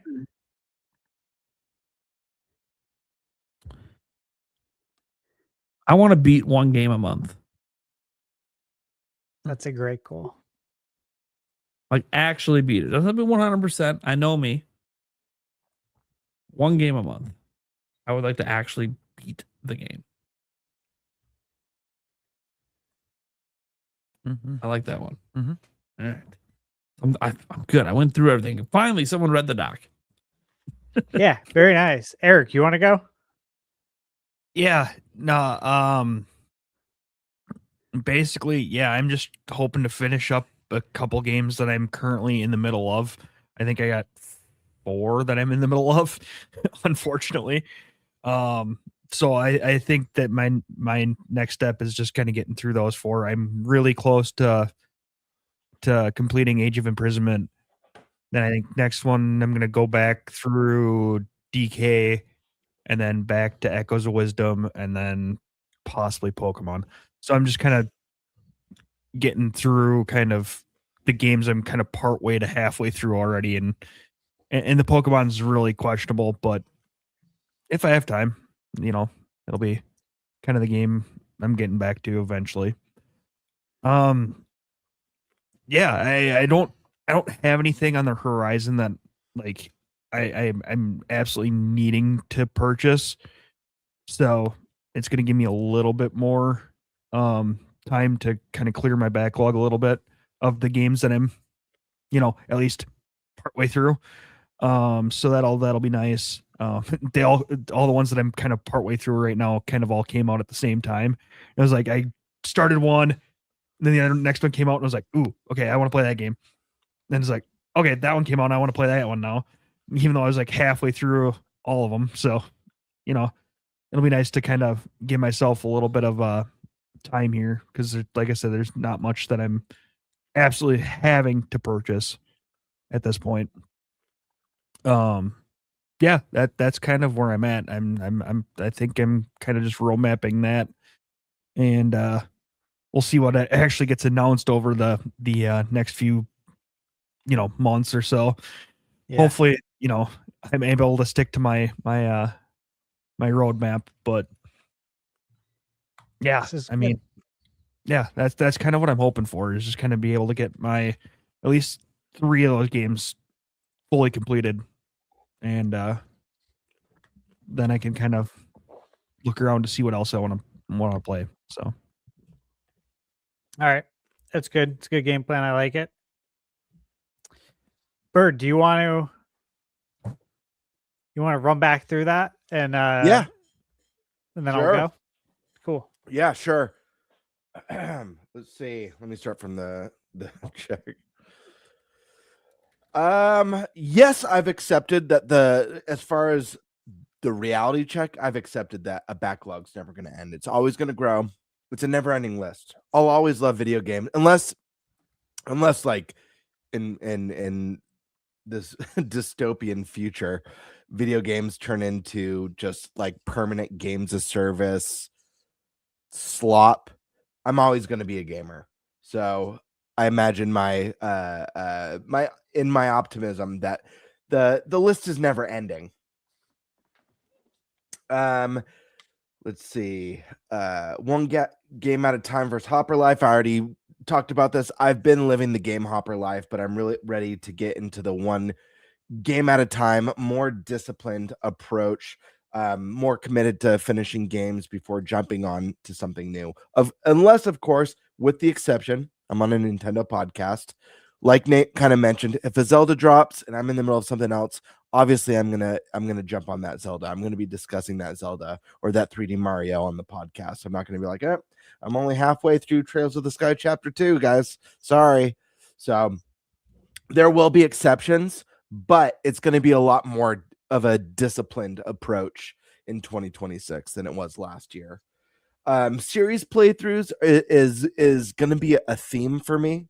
I have a feeling, just because there's a lot of great series that I either love but just haven't played every entry, or series that I've heard so much about, or they're right up my alley, or they've been recommended to me throughout the years that I've always wanted to get around to. They're kind of blind spots in my gaming history, like the Undertales, games like that and stuff. So there is going to be kind of a franchise marathon theme as well going on this year for me. You know what? We should follow up at the end of the year this year and say, I was thinking that too. Yeah, ask each other how we did. Did we fail? Did we completely? Well, we should probably hold each other accountable throughout the year. Yeah. So we can stay on track too. Yeah, I like that. Quality over quantity. This one I don't know how to answer this because incredible games are so subjective, and I really like indie. So people might consider like what's an incredible game. They might think of like your Zeldas, your God of Wars, your big juggernaut AAA titles. But a game like, I don't know, Sea of Stars, for me, that's an incredible must play. Yeah. So I don't know. And this is another one where we talk about like number scores. There are games that are maybe get review as a 7 that to me are an 8 or 9, or games that review at an 8 that are maybe a 9 or 10 for me. So, I mean, of course, everything that I'm going to prioritize is going to be stuff that I'm either passionate about or really, really want to play. So I guess 10 incredible games. But everything I play with the hope that it's going to be incredible. Anytime there's a sequel, I always hope the sequel's better. I never have the mentality it'll never be as good as the first. It's like I hope it's even better. Yeah. Yeah, I don't have that mentality ever. But I know there's a lot of people. Most people I think have that mentality, but I've never thought that way. Yeah. Time and lifestyle strategy. Let me see. Where does gaming fit best in real life? Handheld at night, docked weekends, short sessions versus long binges. Mine's docked nights when the kids are asleep. Yeah. And then weekends is mostly handheld play. But I think I just need to find that balance, especially with work. I think I've got to find that balance. But I think even if I could, an hour before bed, even handheld in bed, my wife, she falls asleep before me almost every night. So maybe I could start regularly doing that last hour, just chip away at something, because not everything I'm going to be playing is going to be, even though I love RPGs, they're not all 100+ hours. There are smaller RPGs. And then personal 2026 gaming role.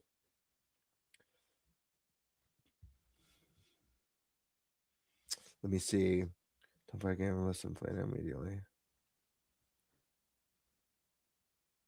Oof.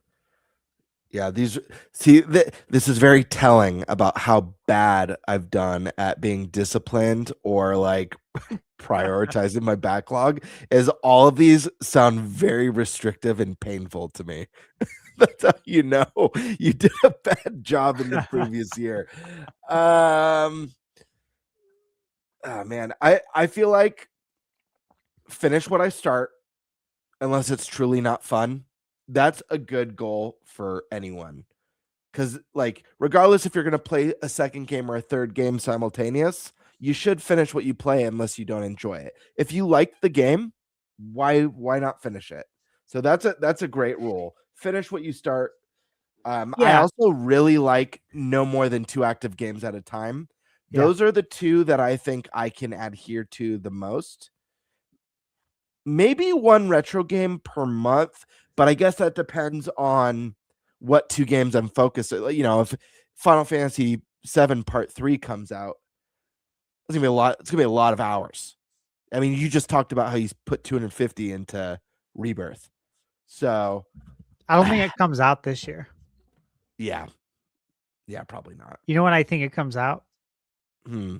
And I'm going to give a shout out to Roger's Base here.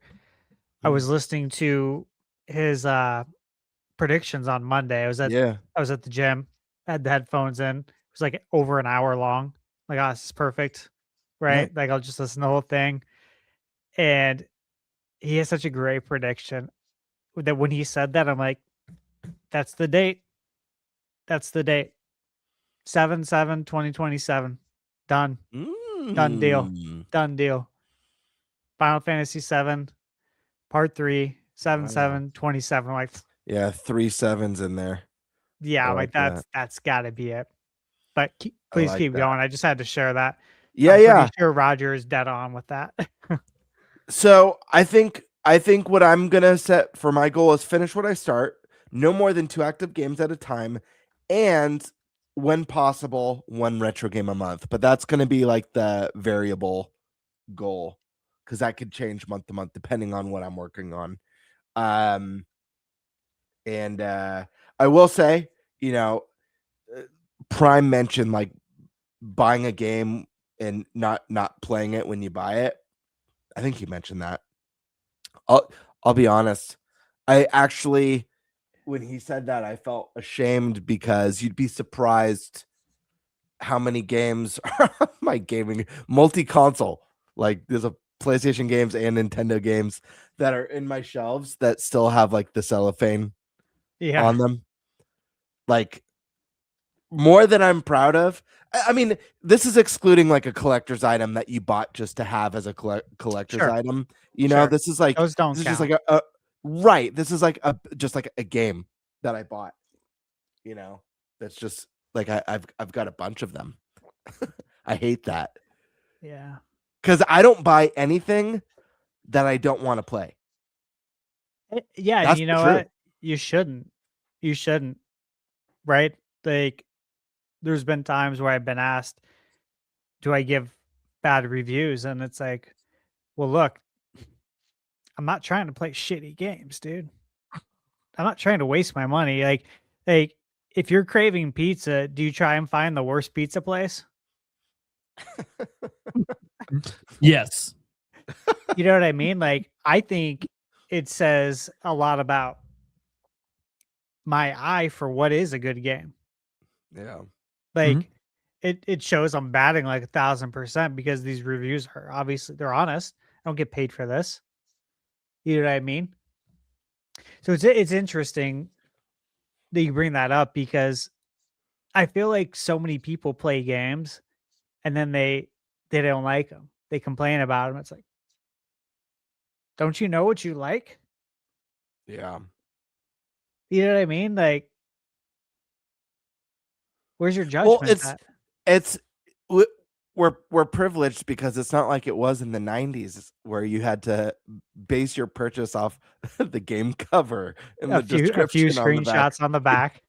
Like really cool concept art on the front that look it's like an 8-bit game, but it's got like the super detailed like hand-drawn cover art and you're like, oh, this cover art's sick. It's got a ripped wizard on it. Oh fuck! And like a maiden in the background with a loincloth, and you're like, this game looks sick. Dude, you know what one of the worst box arts was? I gotta find this. Hold on.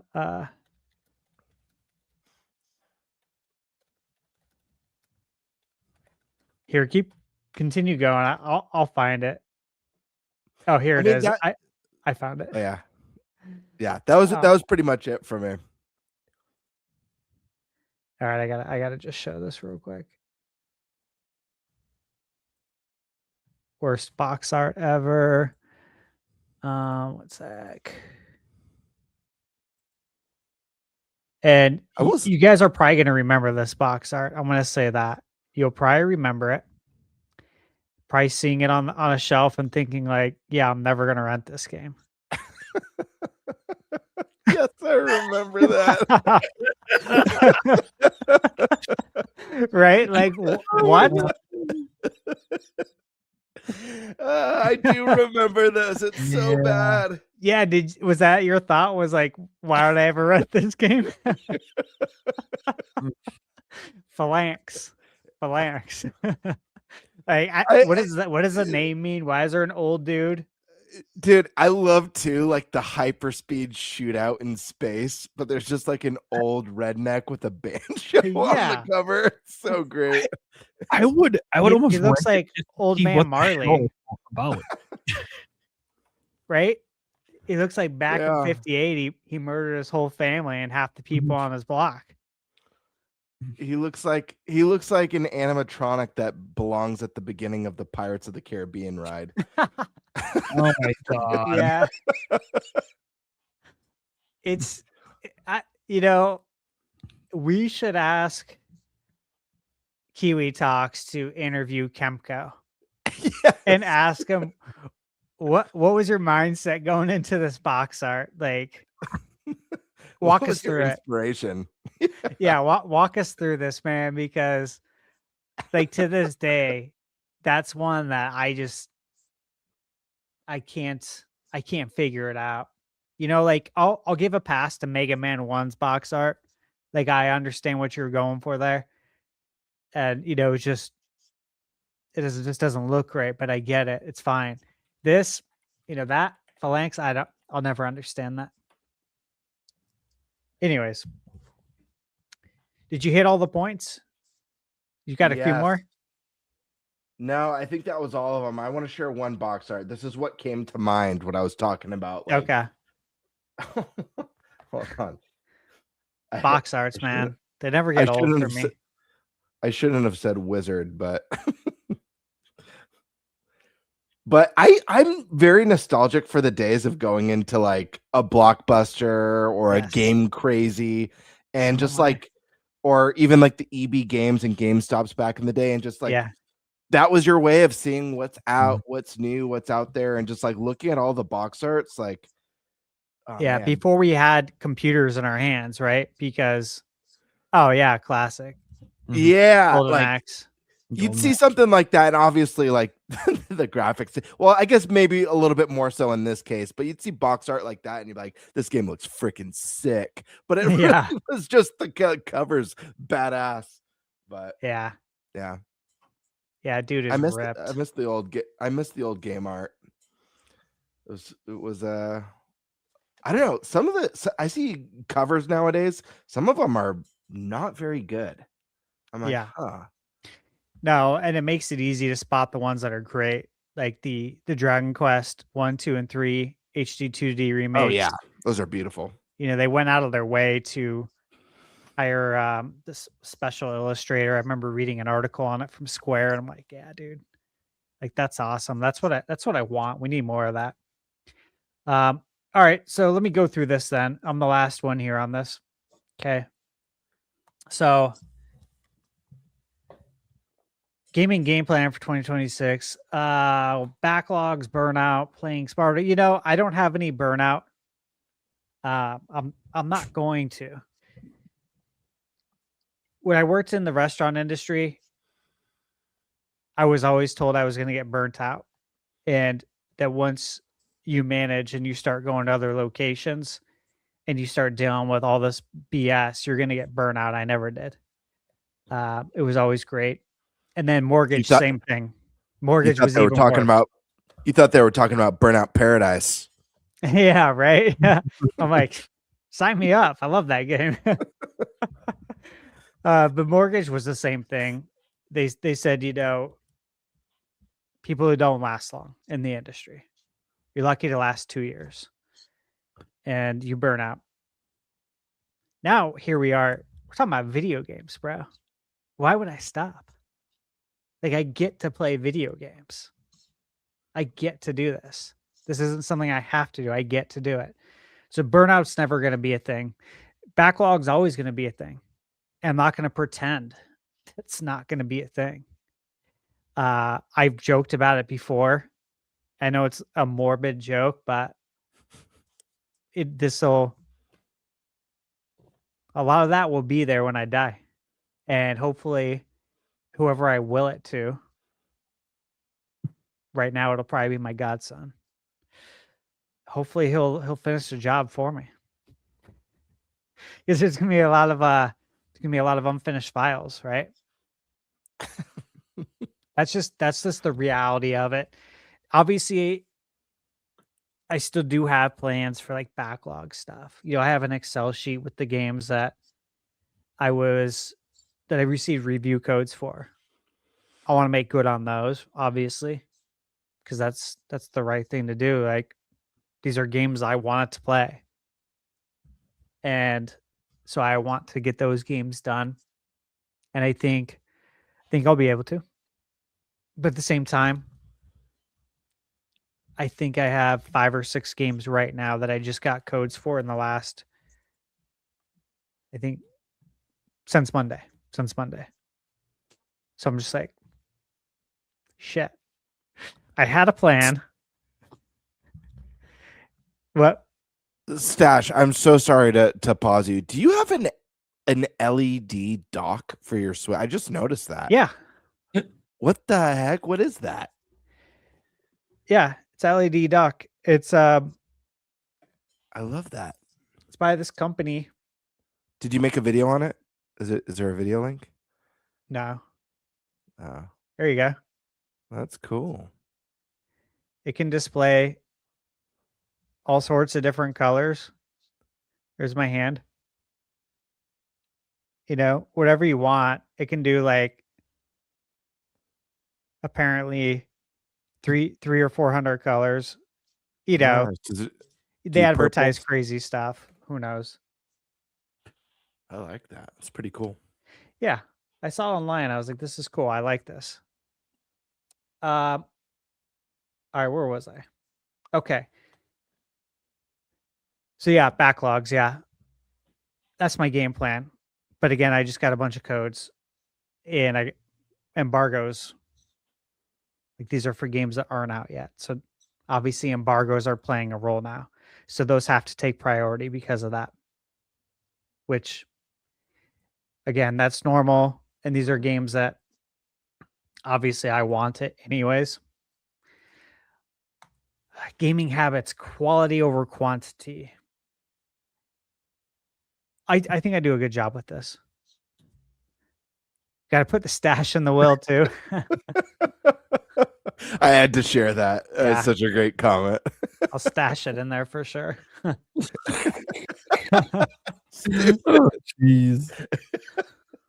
All right. So gaming habits, quality over quantity. Yeah. Look, guys, if you watch my most anticipated games of 2026, there's like 110 games in there. And then I talk about like some gaming anniversaries at the end and some things I expect. But the thing is that there's so many games that we don't know of yet. There's huge gaps in the release calendar. Like for example, this is a really big one. From March 31st, we're getting Edge of Memories. It's by Midgar Studio. Midgar, Final Fantasy VII. really high pedigree development studio as far as your staff there. Really excited for it. It comes out March 31st. Then we don't have a new game until Pragmata on April 24th. So 25 days go by with nothing. Obviously, that's not going to happen. Then we get Saros on April 30th. And then we don't have another game till May 27th. So you're telling me 28 days are going to go by? Obviously not. You know, like there's my point is that even with the games we have dated, there's massive, almost like month-long gaps with nothing. And you know that's all going to be filled in. So I'm not only talking about like quarter 3 and 4, the second half of the year. There's stuff like there's almost month-long gaps in March, April, and May with no games. So it's nuts. So when you talk about quality over quantity, yeah, everything I'm shooting for quality on every shot. I'm trying to make every shot out here. That's the point. Is that I'll play the games and I'll tell you if they're worth it. And if you're going to like it or not based on what these games are similar to, right? Like I always do in my reviews. So yeah, that's the plan. I do have a plan for the backlog. The reality is though that it's always going to be there. It's always going to be there looking at you.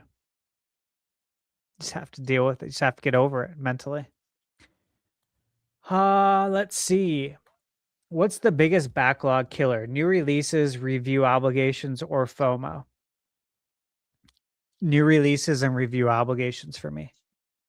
Because if it was FOMO, I would have played certain games already. But I haven't because of review obligations. And review obligations tied directly into, of course, new releases.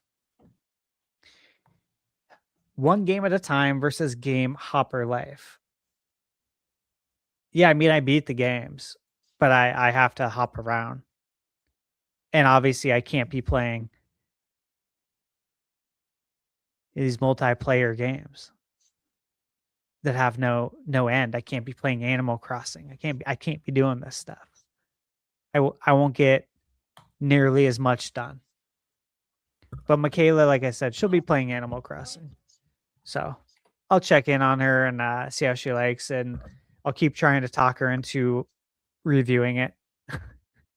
There's certain games she plays I don't have time for. I'm like, babe, I really need you to review these games on the channel. I'll walk you through the review process. We'll start doing this. I really want her to.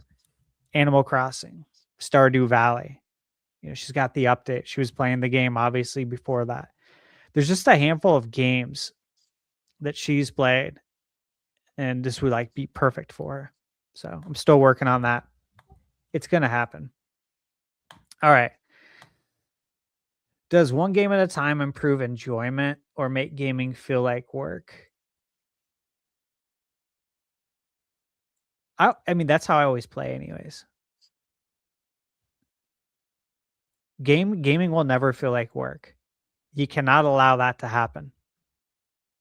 You just can't. As soon as that thought enters your head, you have to cut it off. Remind yourself that you get to do this. That's the biggest thing. I've been asked that a lot too. If my outlook's changed on gaming now that I'm doing this, and now that I have like review crunch. Because like again, I just got hit with a boatload of game review codes, and I know of a couple more coming. And I was hoping I would have gotten some of them earlier. I really was. And some I did. Most I didn't. And I'm like, here we go again. It's like December 4th all over again. There was a handful of games I was working on during that time frame. Like Metroid, Octopath, Kingdoms of the Dome, handful of other games. Yeah, it sounds like that happens a lot. I'm being sent a review code for an indie game. they let me know they'd be sending me a code. It comes out at the end of the month, but they also said that they don't have any codes to give right now. So just keep an eye out. Oh, Because there's some more. Huh? You have to let me know. Yeah, I'll let you know which game. I'm sure it's one that you're reviewing. It's on your video. might be. I watched your most anticipated videos. It's on there. The game. Okay. Is it this month? It's this month. Okay, I know what it is. Yeah, it's soon, right? Mhm. Yeah. Yeah, Okay. I know what it is. All right. Let's see. Series playthroughs. Look, I don't have time to do that as much as I'd love to. I will say this. I got a review code for Trails in the Sky. I'd got one when it came out, and I haven't been able to get to it. It's like eating away at me. I've played a little bit, but like I have a lot to go. And I want to be on that path so I can hit the trail when part 2 comes out, which obviously is coming out in the fall. So I want to be already on that path to hit that trail. So I have to beat the game at some point. If any of these gaps in the calendar actually pan out, that'd be a great time to do it. But I doubt that's going to happen. They're going to get filled in. Let's see. Obviously my goal is to review more games this year, which by default, that means I'm going to play and beat more games. And it's going to be really hard. But I really want to. And then time plus lifestyle strategy. Where does gaming fit best to all the time? I mean, as much as I can. You guys all know that it's a lot of work, though, running your own channel. And then the amount of hours you have to put into the game. And then trying to summarize sometimes 100-hour experience into a video that is spoiler-free, respectful of the viewer, doesn't waste their time, tells them enough to know if they're going to want to buy it or not and to get excited for it. But it also can't be too long because of the attention span of people today. Because there's plenty of times I'll be writing a review and I want to talk about more, but I'm like, I can't because if I do, people will get scared. They'll see how long it is. If it's 14 or 15 minutes versus like 10 or 11, people are like, all right, I can do 10. They'll see 14 or 15. I can't do that. I can't do 15. I'm out. I'm sorry. I got to find a shorter review. Like literally that's how it works. And they'll scroll on by. So it's tough. That's a tough one.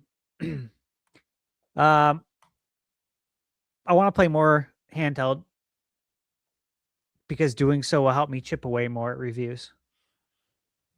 And I got the Steam Deck that came in today. So I got to get that all set up.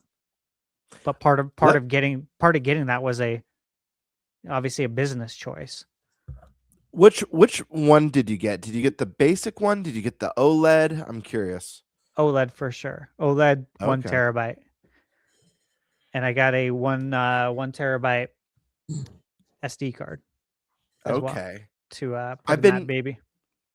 So my buddy, Colinius Maximus, who was on the podcast last week, he got a Steam Deck when it was brand new. I've played a little bit of it at his place. I liked it, but it's a little bit I don't know. It doesn't feel as good in the hands as Switch or Switch 2 to me because it's a bit bulkier.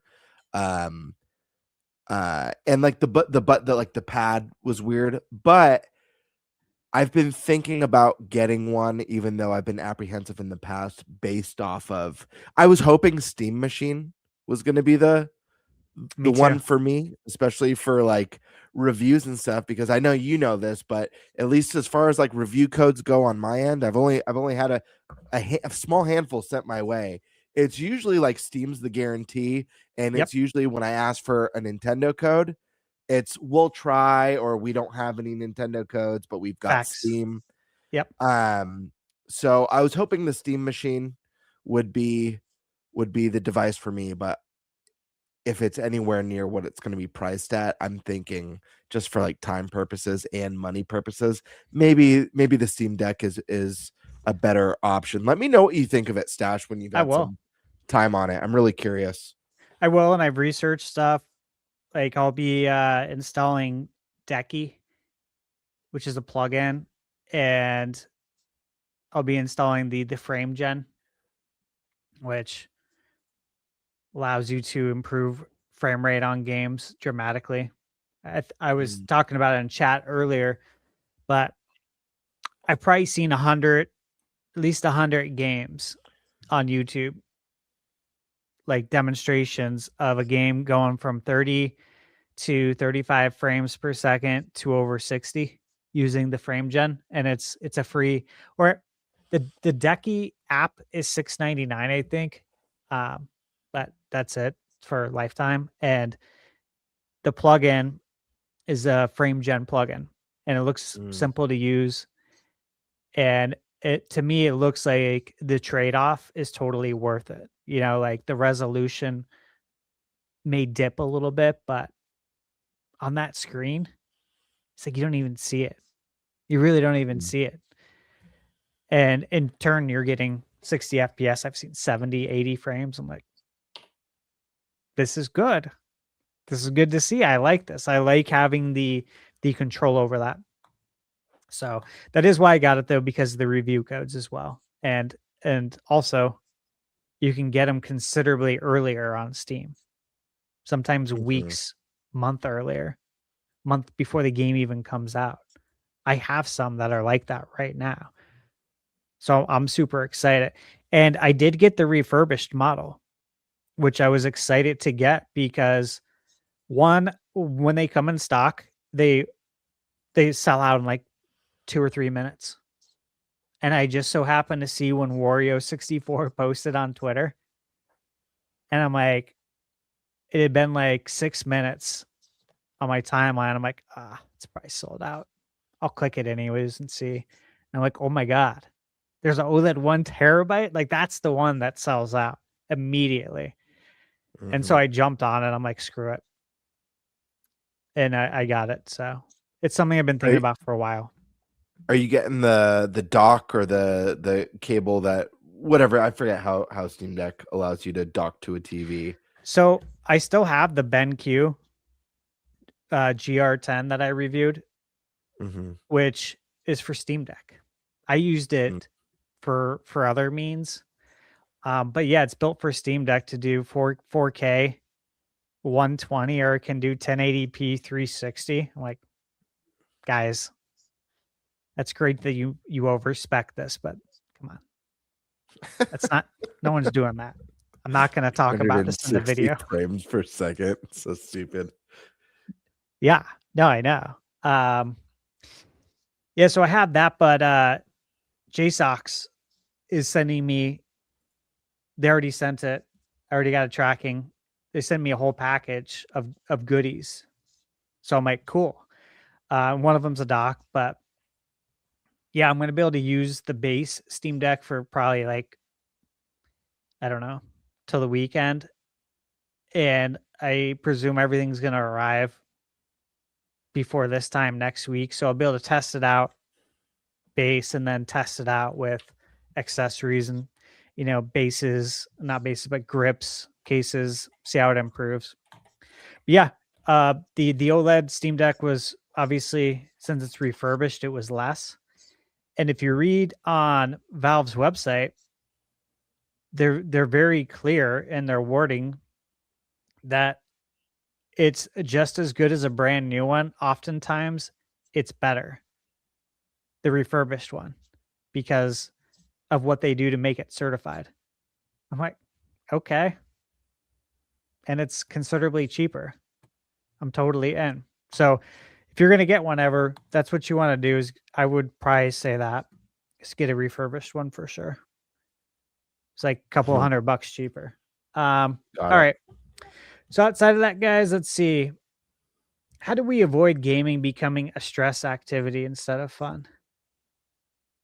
Yeah, I don't think that's ever going to happen.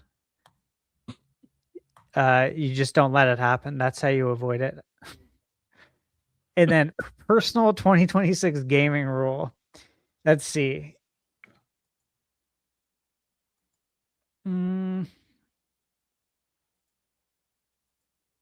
I like the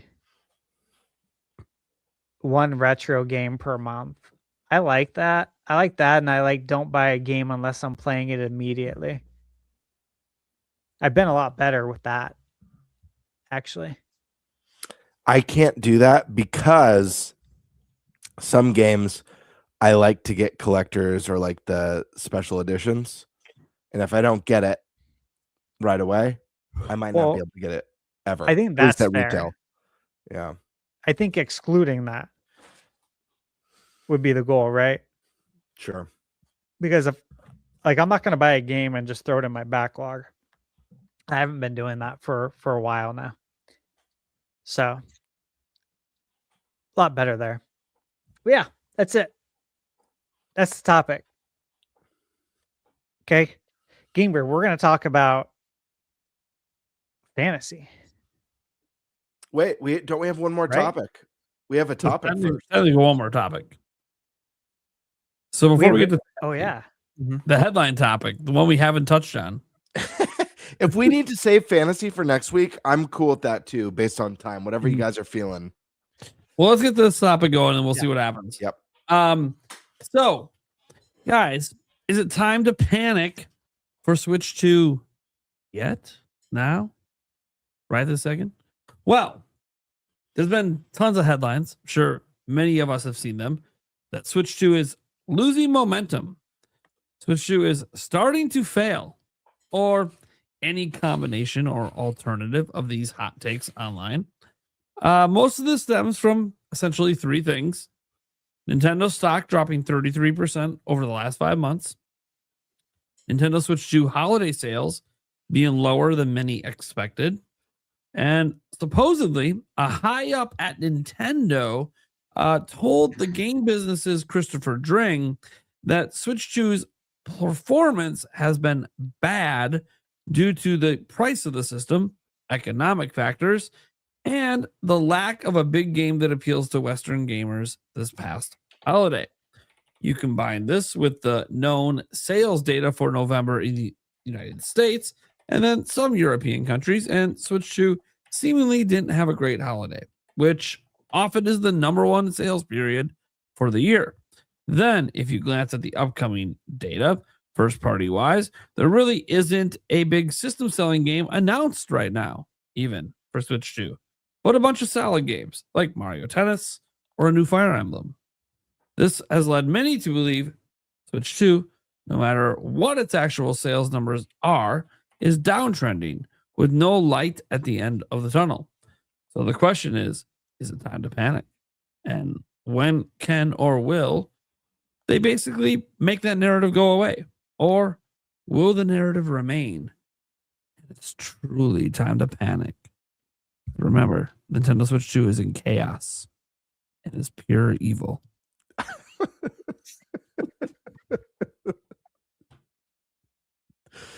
All right, Eric, are you panicking? No. It's we're what, 6 months in?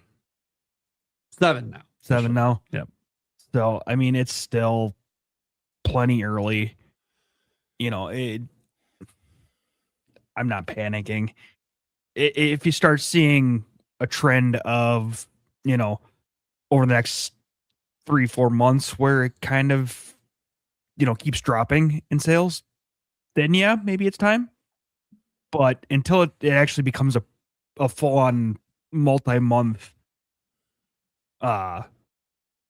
trend, then there's no reason to panic.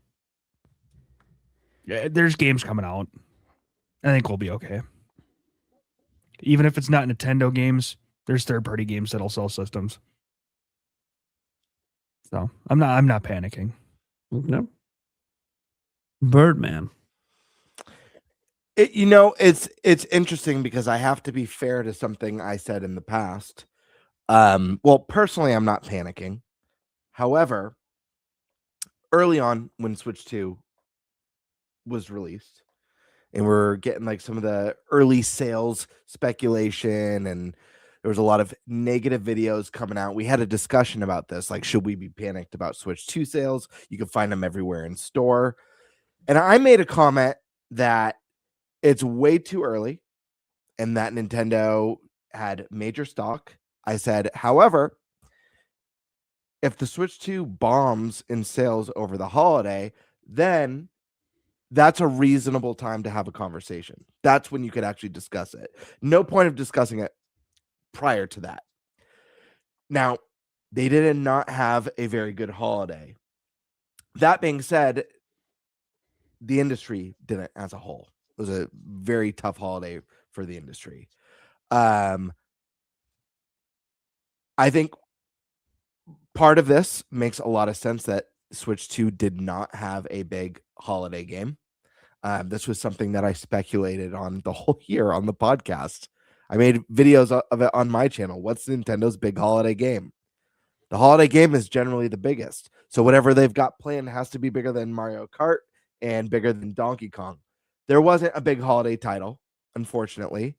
And I do think that hurts console sales because I think what happened is, and I'm not an expert on this, guys, by the way, so I just, I'm going on gut and feelings, but I feel like Nintendo launched their system with a killer app, Mario Kart, with the soon promised Donkey Kong Bonanza shortly after. 2 huge games. And they provided so much stock to ensure that there would be no droughts and everyone who wanted one would get one. I think all the early adopters showed up from the get-go out the gate. What they missed out on, excluding any of the video game industry hardships and the economy, I think what they missed out on is people who aren't those day one early adopters, the big game, the big holiday game, to draw in the people who maybe, need more than just Mario Kart and DK. But I'm not worried. I think I've said this a million times on the pod already. A console lives and dies by its software. I think if Nintendo can keep up the momentum as well as have those at least one big juggernaut release a year, they're going to be in good shape. They have to keep up the momentum, though.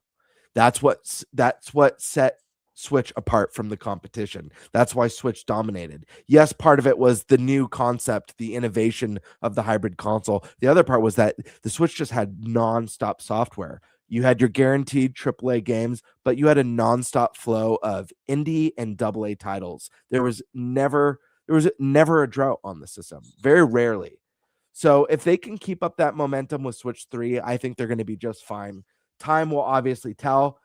The fact of the matter is that it's still the fastest selling console of all time right now. The fact of the matter is they still had to raise their projections compared to their first projections for sales. I don't know if they're going to hit that 19 million. I'm not sure what the speculation of where we're at is, if Paul's updated that.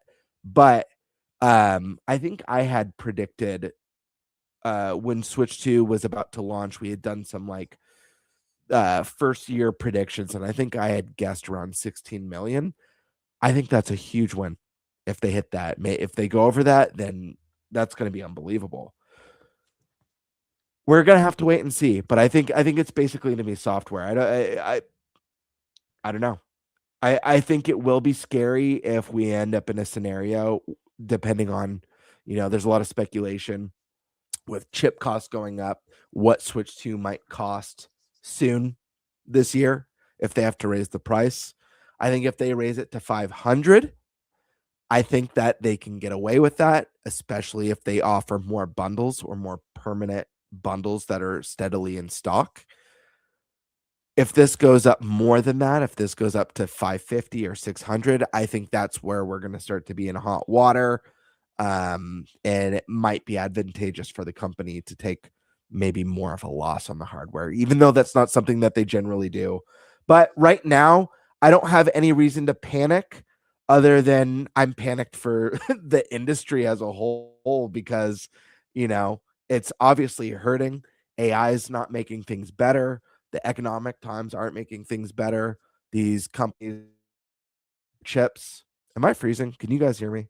Mhm. Sorry, my internet. Yeah, is hear like you. But your bugging video's out. freezing a little bit. It's not terrible. You're good. As I say that, and I'm he's good. frozen. Okay. Oh, wait. I'm good. Yeah. But yeah, so I think it's just scary times for the industry. I'm worried to see how rough it gets in 2026. That goes for everyone, not Nintendo. That includes Nintendo, Sony, and Xbox. But I feel good about the Switch too. I think their first 6 months on the market was really strong. I think they had a steady flow of releases, more than I've ever seen for any console in its first 6 months. It was wild. There was something every month. So again, we do have a list of games that we know are coming from Nintendo to Switch 2 soon. None of them are that massive juggernaut title, although I would argue that Fire Emblem is one of those, and it is a series that's getting bigger and bigger and more popular. But we're what, a month away from the next Nintendo Direct. There's a lot of surprises in store.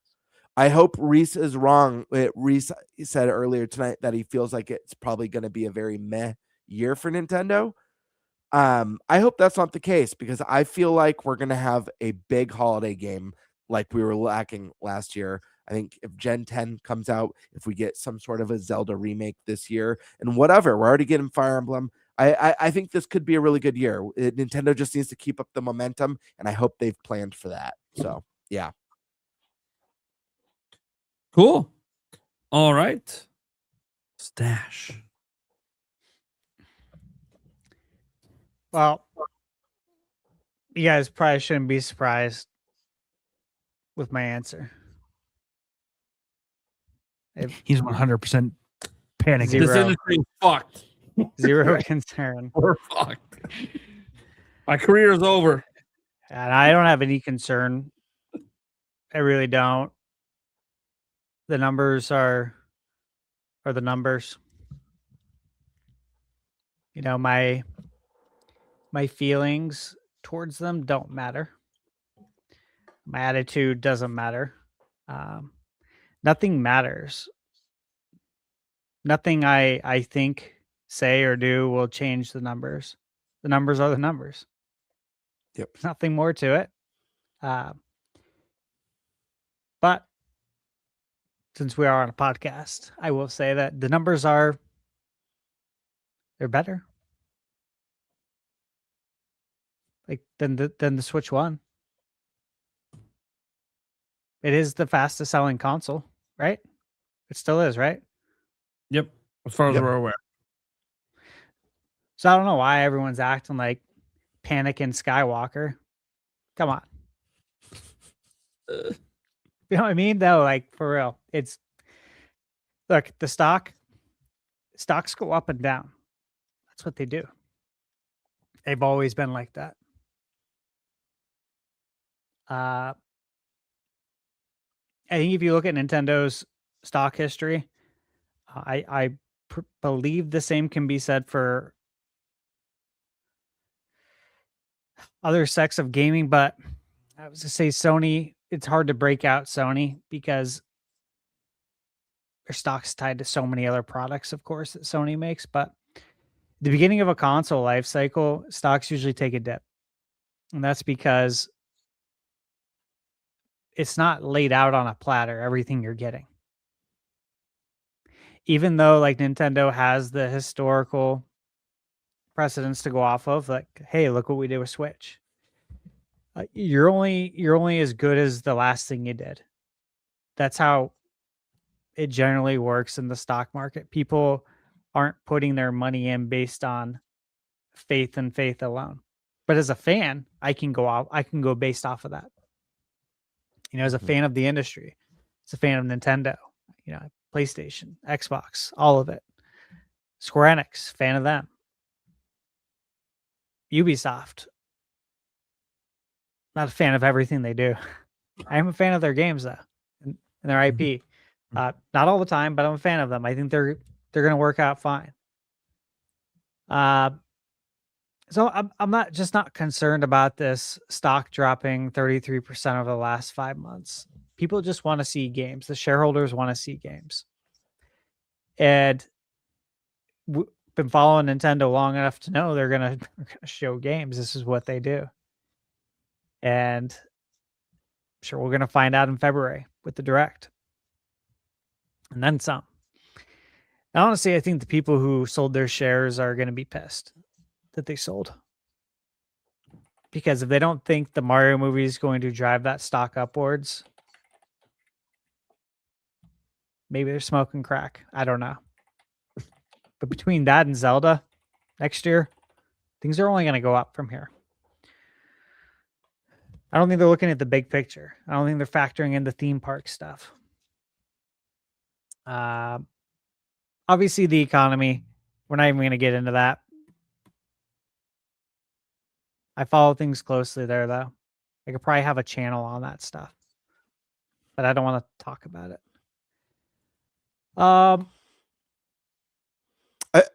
Stash, I feel like, I'm sure you'll agree with this too. I feel like the fact that Nintendo's broadened its IP, not just as video games, into entertainment through the theme parks and the movies. We got a Mario movie coming out. We've got a Zelda movie coming out. We're hearing reports that Nintendo's really doubling down on the movie and TV stuff and has big plans to bring more IP.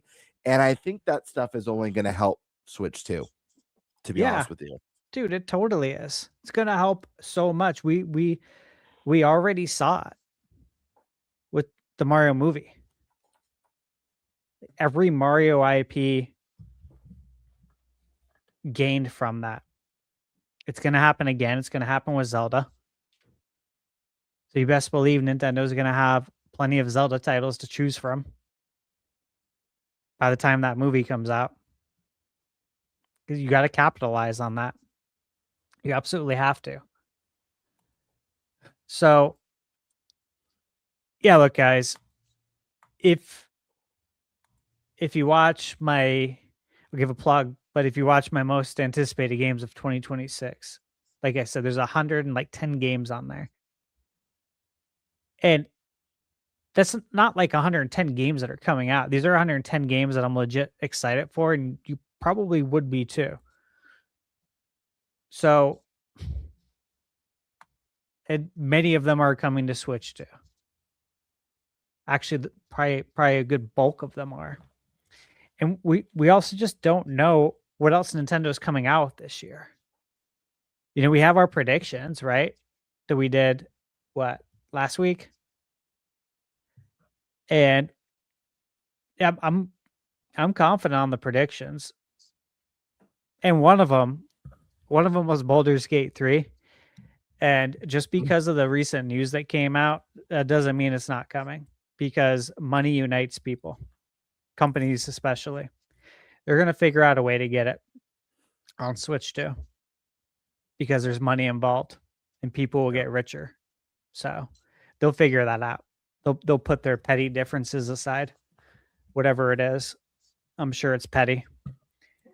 So yeah, again, there's more games than I have enough time to play coming to Switch 2. I don't know what's not to like about that. I really don't. Because I've been on the other side of that. Right? Nintendo 64 era. Just staring at your watch, staring at the calendar, waiting for games to come out, waiting for something new to hit the shelf at Blockbuster. That happens so many times, even GameCube era. So many times you just go through these massive droughts of no games from Nintendo, crappy third-party games.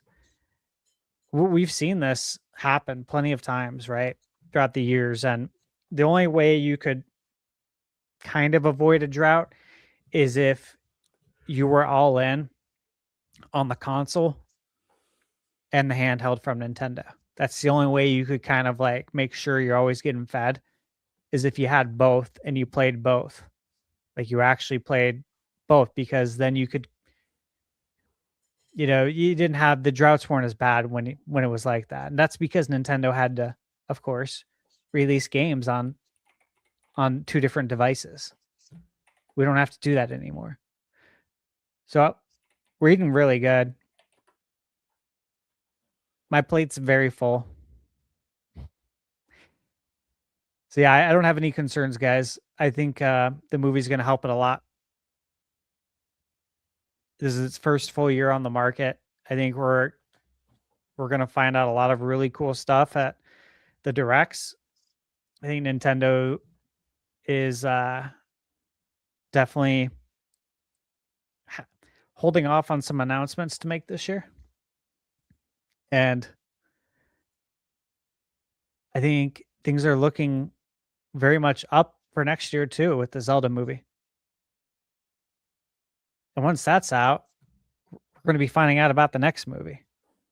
We might know about the next movie. Like we might know this time next year that the movie after Zelda is going to be Donkey Kong. Right? We're probably going to know other movies or shows by then. So yeah, that's my answer. Okay. Well, I don't think anyone's going to be too surprised by my take, although there's a caveat to it that I'm going to add that might fit some people that are concerned. So overall, no, I'm not concerned with anything going on with Switch 2 at this exact moment. Yeah, there's all the economic factors on why it didn't have a fantastic holiday, but let's just be completely honest.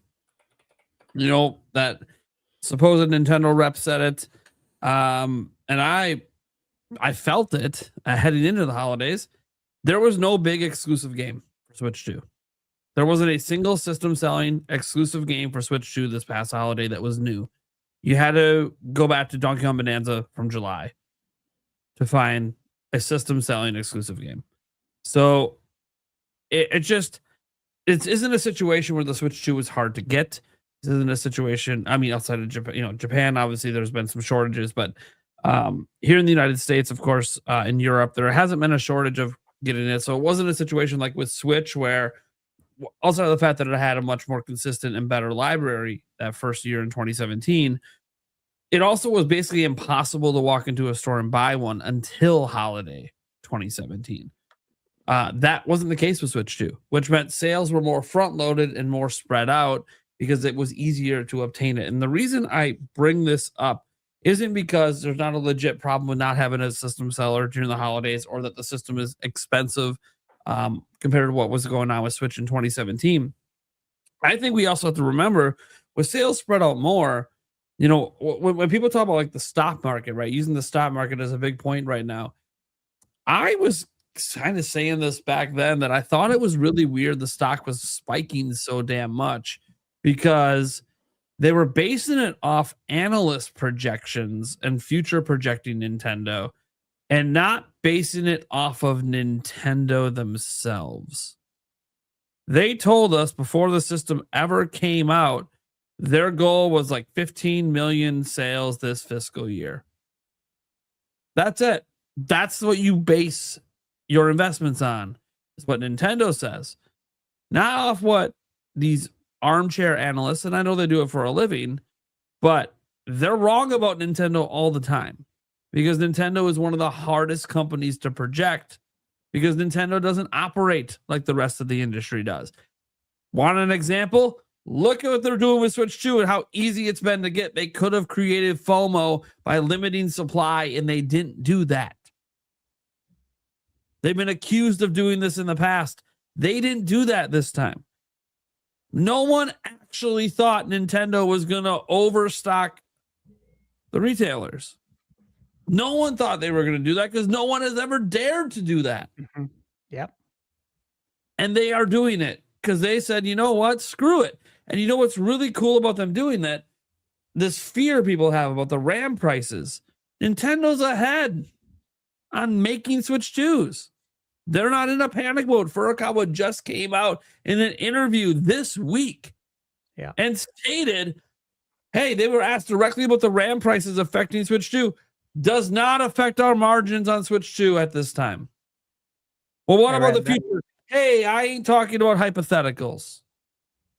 At this exact moment, the RAM stuff hasn't impacted Nintendo. There could be many reasons for that. One, pushing the manufacturing as high as they could possibly go when the RAM prices were cheapest.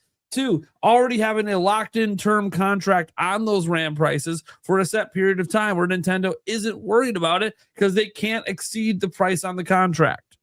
The only thing they have to worry about, if that's the case, is shortages, them not being able to meet your full order, but by staying constantly ahead on production, that might not actually end up being a problem. And then obviously Nintendo would hope by the end of that current contract that maybe the prices have come back down and are under control. But even setting all that aside, that's just Nintendo always thinking 10 steps ahead, because Nintendo always thinks long-term, not short-term. They've said this publicly many a time.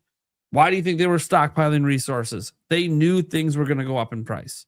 They were protecting themselves against that. And then once that all runs out, hoping that, hey, prices have come back down. Now, setting that aside, I've said this in a tweet. I've said this in videos. I don't know how you can be the fastest selling console of all time and be failing.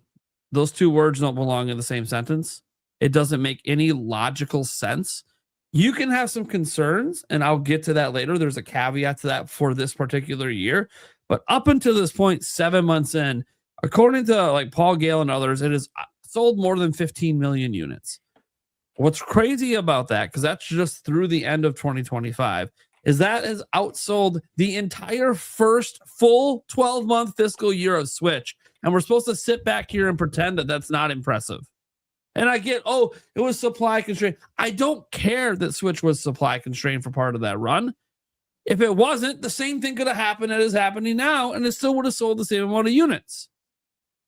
Because once it's not supply constrained, that gets rid of the FOMO factor that makes some people make those purchases. So you might just end up right back where you currently are. And regardless of any of that, the fact remains, not a single home console, handheld console, anything has ever sold this quickly, ever, period. Is that going to slow down at some point? Probably. Will it fall behind PS4, PS5, and Switch at some point? Probably. Although for Switch, it's got like a 7 million console lead right now. It's a little insane. I don't know that it's gonna fall behind Switch, at least probably until we get to maybe 2020 level year comparison, like 3 years in, when it got a huge spike from COVID. That might be a time that Switch kind of shoots ahead of it. And I say all this because Nintendo has gotten these like really massive sales without a system selling game released since July of last year. It's been a bit of a gap now since they've dropped a system seller, and yet it's still maintaining that pace, even through a crappy holiday where the whole industry was down. So it's hard to ever say there's any failure here or Nintendo's panicking when they increased their projections to 19 million because they were wrong about 15 million. That's a sign that the console is actually more successful than Nintendo thought it was going to be. Not less. We're supposed to panic because analysts were wrong. Well, how about Nintendo being like, motherfucker, we did 15 million before we even got to 2026. Nintendo didn't expect that. They didn't project that. They had to alter their projections because they were selling more units, not less. So it's really hard to be panicking in a situation like that. Now, there is a caveat. And the caveat is, well, that's what's already happened. What about this year? It was a bad sales season for everyone. Okay, fine. But what if the bad sales season doesn't stop at the holidays? It keeps going. Okay, the fourth quarter can make excuses for these first 3 months, right? Because, hey, the fourth quarter for Nintendo's fiscal year is always their least selling quarter for games and consoles. It's the period, the first 3 months right after Christmas. Okay, yeah. People will make an excuse, obviously, to dismiss potentially low sales this quarter. Let's say it's at 16.5 million now. we end at 17.5 for the fiscal year, which would mean only 1 million units sold over 3 months. That would be not great, but you can write it off as that. What about the second, the first quarter of the next fiscal year, the second quarter, the rest of 2026? And that is where I throw the caveat out there that, yeah, we need some big games announced. We need some big games announced to maintain any momentum there currently is. Because I don't think that if you leave February and let's say Gen 10 isn't announced, or even it not being exclusive, I think would be a blow to Switch 2. I think Nintendo needs that to be an exclusive Switch 2 title. But we don't even know if it's an exclusive because there's some of that leak out there showed they had worked at one point on it on Switch, on the original Switch. So we can't even guarantee right now that Gen 10's exclusive. And right now, what's the biggest exclusive game they have announced? Well, the game that's probably going to sell the most is Mario Tennis. Might sell 4 or 5 million.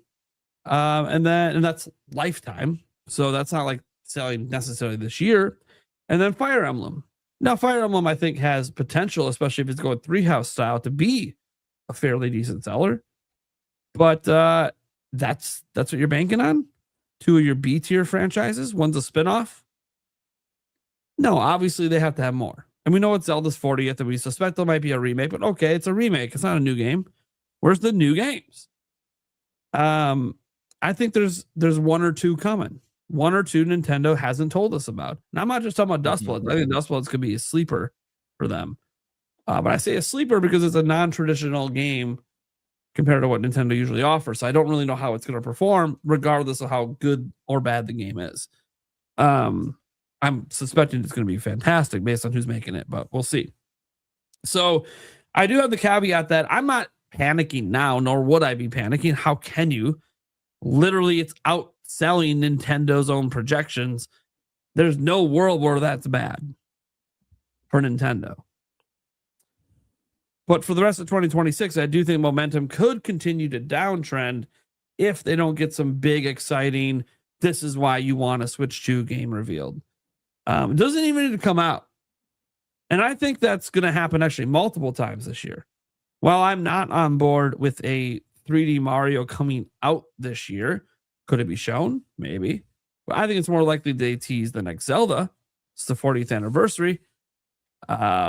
It's probably coming out in 2028. And they always tease Zelda a couple years early. What a great way to let people know, hey, here's this game we couldn't do on Switch. And look at how amazing this looks on Switch 2. Even just the promise would get people to feel confident in spending $450 on a system in 2026. And that's just that game. That's future projecting. They still obviously need some big ones for this year. So whether it's, some people always bring up Monolith Soft, but like they don't make system selling games. They just make really, really, really, really, really fucking good games. They don't tend to be system selling level. So you got to get some system seller out, whether it's Smash. Think about how huge a brand new Smash game could be. However, Smash could run the risk, like the Mario Kart World did, of the last one was so peak. This one might not be as good. The risk you run following up what is considered the peak of the franchise. So that could be a thing too. People are going to think that too after Mario Kart World. I think there's potential for games that haven't been system sellers to move the needle with Switch 2. An example of that is Monolith's next game, because this is a company that makes, not only do they make some of the best, if not best, stories on Nintendo hardware, like this is a team that's so talented, helped work on Mario Kart, helped work on the Zelda games, and thinking about what they could do with more power, what type of RPG they could build, whether it's a new Xeno game, whether it's a brand new IP, whether it's a Zelda spinoff, something that's been rumored on and off multiple times. I think this is a company that has potential now that they have more horsepower to really wow people and probably generate excitement that was never really there for previous titles that they've released. That's just me though. I mean, I'm not saying it's a guaranteed slam dunk. I just feel like the potential is there for them to have just a hit unlike anything they've had before. Yeah, and that's the thing. Like, there just has to be something, and I think it has to come as soon as the February Direct that I presume is happening. We have to see that big something that just makes people go, "Oh yeah, next generation Nintendo's arrived. It's coming. I see the vision now. I see what we couldn't get before." And to be fair, PlayStation 5 and Xbox have kind of struggled trying to get a game out that does that because everything feels just so samey to PS4 Pro. It doesn't feel like games took that leap. There's some examples out there, that you could think of that, okay, maybe that's a leap, but then you play the prior one on, PS4 and you're like, okay, well, I mean, this one's also kind of just as good. So I do think that, Nintendo's in that prove it ground. It's like a prove it year. Like, hey, whether the games come out or not, you need to prove it by showing them. Because we need to see why Nintendo themselves wanted a more powerful Switch 2. And I don't think we've gotten that game yet. And I don't even know if the game's been revealed yet. And I actually think Fire Emblem Fortune's Weave looks like a game that so far, they needed Switch 2 for. But again, I just don't think Fire Emblem's ever been a needle mover. And I would love for it to become a needle mover, like, game we're talking about. Hey, even IPs that are, maybe this is the year they get the chance for that. And I'm very curious as well if big third-party games, the big AAA ones coming, are going to make any dents as well into expanding the audience. Because Nintendo really, it looks like to me, based on what I've heard and what we have already announced, the Nintendo Switch 2 is getting more big AAA third-party support than Nintendo has seen maybe since the Super Nintendo. And I'm really curious if that's going to start to be a needle mover the way it is for Sony, where third-party games start to actually be selling points for a Switch 2 rather than just it's additive because you already buy it for Nintendo. And that's something that Nintendo, I don't think, has truly had outside of a couple examples like Monster Hunter Rise, where there's been really any impact on Nintendo sales. It's been a long time. So that's a factor that could come into play. I think that's a great point. The other factor is if Nintendo holds at the price while everyone else keeps going up in price, suddenly Nintendo also just looks like the budget option by default because everyone else is going astronomically high. So there's that as well. So there are some factors that could work in Nintendo's favor without them really changing a whole lot about anything they're doing. But I don't think they need to change a whole lot. I think it's a prove it year because they decided to go a bit lighter in the first 6 months, figuring DK and Mario Kart could kind of carry, and they probably hoped that Metroid Prime 4 might have been a bigger hit than it ended up becoming. But again, that was a cross-gen game, so we need that exclusive stuff, and I think it's coming.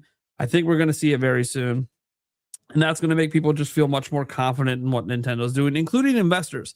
And I want to know things about investor bullshit.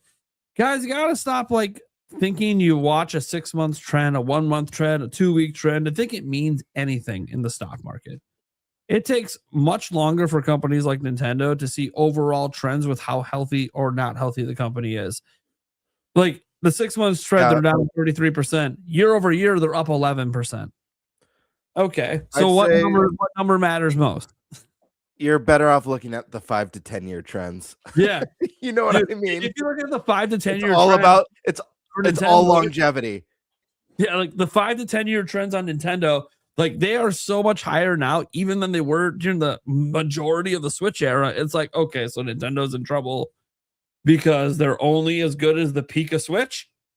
Wait a second. Is that what you're trying to tell me? They're in trouble because right now, at the beginning of the Switch 2 generation, their valuation is around the absolute peak of Nintendo Switch.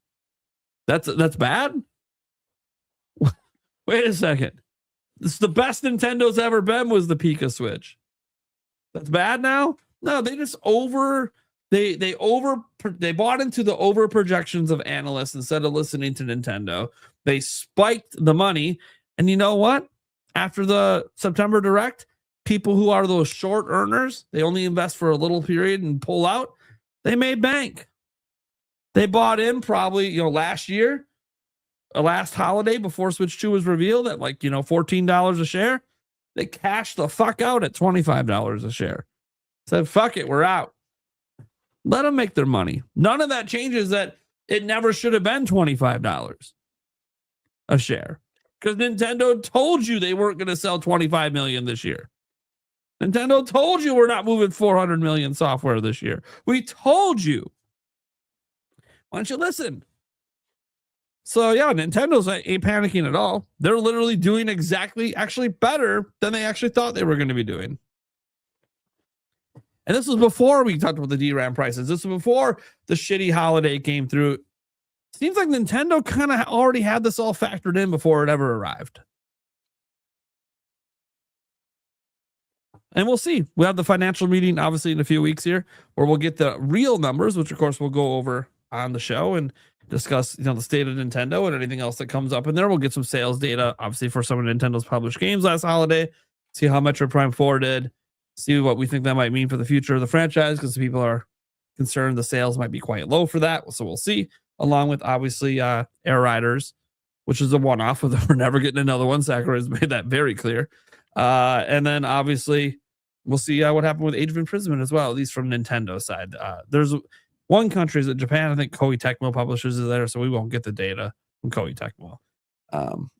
Not Koei Tecmo. Yeah, Koei Tecmo. That is correct. Jeez, every time I think Koei Tecmo, I think I'm wrong because I keep thinking of Tecmo Super Bowl. And I'm like, wait a second. They didn't make this game. Anyways, so yeah, I'm not actually worried about it, that much. It's like Jason Jenkins just kind of threw out there quick here with a super chat. Nintendo's 5-year is up only 2%. Hold the line. It's like, yeah, Nintendo's in a very healthy place. They're very consistent, and they've been very consistent. There's no reason to panic. Everyone's like acting like it's a Wii U situation. I'm like, dude, it already outsold Wii U in 6 months. What are we like? Can we not act like nobody's buying Switch 2? Can we just pretend that's literally not a thing? And you're gonna see it when the software sales get updated. It'll outsell GameCube this year as well. Yeah. Like I guarantee. Yeah. I understand people want a future project. What's it gonna be long haul? None of us know. We haven't even seen the game lineup. It hasn't even been out for a year yet. And we're worrying about, this sales projection means it's gonna sell. What sales projection? Is sold faster than anything ever. What projection are you looking at? If it keeps that pace, it's going to beat the PS2. It's probably not going to keep that pace realistically. That's why I said, hey, if we want to look at it, the sales are downtrending, even though it does look like December was the second best-selling month for the console in history, despite it being such a bad sales period. Well, it's second only to launch month, is what the early data is indicating. So that's a downtrend, apparently. Trending upwards in sales is now a downtrend in sales. I don't know about basic math, but I guess I'm not smarter than a 5th grader when I look at that chart. I don't know what we're talking about. This is so stupid. But after the February Direct, if Nintendo doesn't bring the goods, I can understand maybe being a little concerned that they're way too reliant on Switch 2 editions and their B-tier franchises.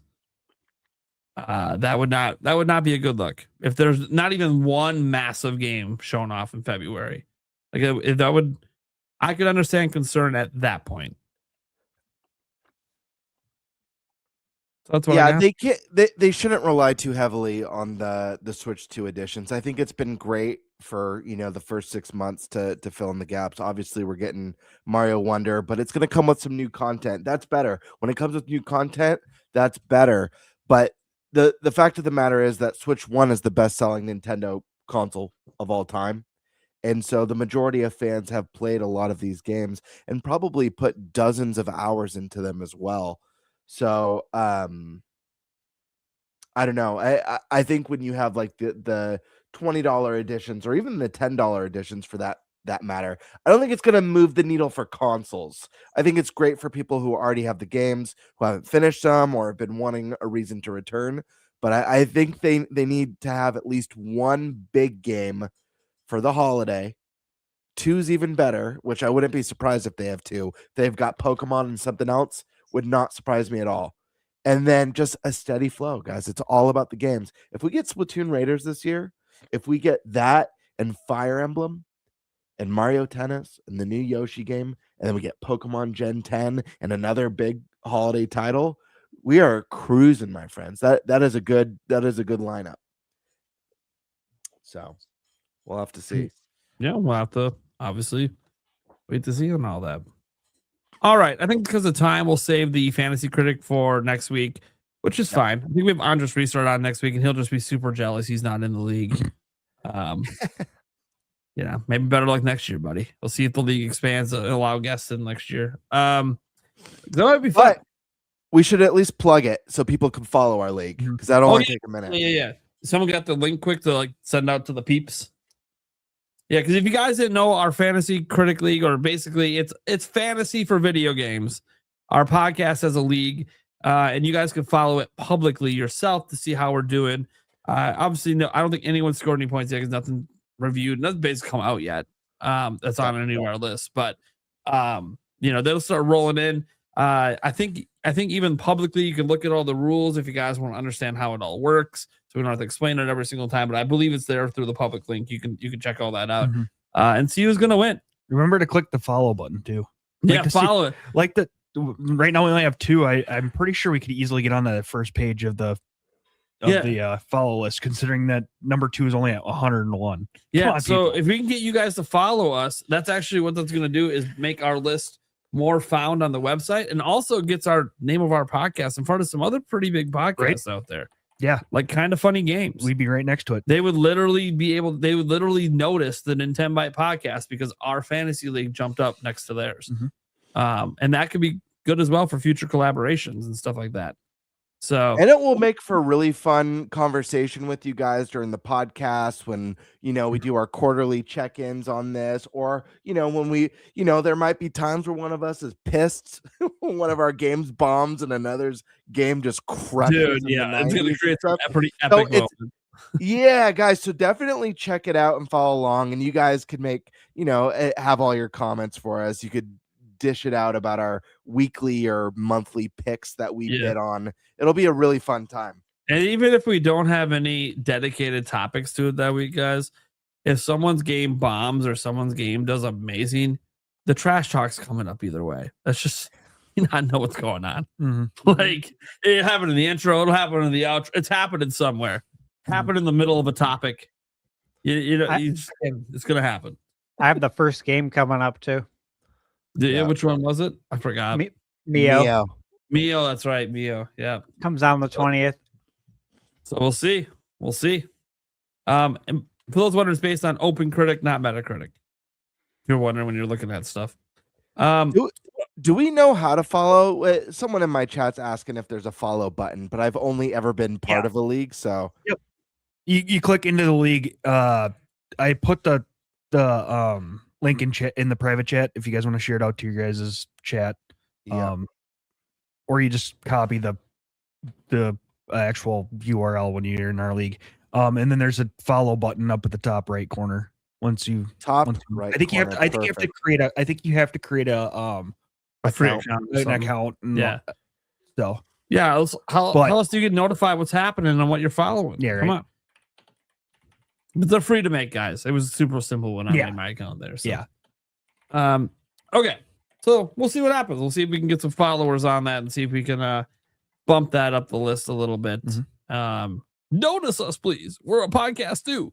I mean, did we become the number 1 most followed? To get onto the first page, we only need 19 followers. So yeah, we can do that. Let's just promote it. Yeah, I'll be mentioning it on my upcoming videos. So I have it linked in our clips channel. I'll be mentioning it every time I get a dominating victory. Oh, so speaking of videos, that sucks that you won't mention it at all then, huh? You're funny about that. What he's basically saying is every game on my list is apparently going to suck really bad. So think about look at my list and see the games and think about what Stash is inferring here. That every single one of those games is going to be bad. That's not. I don't know, man. It's I don't know. It's just fun trash talk. Gotta love it. I'm just throwing it right back because what he's really doing is I mean, insulting the game. He ain't insulting me. Yeah. I mean, No, it you is said massive wins. yes, massive wins, meaning game scoring in the 90s, baby. That's what I'm talking about. Some fat point gains coming my way. 2?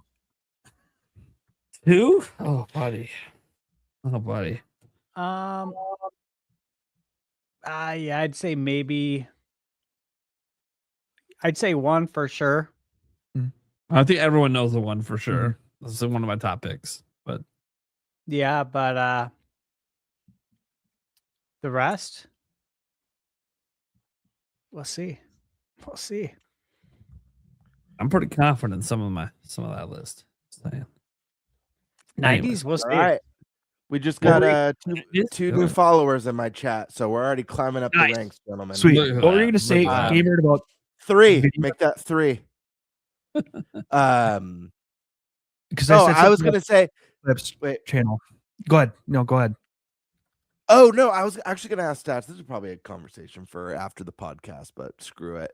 Stash, you have B-roll of the podcast when you shout out the podcast at the end of every episode. I was going to ask you, if you don't mind, if maybe I could use that same B-roll to shout out our podcast at the end of my videos as well.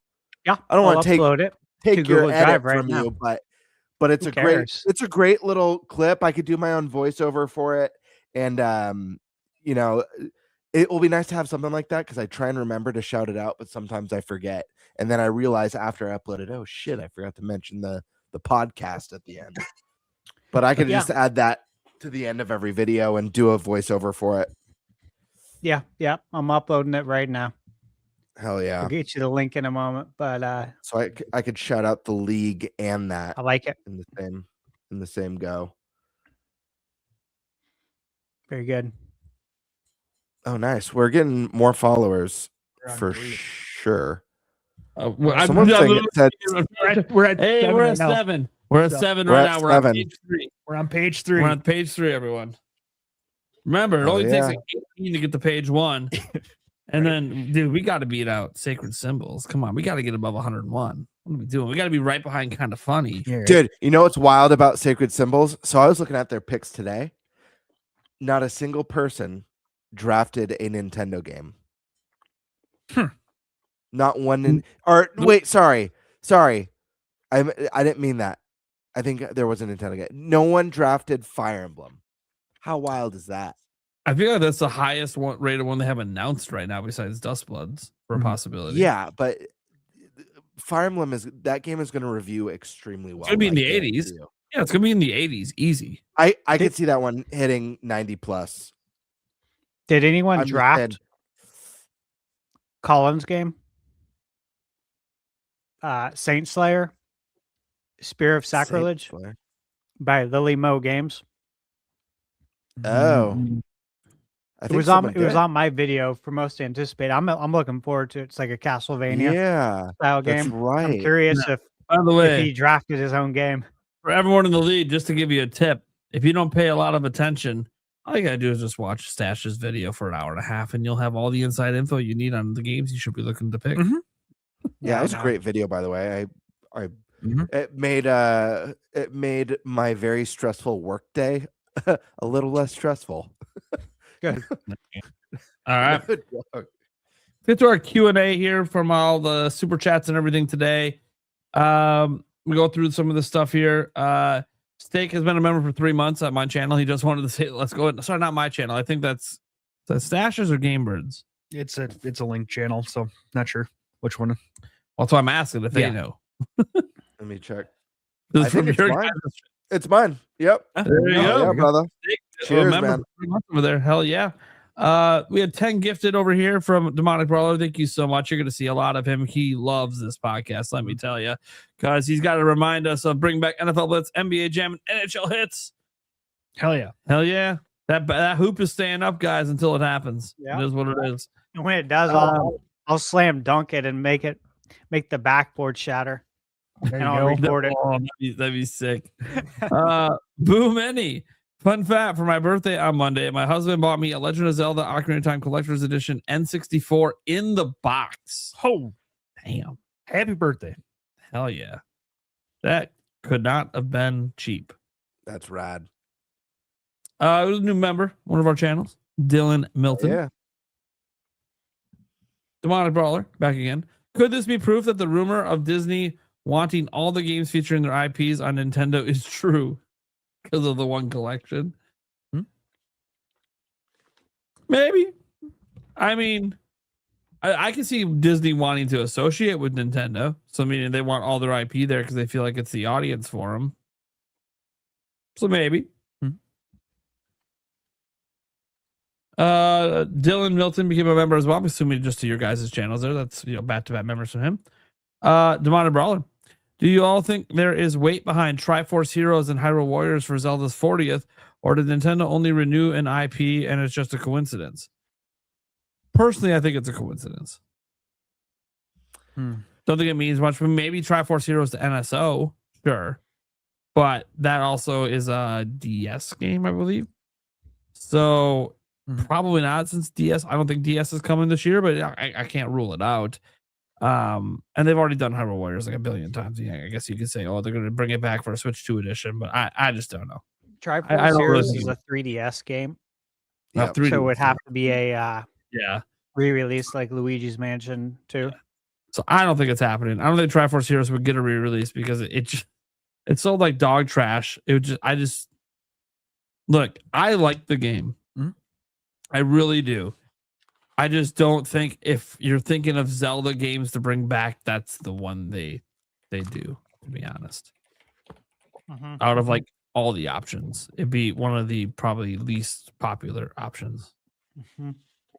So that's why I'm like, I think it's just all coincidence. Nintendo renews IPs like all the time. They just don't want to lose the rights, I think next year we could get Four Swords Adventures on GameCube.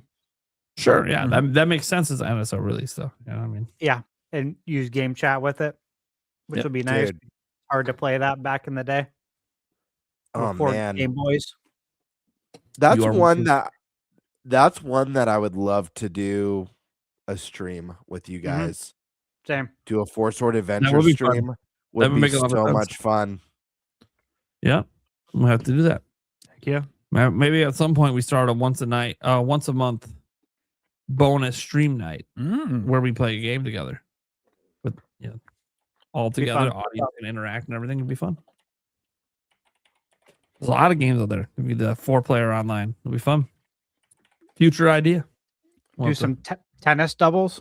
Yeah, we'll just have to fucking put that on the tack board and come back to this at the appropriate time. Make some plans for it. All right. Let's see here. Roger Enyart said, wow, 5 months already. Time flies. And then he said, whoa, 3 months at Gamebird Classic.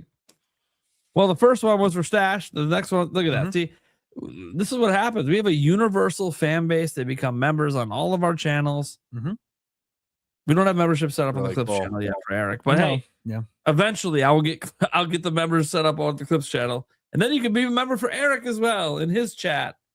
On his channel, because technically all of our it's all of our channel, members, but Eric manages the channel. So hey, you could do a quad. Technically, Eric can't say he's not a YouTuber anymore. He does cut content and upload it on YouTube. I do. Demonic Brawler, the Luigi's Mansion 4, and Pokemon Gen 10. So that's a very popular projection for this year. Gen 10, like the leak, it's kind of hard to just ignore that, like the whole, like everything leaked. Luigi's Mansion 4 just feels like the time. 2019 was when we last got one, so it's been a while. But then again, we say that every year for 3D Mario, and yet here we are. Still wait until 2028.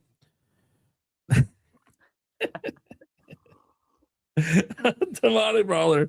I believe Luigi Mansion 4 is coming in October and Pokemon Gen 10 this holiday. 3D Mario is 2027, they say. We'll have to wait and see. It's a lot of guessing. We don't know what's happening. We haven't even had our first direct. Yeah, definitely 2027 the latest. Easily. So a trend is getting started where everyone's just shouting out how many months they've been a member for. Yeah, dude. The Brawler. I love GTA, but let's be real, it's not coming to Switch 2. Even if it did, it wouldn't be until the PC port on day one. So if you have Nintendo only, I mean, there might be a follow-up one to this. No, I don't see a follow-up to that. So I would just say that one, I've obviously said this whole time, I think it's coming to Switch 2. I don't think it'll be the same day as the other consoles. I do agree that it won't probably be till roughly around the time the PC version comes. Because I do think one thing that might happen in tandem is they might want to try to get GTA to work on these handheld PC devices, because that would help expand the reach. And if you're doing that, then why not get this thing running on Switch 2? So that's kind of where I'm kind of in line with you that, yeah, it wouldn't be until the PC port. So I do think that the big boost for Nintendo would be if they can get it announced for if that's coming to Switch 2 at all, at any point this year. It doesn't have to be day and date. But that might not happen. That might be more of a 2027 announcement. And that's okay. That's okay if it is. But we'll see. Then we had tomorrow. If GTA 6 doesn't bring back the chainsaw, oh my god, I'm not reading the emojis off for this. I'm good. Angry middle finger Rockstar. There you go. Jorge, I think the next 3D Mario will be interesting, with the Mario team coming off of Bowser's Fury and recently favorably acclaimed DK Bonanza. Yeah, I always thought it was going to be pretty interesting, because you're following up two, I'd argue, peak games in their respective franchises. So, can you do peak a third time? We'll find out. Brawler, my favorite, first Legend of Zelda, second Resident Evil, third Pokemon must be for franchise. Yeah, I'm assuming. Resident Evil at 2, nice. You must be pumped for the Resident Evil Direct coming tomorrow. Oh yeah. I should say today at the time that we're live right now. But still, hell yeah. I'm excited. With the man, how soon might we see Metro Prime 5? That's hopefully one that I'm like 12 years. I'm hoping 2030. Feels weird to be talking about 2030 already, but they just literally released Prime 4. So I'm going to say 2030 feels like the closest I could expect it. Anyone else have any other guesses? Like, all right. Say 2028 or 2029. Okay, Sash is going with the quicker turnaround. Yeah. I don't know what the hell Gamebird's doing right now. He's featuring some wild chats right now. Some absolute wild chats. You can't read this off to the audience, Gamebird, so the audio listeners know what you just put in front of our face. If the year is 2027, GTA 6, ass poop. Middle finger. I love it. This is the high quality conversations going on in our chats. Damn straight. Totally indicative of every single person. All right. With the man. Oh yeah, we did that one. Sorry. Next one. Unstar that one. But not this. Ninty Prime, about the WTF game. Are the beings in the game aware of their existence and their place in the world? Related? Do they have feet? They may have legs, but no feet. You know, on that topic, I'm definitely very, very confident in my projection for it to be Horizon from Sony. I'm feeling pretty good on how he reacted to that one. Sony definitely. His face when we said Sony was, oh shit, they're flying too close to the sun. Then we said Horizon and he lost his shit. So I'm just trying to read the tea leaves over here. But still, we do know definitively he said Crimson Desert's coming to Switch 2 this year. So that was like a very definitive statement. Yes. That we didn't even ask for it. He slipped in. I love it. That means he would plan to reveal that shit on the show. That was so great, though. You and I just caught that and looked at each other like, wait, did he just say exactly what we thought he said? Yeah. So thank you, Kiwi Talks, for a primary topic for my video tomorrow, besides Resident Evil. And watch nobody else cover it because we're not mainstream. Because you didn't tweet it out. There you go. Jorge, wait, I did. Oh, wait, no, this is the one. Kiwi, does your opinion on Sakurai's dev timeline change now that we know that Nintendo and HAL Labs actually asked him to make Kirby Air Riders? Obviously, he's not here to answer the question. It's interesting because obviously right now he's basically overly stated he doesn't have a lot of connections in Japan. He's just starting to form some of those connections, including an upcoming potential source that could have answered one of those Japanese related questions earlier, but he doesn't have that source right now. So yeah, it's interesting, thinking about if this changes the dev timeline at all. I think the biggest change to the dev timeline would be knowing if the team that worked on Kirby Air Riders with him was the Smash team or not. And I know we have the credits, and it doesn't really tell us that much about if it's the Smash team or not, because it could be the same team. So I think that's a bit more telling, but I truly think he's been working on Smash this whole time alongside Kirby Air Riders. I can't imagine that, even though Kirby Air Riders is pretty packed with content, it's nothing compared to the last Smash game. So I feel like he would have had the bandwidth to do both at the same time. But Smash just needs a little bit longer, which is why it could be this year. So that is some people's projection. I think if it's not this year, it's 2027, but I think there's a shot. There's a shot for Smash this year. Not enough for me to go for it on Fantasy Game Critic, because it should review very well. A new Smash? A new Smash, yeah. You think a new Smash could come this year? Yes. I think there's a possibility, an outside shot. That's an outside shot. I think 2027 is more likely, but I won't rule it out. If he's been working on it for as long as he worked on Kirby Air Riders, you never know. I don't know what all he's putting in the game. How big it's going to be, the content, I don't know. I don't know how many hours he sleeps. Dude, he's probably on a very strict, 4 or 5 hour sleep schedule. I think so too, and I love that. I respect that. Yeah, just very detail oriented. Every part of the day is mapped out. Yeah.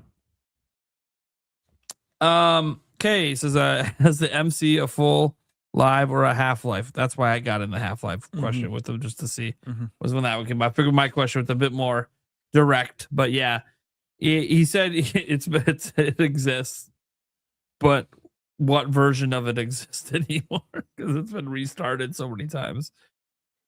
Kind of funny what we learned about how Valve works there. How basically they just have "fuck you" money, so you never really know what the fuck's happening. This is just to get to the streak on my end. Thank you so much, Pippuccino. Demonic Brawler says, has the What the Fuck game already been on other consoles? That would have been a good one. Yeah. To ask if it's a game that already came out, or, will it be day one across everything, etc.? That would have been a good one to get in one of these here. He probably would have just laughed and given us nothing like he did to every other question about it, but. Right. You wouldn't even tell me if there's feet in it. Yeah, what the fuck? Humanoids, animals, couldn't get that answer. All right. Except we got our answer. Well, I mean, I'm pretty confident in what my guess was, but yeah. We'll see. Project M, Eternal Darkness 2. I can tell you right now that the person he interviewed did not make Eternal Darkness 2. Now, might this game be a spiritual successor? That we'll have to wait and see, but definitely did not get to work on Eternal Darkness 2. LCC Gaming, will EA and Lucasfilm ever give us Battlefront 3? I never want to say never on that one. They kind of messed up a lot with Battlefront 2. After some, tweaks and patches and stuff, it actually ended up being okay. But do you guys think there's a future for a new Battlefront game? Oh yeah. Oh yeah. If there's money to be made, they'll find a way to do it. Maybe the way forward for it, if they do it, is to do what they did with Squadrons. make kind of a more budget tier game. Like, you're not trying to be this mega $70, microtransaction filled game, and you're just going to make a really, really good multiplayer Star Wars fighting game, battle game, whatever category you want to put it into. And you're just trying to make it on a budget, a little small team. You got like maybe only 50 people working on it. And you come out at like $40, $50 in this economy. Could see some big success with that, like Expedition 33 did. Ego. You think that's gonna be the problem? Yeah. Disney. Yeah, I was always worried about that. That's why I was surprised Squadrons did what it did. I didn't think that would ever happen. It might never happen again. But me too. All right. Is Crimson Desert the what the fuck? It would not be the WTF game. No. He would have never said it out loud. No. Yeah. So we know that was just a bonus, a tidbit he wanted to toss our way, probably just to see if it spreads. I see what he's doing. He's toying around a little bit. He wants to see how much the mainstream media actually gives a shit about this show. And if they continue to not give a shit, expect to see a lot more shit dropped on the show in the future. Will NSO get a price increase in 2026? What do you guys think? Wouldn't surprise me. Maybe. It's a crazy good deal. I'm going to say no. Because Nintendo has prices of accessories going up, games going up. Nintendo has a perception problem. And I think one thing they can point to is, hey, everyone else is raising price of literally everything. We're not on everything. Our online sub is the same as always, and it's got better value than ever. I like that.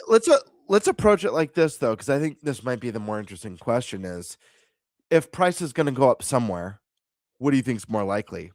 Hardware increase or NSO increase? I think it's more price likely is going to go up. I think it's more likely the hardware goes up to 500. Which I don't think they should do, but I think I can't rule it off the table. I think they would like to hold, but it would be interesting if the strategy Nintendo goes instead is like, yeah, they get rid of the 450, but they do sell 500. But now they finally decide, hey, Welcome Tour is just going to be packed into every single Switch 2 moving forward. Should have been like that from day one, but at least then it makes the $500 new default price be like, well, at least they gave you something. Even though people are going to they're going to get criticized for it because they're going to feel like that should have been in the 450 one, but Yeah. People will complain. People who didn't buy it. Yeah, that people who don't even own a Switch 2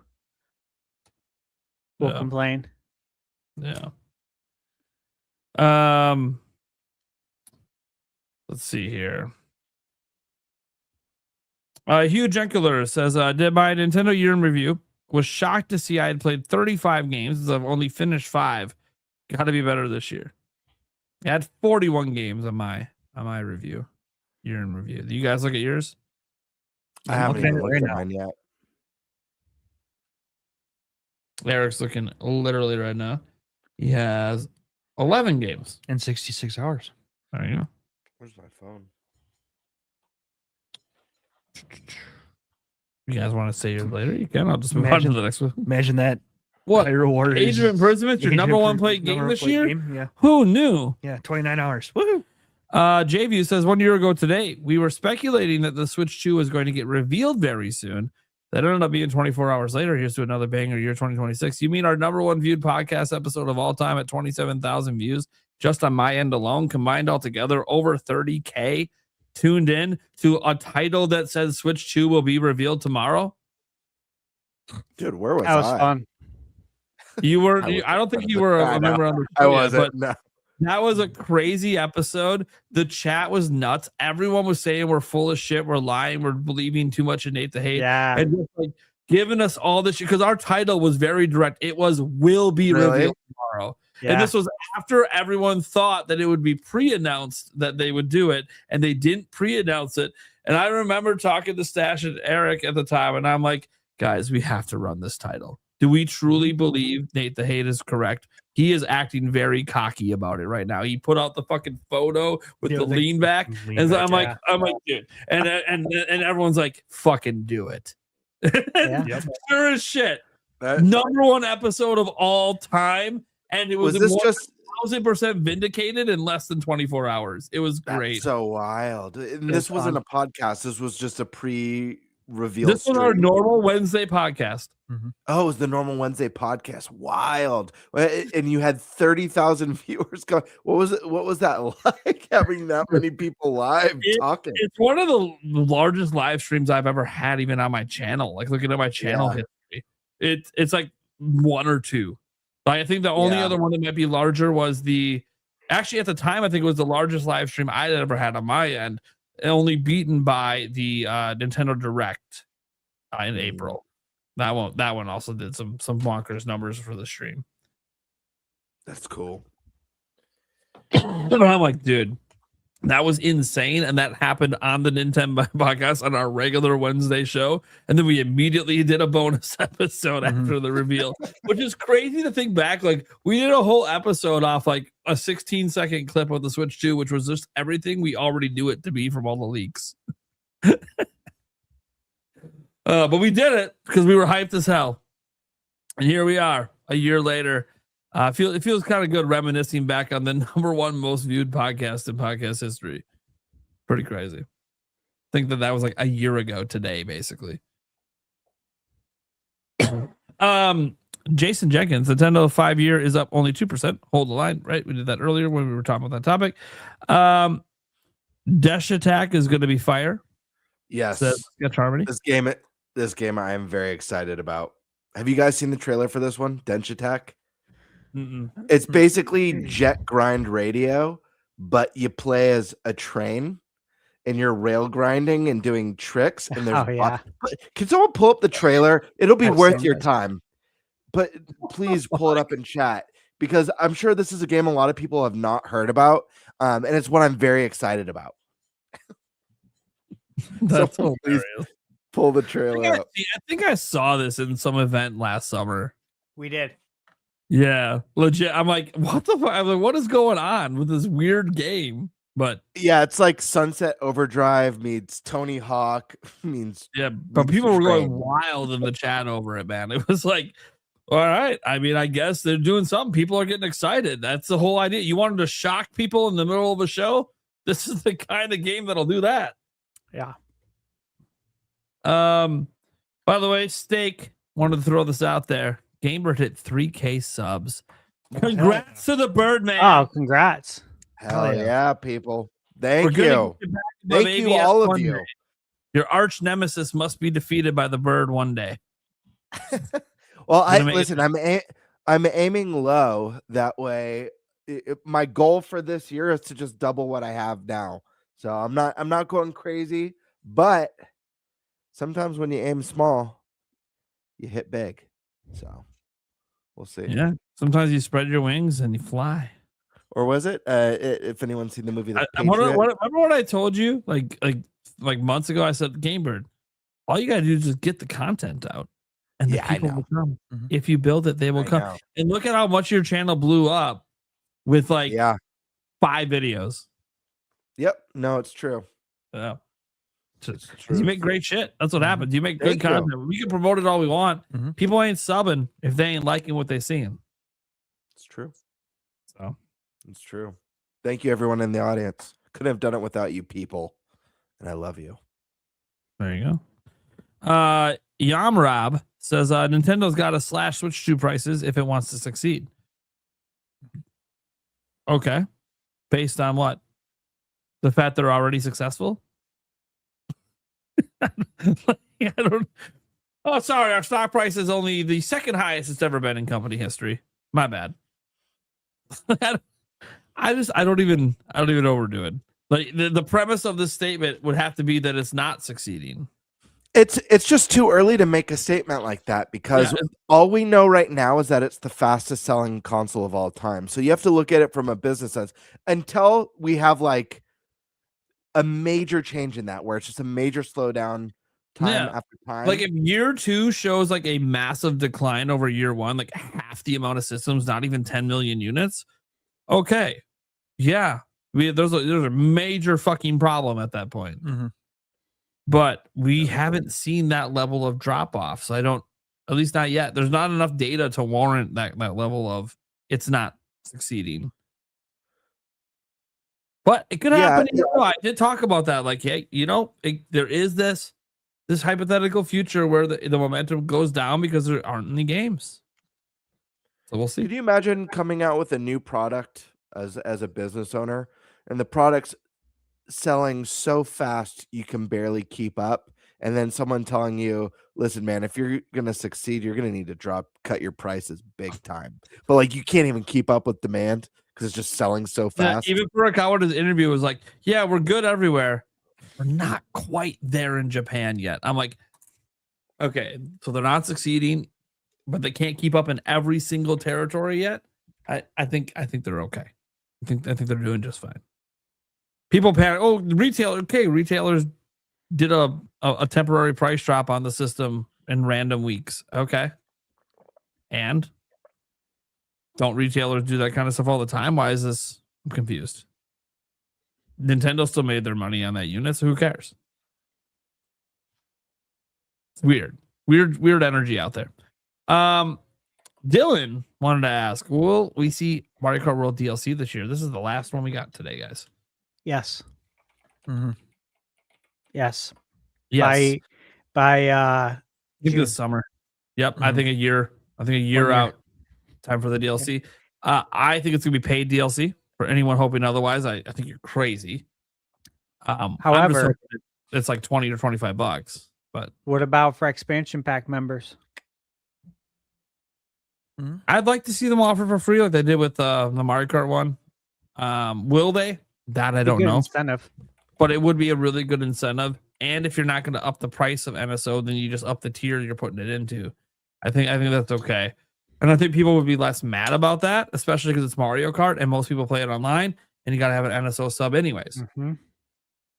So some people might be upset. Oh, I have to upgrade my sub. Like, okay, yeah, or you could just buy the DLC. I mean, you have to. Now you get GameCube and GBA and Sega Genesis games too. Yeah. It feels like a no-brainer. Path of Radiance just came out. Come on, guys. He's one of the best Fire Emblems of all time. And N64. Yeah. Like, come on. What's not to like there? Well, they don't have all my games. They're still building the library. They're adding all the time. That's the beauty of it. What you buy into today will be better months down the road. Yeah, you buy a year pass. A year from now, there's going to be even more. Yeah. You're getting more in that year. It's not like it's just what you bought today. No, there's more coming. Yeah. They don't take games off. That's the best part. They don't remove games like the other, all the other services remove games, right? And then they'll put them back on maybe 6 months, a year down the road. Oh, yeah. With this, you just get more games. I made the FOMO. All right. So that's going to do it for the Q&A segment. I believe that's everyone. I'll just double check, making sure. Yep, that was the last one. All right, guys. Let's go around the room, let them know what we got going on, and then get the hell out of here. Oh, is that the game I need to play? It's Wild Woody, dude. Yeah, Wild Woody. Wild Woody. We need to get Wild Woody on NSO. For those listening to the audio version, you're missing out on some things for the video side, let me tell you. I would say Google it, but Googling the term careful. Wild Woody. I don't know if you want that in your search history. Be careful. Save it for the NintenByte Podcast video version. All right, Eric, what do you got going on, man? Not a whole lot. You can find me here and on our Clips channel. There you go. Birdman. Guys, you know where to find me here on YouTube at GameBird Classic or on Twitter at _Birdmaster. I got a few videos that I'm working on that should be coming out pretty soon. I also am doing a couple collabs on a couple other content creator channels. I'm not going to say what they are because I don't know if it's projects that they've announced yet. But one of them is who am I collabing with? Oh, one of them at least I know has been on the podcast a number of times. So Nice. there's How many that, are you doing? 2. I'm doing 2. Oh, we must be doing the same too. I wonder if we're doing the same too. That is hilarious. This is for a post-podcast chat. All right. Yes, it is. So look out for a collab that probably involves half the podcast. Yep. It's funny. I'm not involved in any. It's like I wasn't asked. Oh, wait. I forgot. There's reasons I was gone from the net for like a month. Okay. Thunderstash. I guess we know some collabs are coming up. Yeah. So what's going on? Right. Yeah. So I'm looking at an Excel list and I have 7 games highlighted. Those are 7 that I have review codes for right now. And I can't talk about them. But embargoes for all of these will be up by February 4th, 5th. So 7 games between now and then to beat and review. Yeah, I know. It's going to be nuts. I'm going to get no sleep. So yeah, that's what I'm working on. Look forward to that. There you go. All right, guys. I am Nintendo Prime over here. I'm back making my news videos, which is I'm really happy to say that. Not necessarily every single day. I'm trying. Today's video doesn't look like it did extremely well, which is all right. You're not gonna have every video blow up, but it's cool. We'll just try again tomorrow with some more stuff. I obviously am just very thankful to be in the position I am, where I do this for a living and get to do this podcast every week with good friends, making new friends along the way.